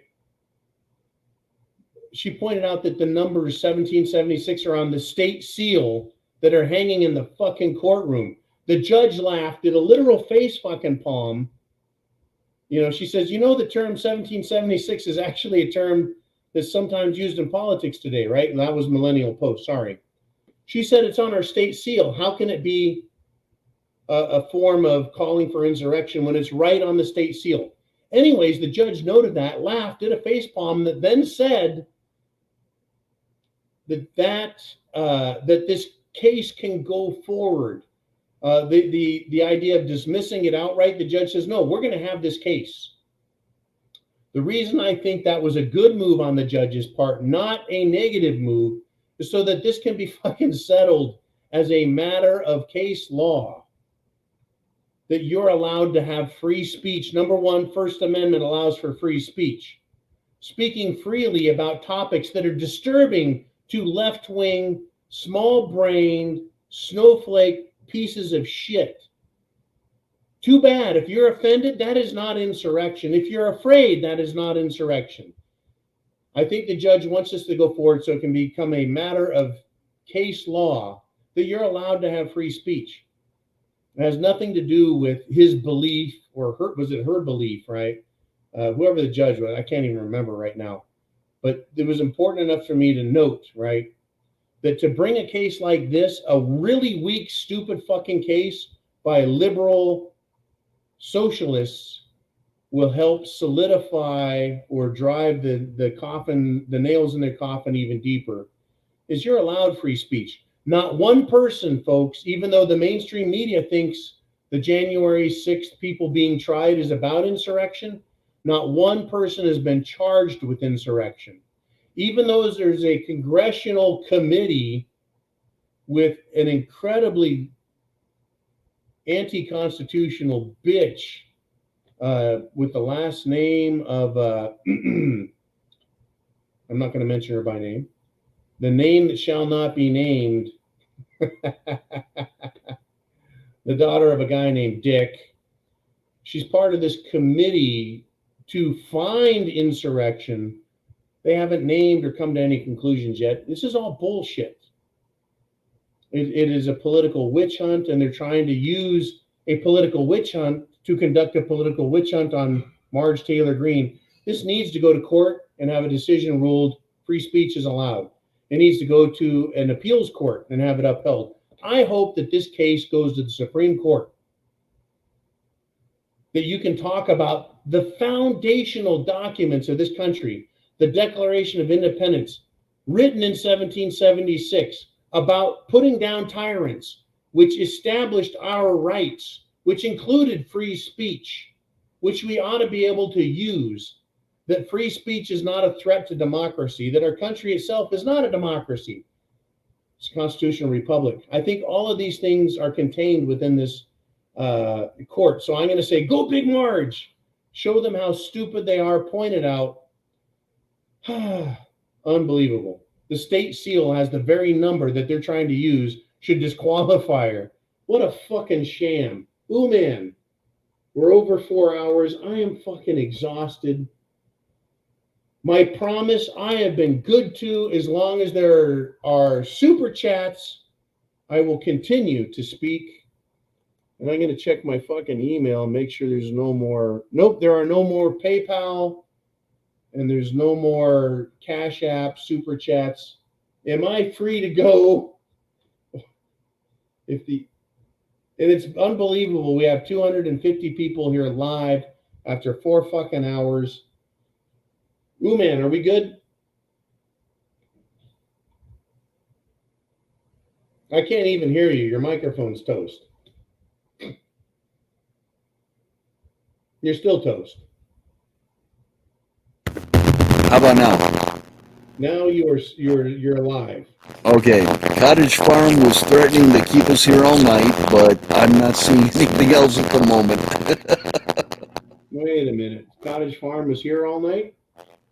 Oh boy, here we go. What do we got? We got another one here. You're kidding me. Holy cow. Raining Tornadoes is back with a $10 super chat donation. Good thing I'm in my bunker. No one can hear me. I bet the ground is reverberating above me and around me with super chat. Anyways, he says, pretty sure the wise owl only licked it twice. The third was a bite, if I recall correctly. So the owl lied. Have to do 10 plus shots, Mr. Owl, to make it through the live stream. You know what he's referring to, Uman? No, I do not.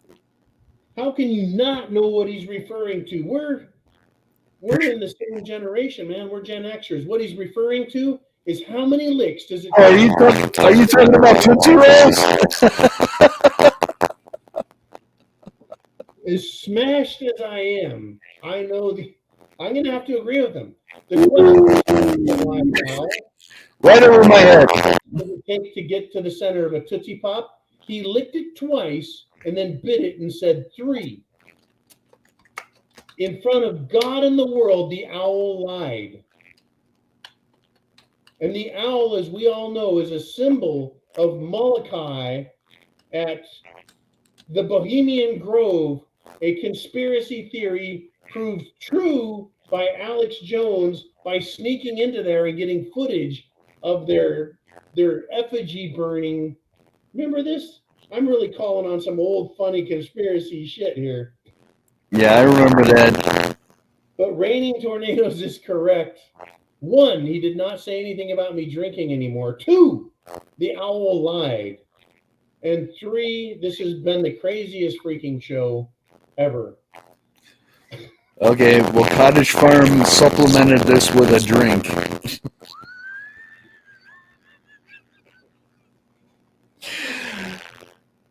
Cottage! I think I'm going to be late to work tomorrow. I think I'm in big fucking trouble. So she's saying drink? She's saying drink. Okay, now, what's important to note, folks, is I am drinking not because I'm an alcoholic. I'm drinking because you guys are supporting my sober efforts.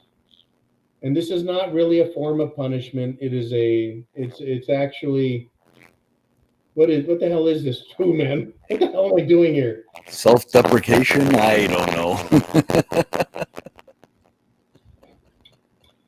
I'm actually, the last 2 hours have been about continuing to ask questions, and I'm becoming inebriated, or no, I'm continuing to be more inebriated in support of you guys who want this channel to continue. I can't even fucking talk anymore. Hey, John? What? Did you address, I think I may have missed this one from Blue Cord. Did you address this yet? Oh, crud. Okay, I want to go back to Cottage Farm, then we'll get back to Blue Cord Devil. You guys, all of you, are supporting, by being here and then the super chats, you're supporting this channel, the GTFB, to get the F back and stay back fund. It's about funding my efforts on this channel rather than going out and becoming a general contractor in the general public and working 8 to 12 hours a day, 5 to 7 days a week, pounding nails, remodeling, building houses, subcontracting, whatever the hell it is I do.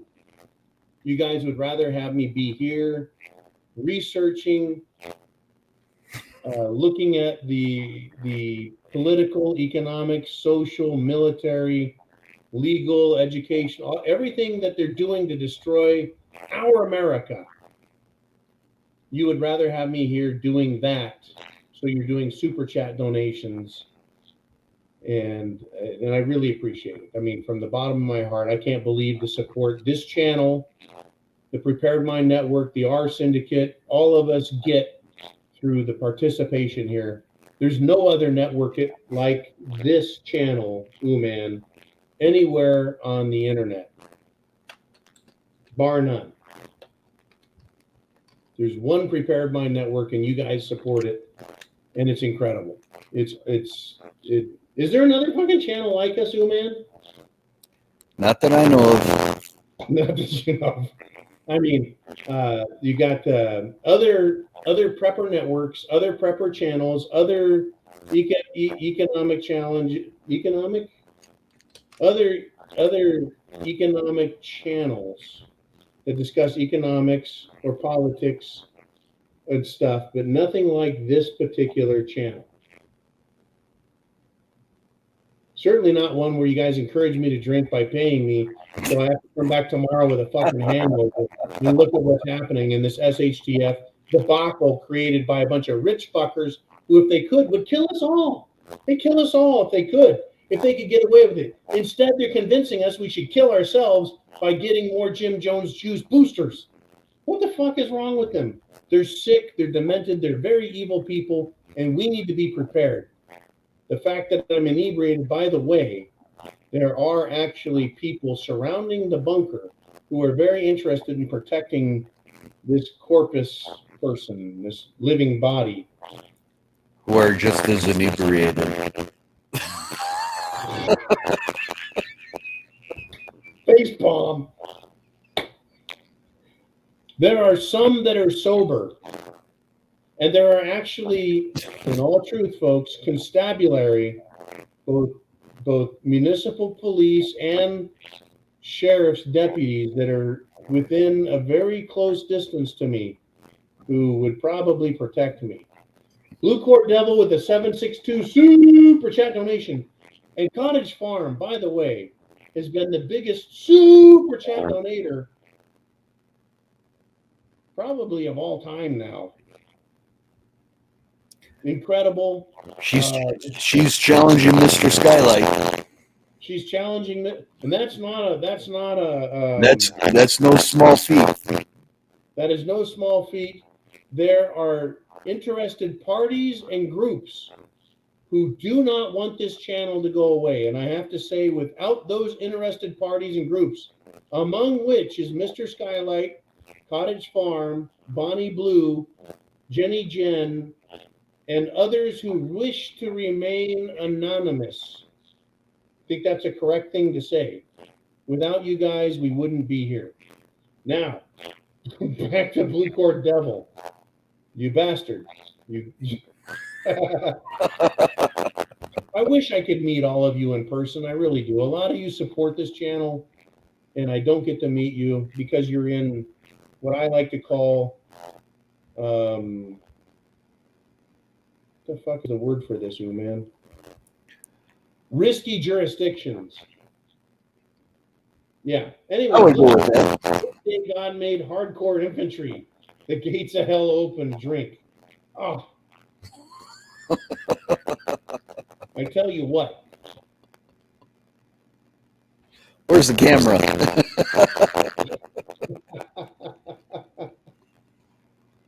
This Captain Morgan iced tea. Anyways, I mean that literally from the bottom of my heart. There is no fortune of mine that supports this channel's existence. It is all of you guys. And also, yeah, the preparedmind.club. That's literally your guys' store. That idea came through a collaboration of me and Jolene. And she was like, you know what, you need, and this is years ago, folks. She was like, you need a store so you can recommend particular products that you and others have reviewed and know are good. So yeah, Jolene's done a great job. She's not here. She's missing it. You blew it, Jolene. You didn't get to have all this fun. We are now at 4 hours and 15 minutes. And I'm going to tell you. The fuck are you laughing at? Read the comment. Dana showed up. If you guys don't know, Dana is a fantastic our syndicate member. Did you say Cottage Farm has small?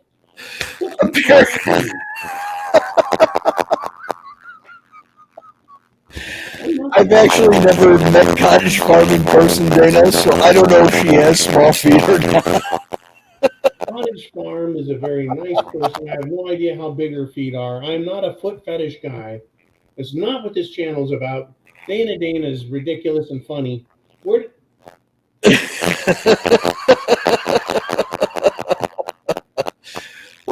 getting into silly stuff here, so I figured, what the hell? Cottage Farms has small. I think small feet is a good thing. Like Cinderella had small feet that fit in the glass slipper, and the ugly stepsisters had big feet and they wouldn't fit in. And so is Dana asking if Cottage Farm is Cinderella? What kind of? I need to get my super secret squirrel decoder so I can figure out what the fuck this is about.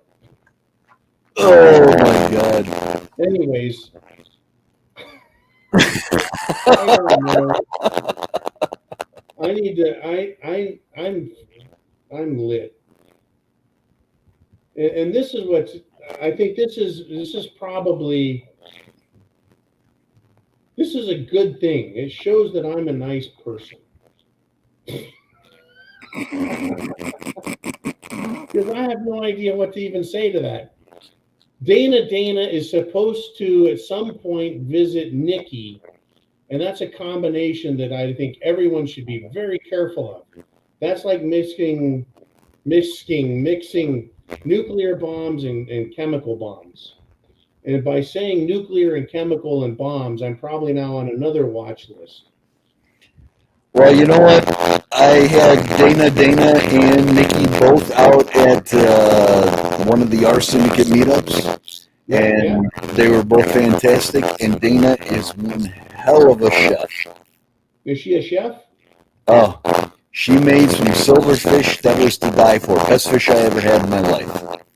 Interesting. What you need to do on the Ooman channel is show everyone how to make your onion bombs. I was kidnapped by Ooman, duct taped to a rack, meaning a bed, transported across several state lines. Hey. That's going to get the FBI involved. Flipped across state lines is federal kidnapping. It did not happen. This is a satire show. I was not kidnapped with duct tape to a rack, hauled across state lines by Ooman.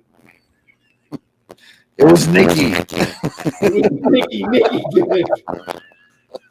Anyways, Ooman makes these things where he takes hamburger and mixes it with another meat product and sticks it in an onion husk, wraps it in bacon, and then broils it on a fucking barbecue. And it's incredible. Anyways, you should do a cooking channel with Dana. Hey, the barbecue has been fantastic, man. I can tell you, I wish I could take that thing with me everywhere I go, but it ended up being 1,250 pounds, and I can't get it up the damn ramp of the toilet. What can't you get up the ramp? The motorcycle or the barbecue? The barbecue is more than the motorcycle. You can drive the motorcycle up, but the barbecue. Yeah. Okay, so the moral of the story is chance favors the prepared mind. Or we blow the old record away by an hour now. Hey, Jolene's in the chat. Jolene showed up? Yeah. What? I just saw her in the chat. She was in the chat. Okay. Well, it's only on West Coast time. It's only 10:20. I'm sorry, it's only 7:20. So, like, Jolene would have to be older than age 70 to go to bed that early. And she's not. She's very young and she's like a little sister. All right, what do we got here?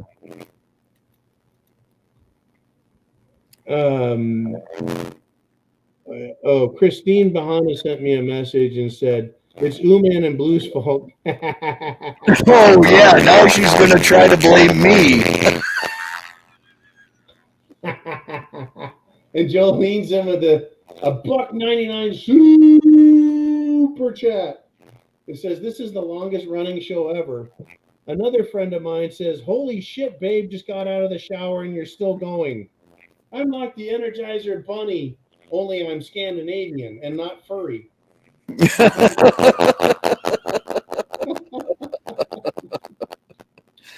Okay, oh, my God. You're being such a good super administrator.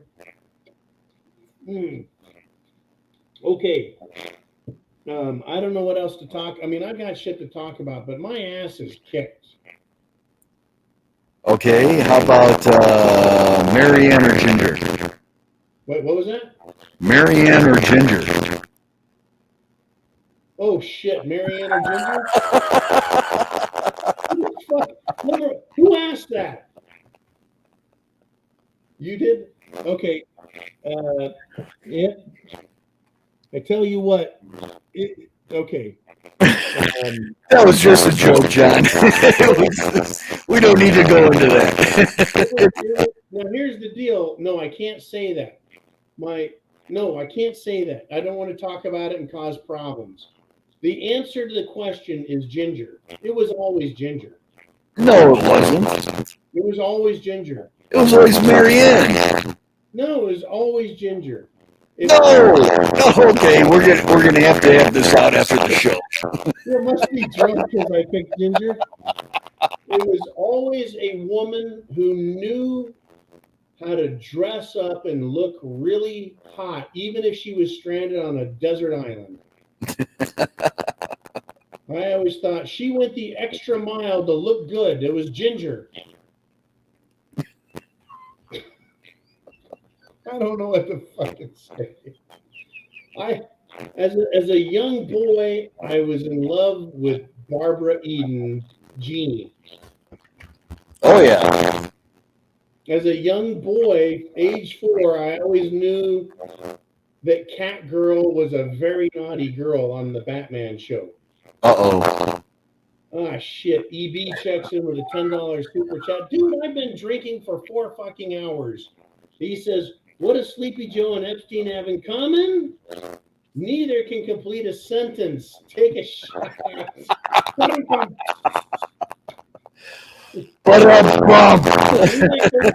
sentence meaning Jeffrey Epstein didn't kill himself. He didn't even get sentenced. He didn't even get to the sentence.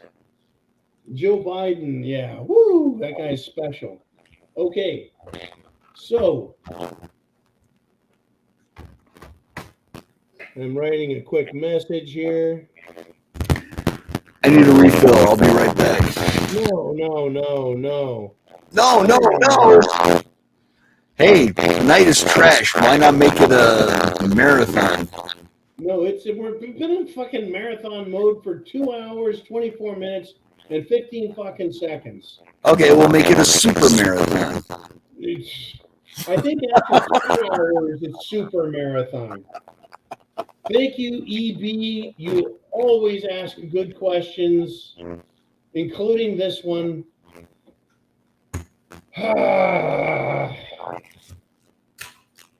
As all of you know, I'm a happy drunk. I'm not violent. I'm not mean. I'm not nasty. I'm a nice guy. Why is it that the people who have a lot of money and a lot of power, for the most part, are a bunch of assholes, right? They've got all the money in the world. Why can't they just leave us alone and let us have our freedom? Let us like relax in life. Why is it man put his refrigerator so far from his computer and camera? Or maybe the question should be, why the hell hasn't he moved his camera? No, why hasn't he moved? Thank you. You know who you are. Why can't we've been doing this shit since 2013? I can't remember when E-Man came on board. But what he should have moved his refrigerator a lot closer to the camera. Actually, you know what? Since he was the blue wrench dude, he was like, you know what? I don't have to move my refrigerator closer to the camera because Jolene is supposed to be in charge of this part. Anyways, man is guys. If you ever get a chance to meet Oliver, hell of a good dude. Hell of a good dude. If you ever get a chance to meet the crispy bacon, hell of a good dude. If you ever get a chance to meet Jolene, she's not a dude. She has a vagina, and that makes her a woman. What the fuck are we talking about now? Did you just say I have a vagina? No, I did not say that. Allegedly. You're cracking a fucking beer. I need to go hit the rack and go to sleep. I need to turn the lights off in the prepared bunker. I need to No. We're gonna have heavy equipment running over the top of that bunker all night long if you bail on me. No. I have military quality earplugs.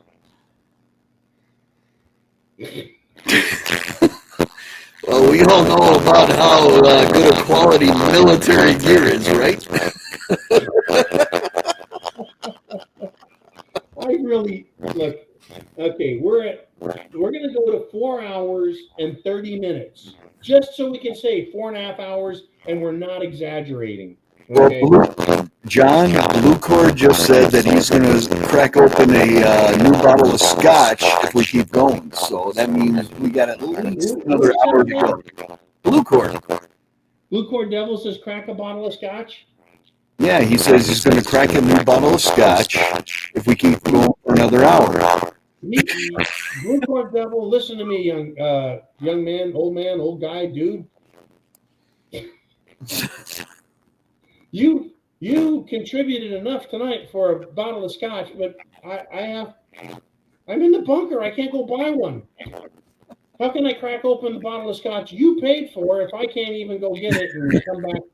Tell you what, next Sunday we'll crack it open. Is that fair? I mean, I could have the money. I could send a message to Jimmy, but he's out of state. I can't get a bottle of scotch. Anyways, that would be funny if I could, but no one's delivering me a brand new bottle of scotch. So I can't crack it. I'm fucked up, man. I guarantee I'm a better shot in this condition than 99% of the country. 3/4 of whom don't even have the ability to shoot a gun. But those of us that do are well protected. Am I making any sense at this point? You know what? When I had to go renew my CCL last year, Yeah. because of all the shutdowns and everything else, like everybody else, I hadn't practiced in a long time, and everybody's always talking about how shooting is a perishable skill. And I'll tell you, I was probably about 95% of where I was before after one magazine. Shooting is a perishable skill. I've never fucking heard that in my life. Really? Not in my life. And I've lived a long time. Well, I've lived longer. Here's the deal. It's a perishable skill when you fucking die. When you learn sight alignment, sight picture, trigger control, breath control, and drinking control You never forget. But the longer you go without practicing, your motor functions become less crisp. So I recommend practicing, but like riding a bike or having sex, you do it just for a couple of minutes and you get it back real quick. It's a repetitive motion, right?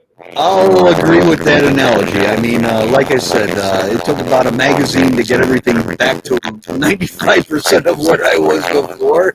I can't say if it would be the same for riding a bike or sex.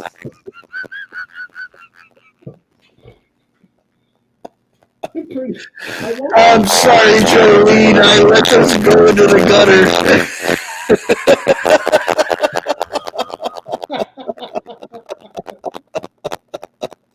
Now, this is honest to God seriousness.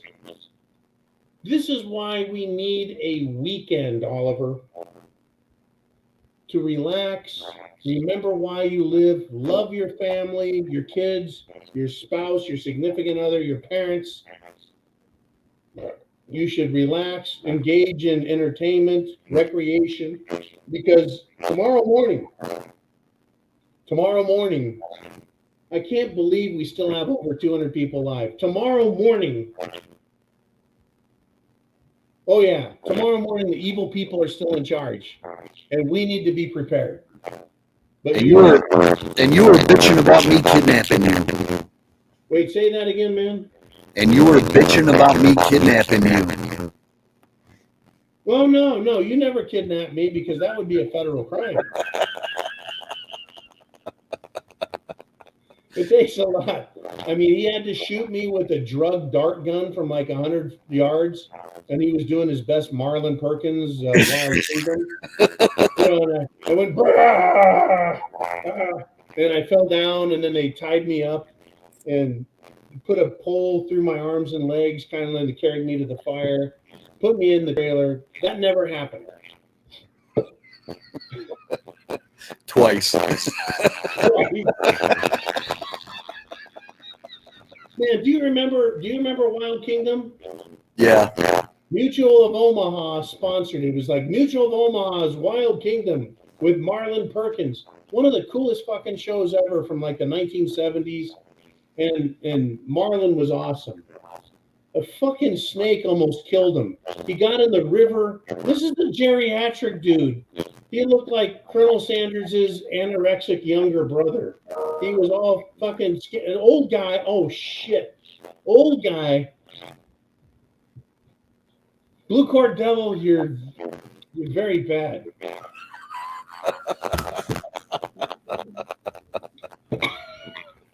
Anyways, he gets in the fucking river with an anaconda, folks. An anaconda, like a 20-foot snake. This big, right? Like the snake is as thick as my arms, right? Just fucking huge. No, bigger than my arms. Huge. The snake is as big as my thigh. There we go. Like 6 inches. No, my thigh is like 10 inches across. I don't know. Fucking huge snake. Wraps around his neck and starts dragging him in the water because that's what snakes do, you know? You mess with the coyote, it's going to bite you. You mess with the snake, it's going to bite you. You mess with an anaconda, it's going to fucking choke you to death and drown you, right? You mess with a stingray, and they'll stab you in the heart like Steve Irwin, the crocodile hunter. Anyways, Marlon Perkins, this is a geriatric old dude, wrestling a fucking snake in the river, almost kills him. Talk about awesome shit. Was it Marlon Perkins? Thank you, Blue Cord Devil. Was it Marlon Perkins that filmed? Remember this one? It's some of the best footage ever. It was high-speed film taken, so it was when played at normal, it's slow motion of a snowshoe rabbit running from a bobcat. And the rabbit is fucking running, and the bobcat is trying to get it, and the rabbit turns, and the bobcat turns, and the fucking bobcat swats at the rabbit, smacks it in the ass. The rabbit like flies through the air, gets its traction, and keeps going and shit. And it like the rabbit almost gets killed, the snowshoe rabbit, but it's in the snow. So it's got like awesome traction. And it's fucking digging and getting it. And the fucking thing escapes, but it was all in super slow motion. Was that Marlon Perkins in Wild Kingdom that got that? I don't recall that episode. Oh, it's incredible footage because like it's just really high quality. And I was a kid, I was like, no, he's gonna eat the bunny, and the bunny's running. And you can tell the bunny's like, this is some shit, man. It's my ass, you know. And the fucking rabbit is fucking digging it, and probably it's super sticker from Cottage Farm. What are you doing awake? Shouldn't you be getting some rest? What am I doing awake? What are any of us doing here? What was that? What are any of us doing here? It's like a question of life. I'm thinking of this fucking rabbit footage.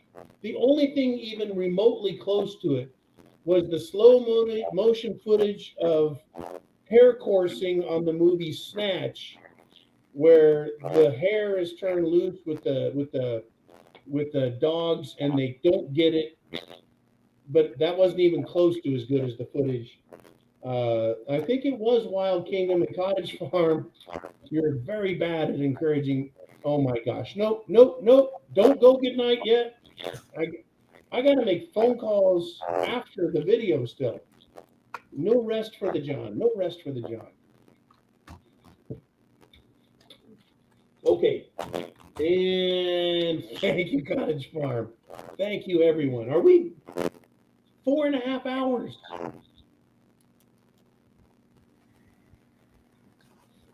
Oh, man. Hold on, I gotta beat some trolls here. You got some trolls? Yeah. What are trolls doing? Oh, it's these. It's who? It's some hot girls and boys bullshit trolls that keep showing up everywhere. Oh, that's the bot stuff, right? Yep. Yeah. Folks, believe it or not, there's computers that look for live streams that start putting porn shit on there, just creating havoc and stupidity.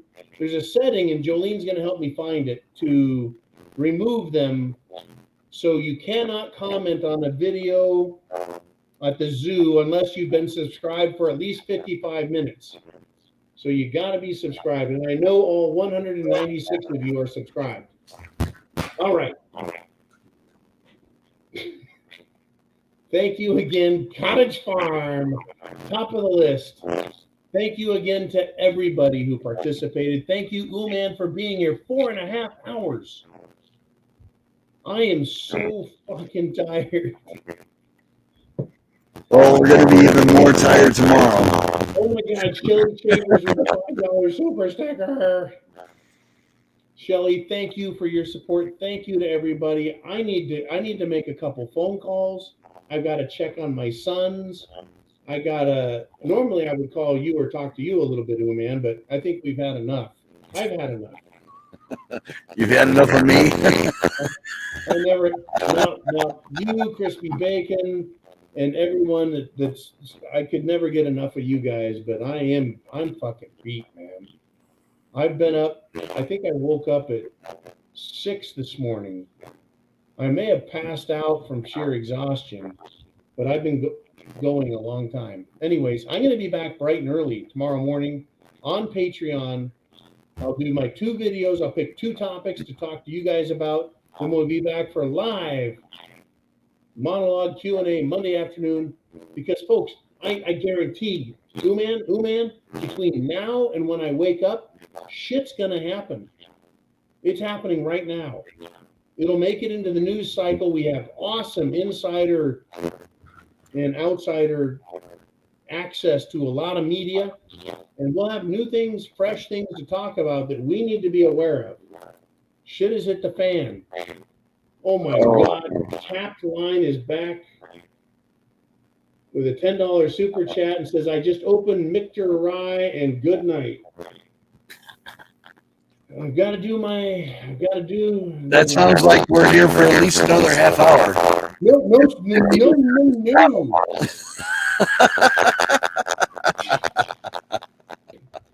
Not another half hour, but I will honor your inebriated super chat donation.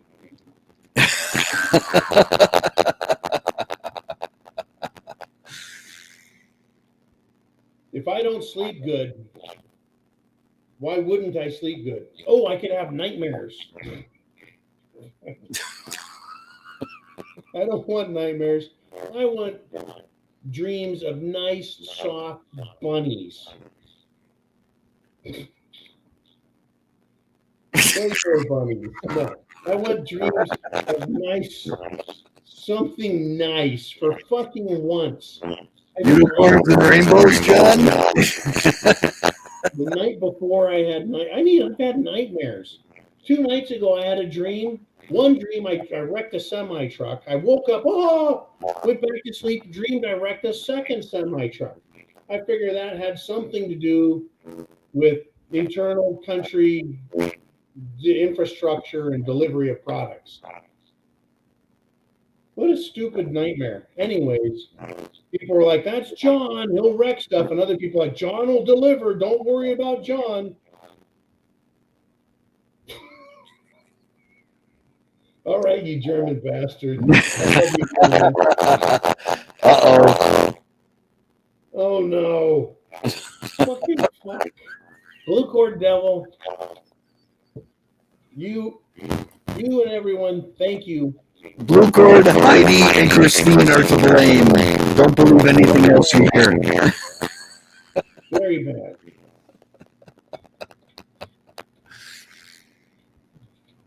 Me and the captain.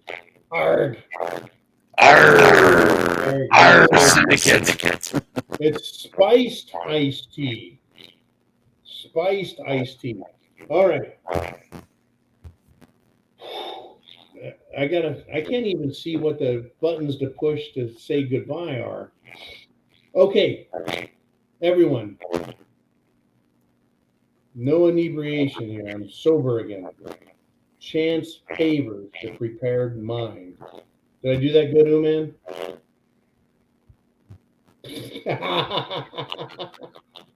Sounds good to me. Okay. Get prepared. No shit. If you need shit, go to the club. No bullshit. What else do I need to say? Like, share, and subscribe, and you have the smartest, best-looking viewers on YouTube. You guys are the smartest viewers on YouTube. And best-looking. What? And best-looking. I can't hear you. And best-looking. Oh, yeah. We're the best-looking people on YouTube. Why the fuck did I say that? Chance fame, literally, get prepared. I mean, at this point in the show, we're fucked up. But at the beginning, when we were sober, there's a problem with food. They're fucking with our water. Who knows what they're putting in? It's turning men into a bunch of soy boys. It's turning girls into a bunch of soy boys. Everyone's soy boys. Food, water, shelter. Make sure your house is protected. Clothing. You better have good clothing. Like the dude in New York, I can't remember his name. Was it James? Anyways, he could be freezing his ass off, but he's prepared because he has the right clothing. Unlike Germans who had to be told to put on sweaters because it's cold. Your house, make it a bunker. Medicine. Medicine is very important. Tomorrow I'm going to need a lot of aspirin. And aspirin, by the way, even though I'm not a biologist or a doctor, aspirin is supposed to be good for your heart. Consult a physician before taking any. And then, self-defense. Be sure and have a rubber band gun for snapping flies out of the air. Because nobody likes flies. I'm so fucked up, man. Chance favors the prepared mind. And I really do have people watching over me right now. Don't think you can come and get me. Because I could change locations like that.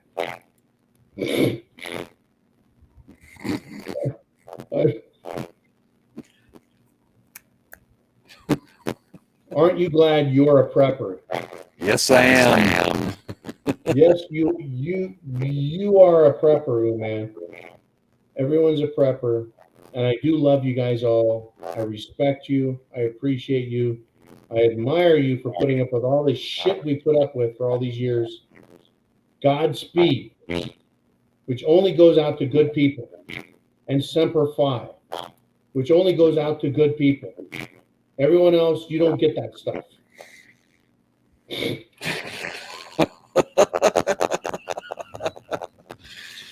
Oh my God, it's going to be a long week. I am a happy drunk, but I'm not drunk because that was iced tea I was drinking. If you would have stuck to the rum and not mixed it with the iced tea and the scotch, it would have been a lot more fun. Lemonade and vodka that I didn't drink. I wouldn't have made it this long without my big kahuna double cup of fucking super tea. No, super coffee.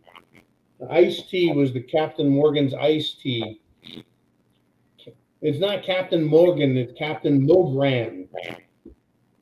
I bet you none of you read the bottle. It really says Captain Mogran. Okay, man, I'm fucking done. I'm cooked. Stick a fork in me.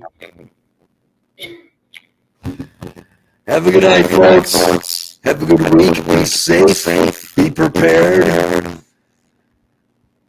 And we'll see you on Patreon tomorrow, hopefully. Thank you for concluding tonight's broadcast. I feel, man, wow. Thank you, Uman. 4 hours and 46. Remember that 446 because no one made a 446 motor. They made a 454, a 460, a 455, which was Buick Rocket. I think Oldsmobile made a Rocket too. Did they both make a Rocket? They're GM products. I know you're a Ford dude. The Chevys and the Oldsmobiles both had Rockets, yeah. The Rocket was by Oldsmobile and Buick. It's the same thing as a 454. I don't know why they did the 455. Because the Rocket is better. Like we didn't know it was a GM engine. Okay. Godspeed. Semper Fi. Chance favors the prepared mind is yours. By the way, I'm completely sober. No, I'm not. Bye-bye.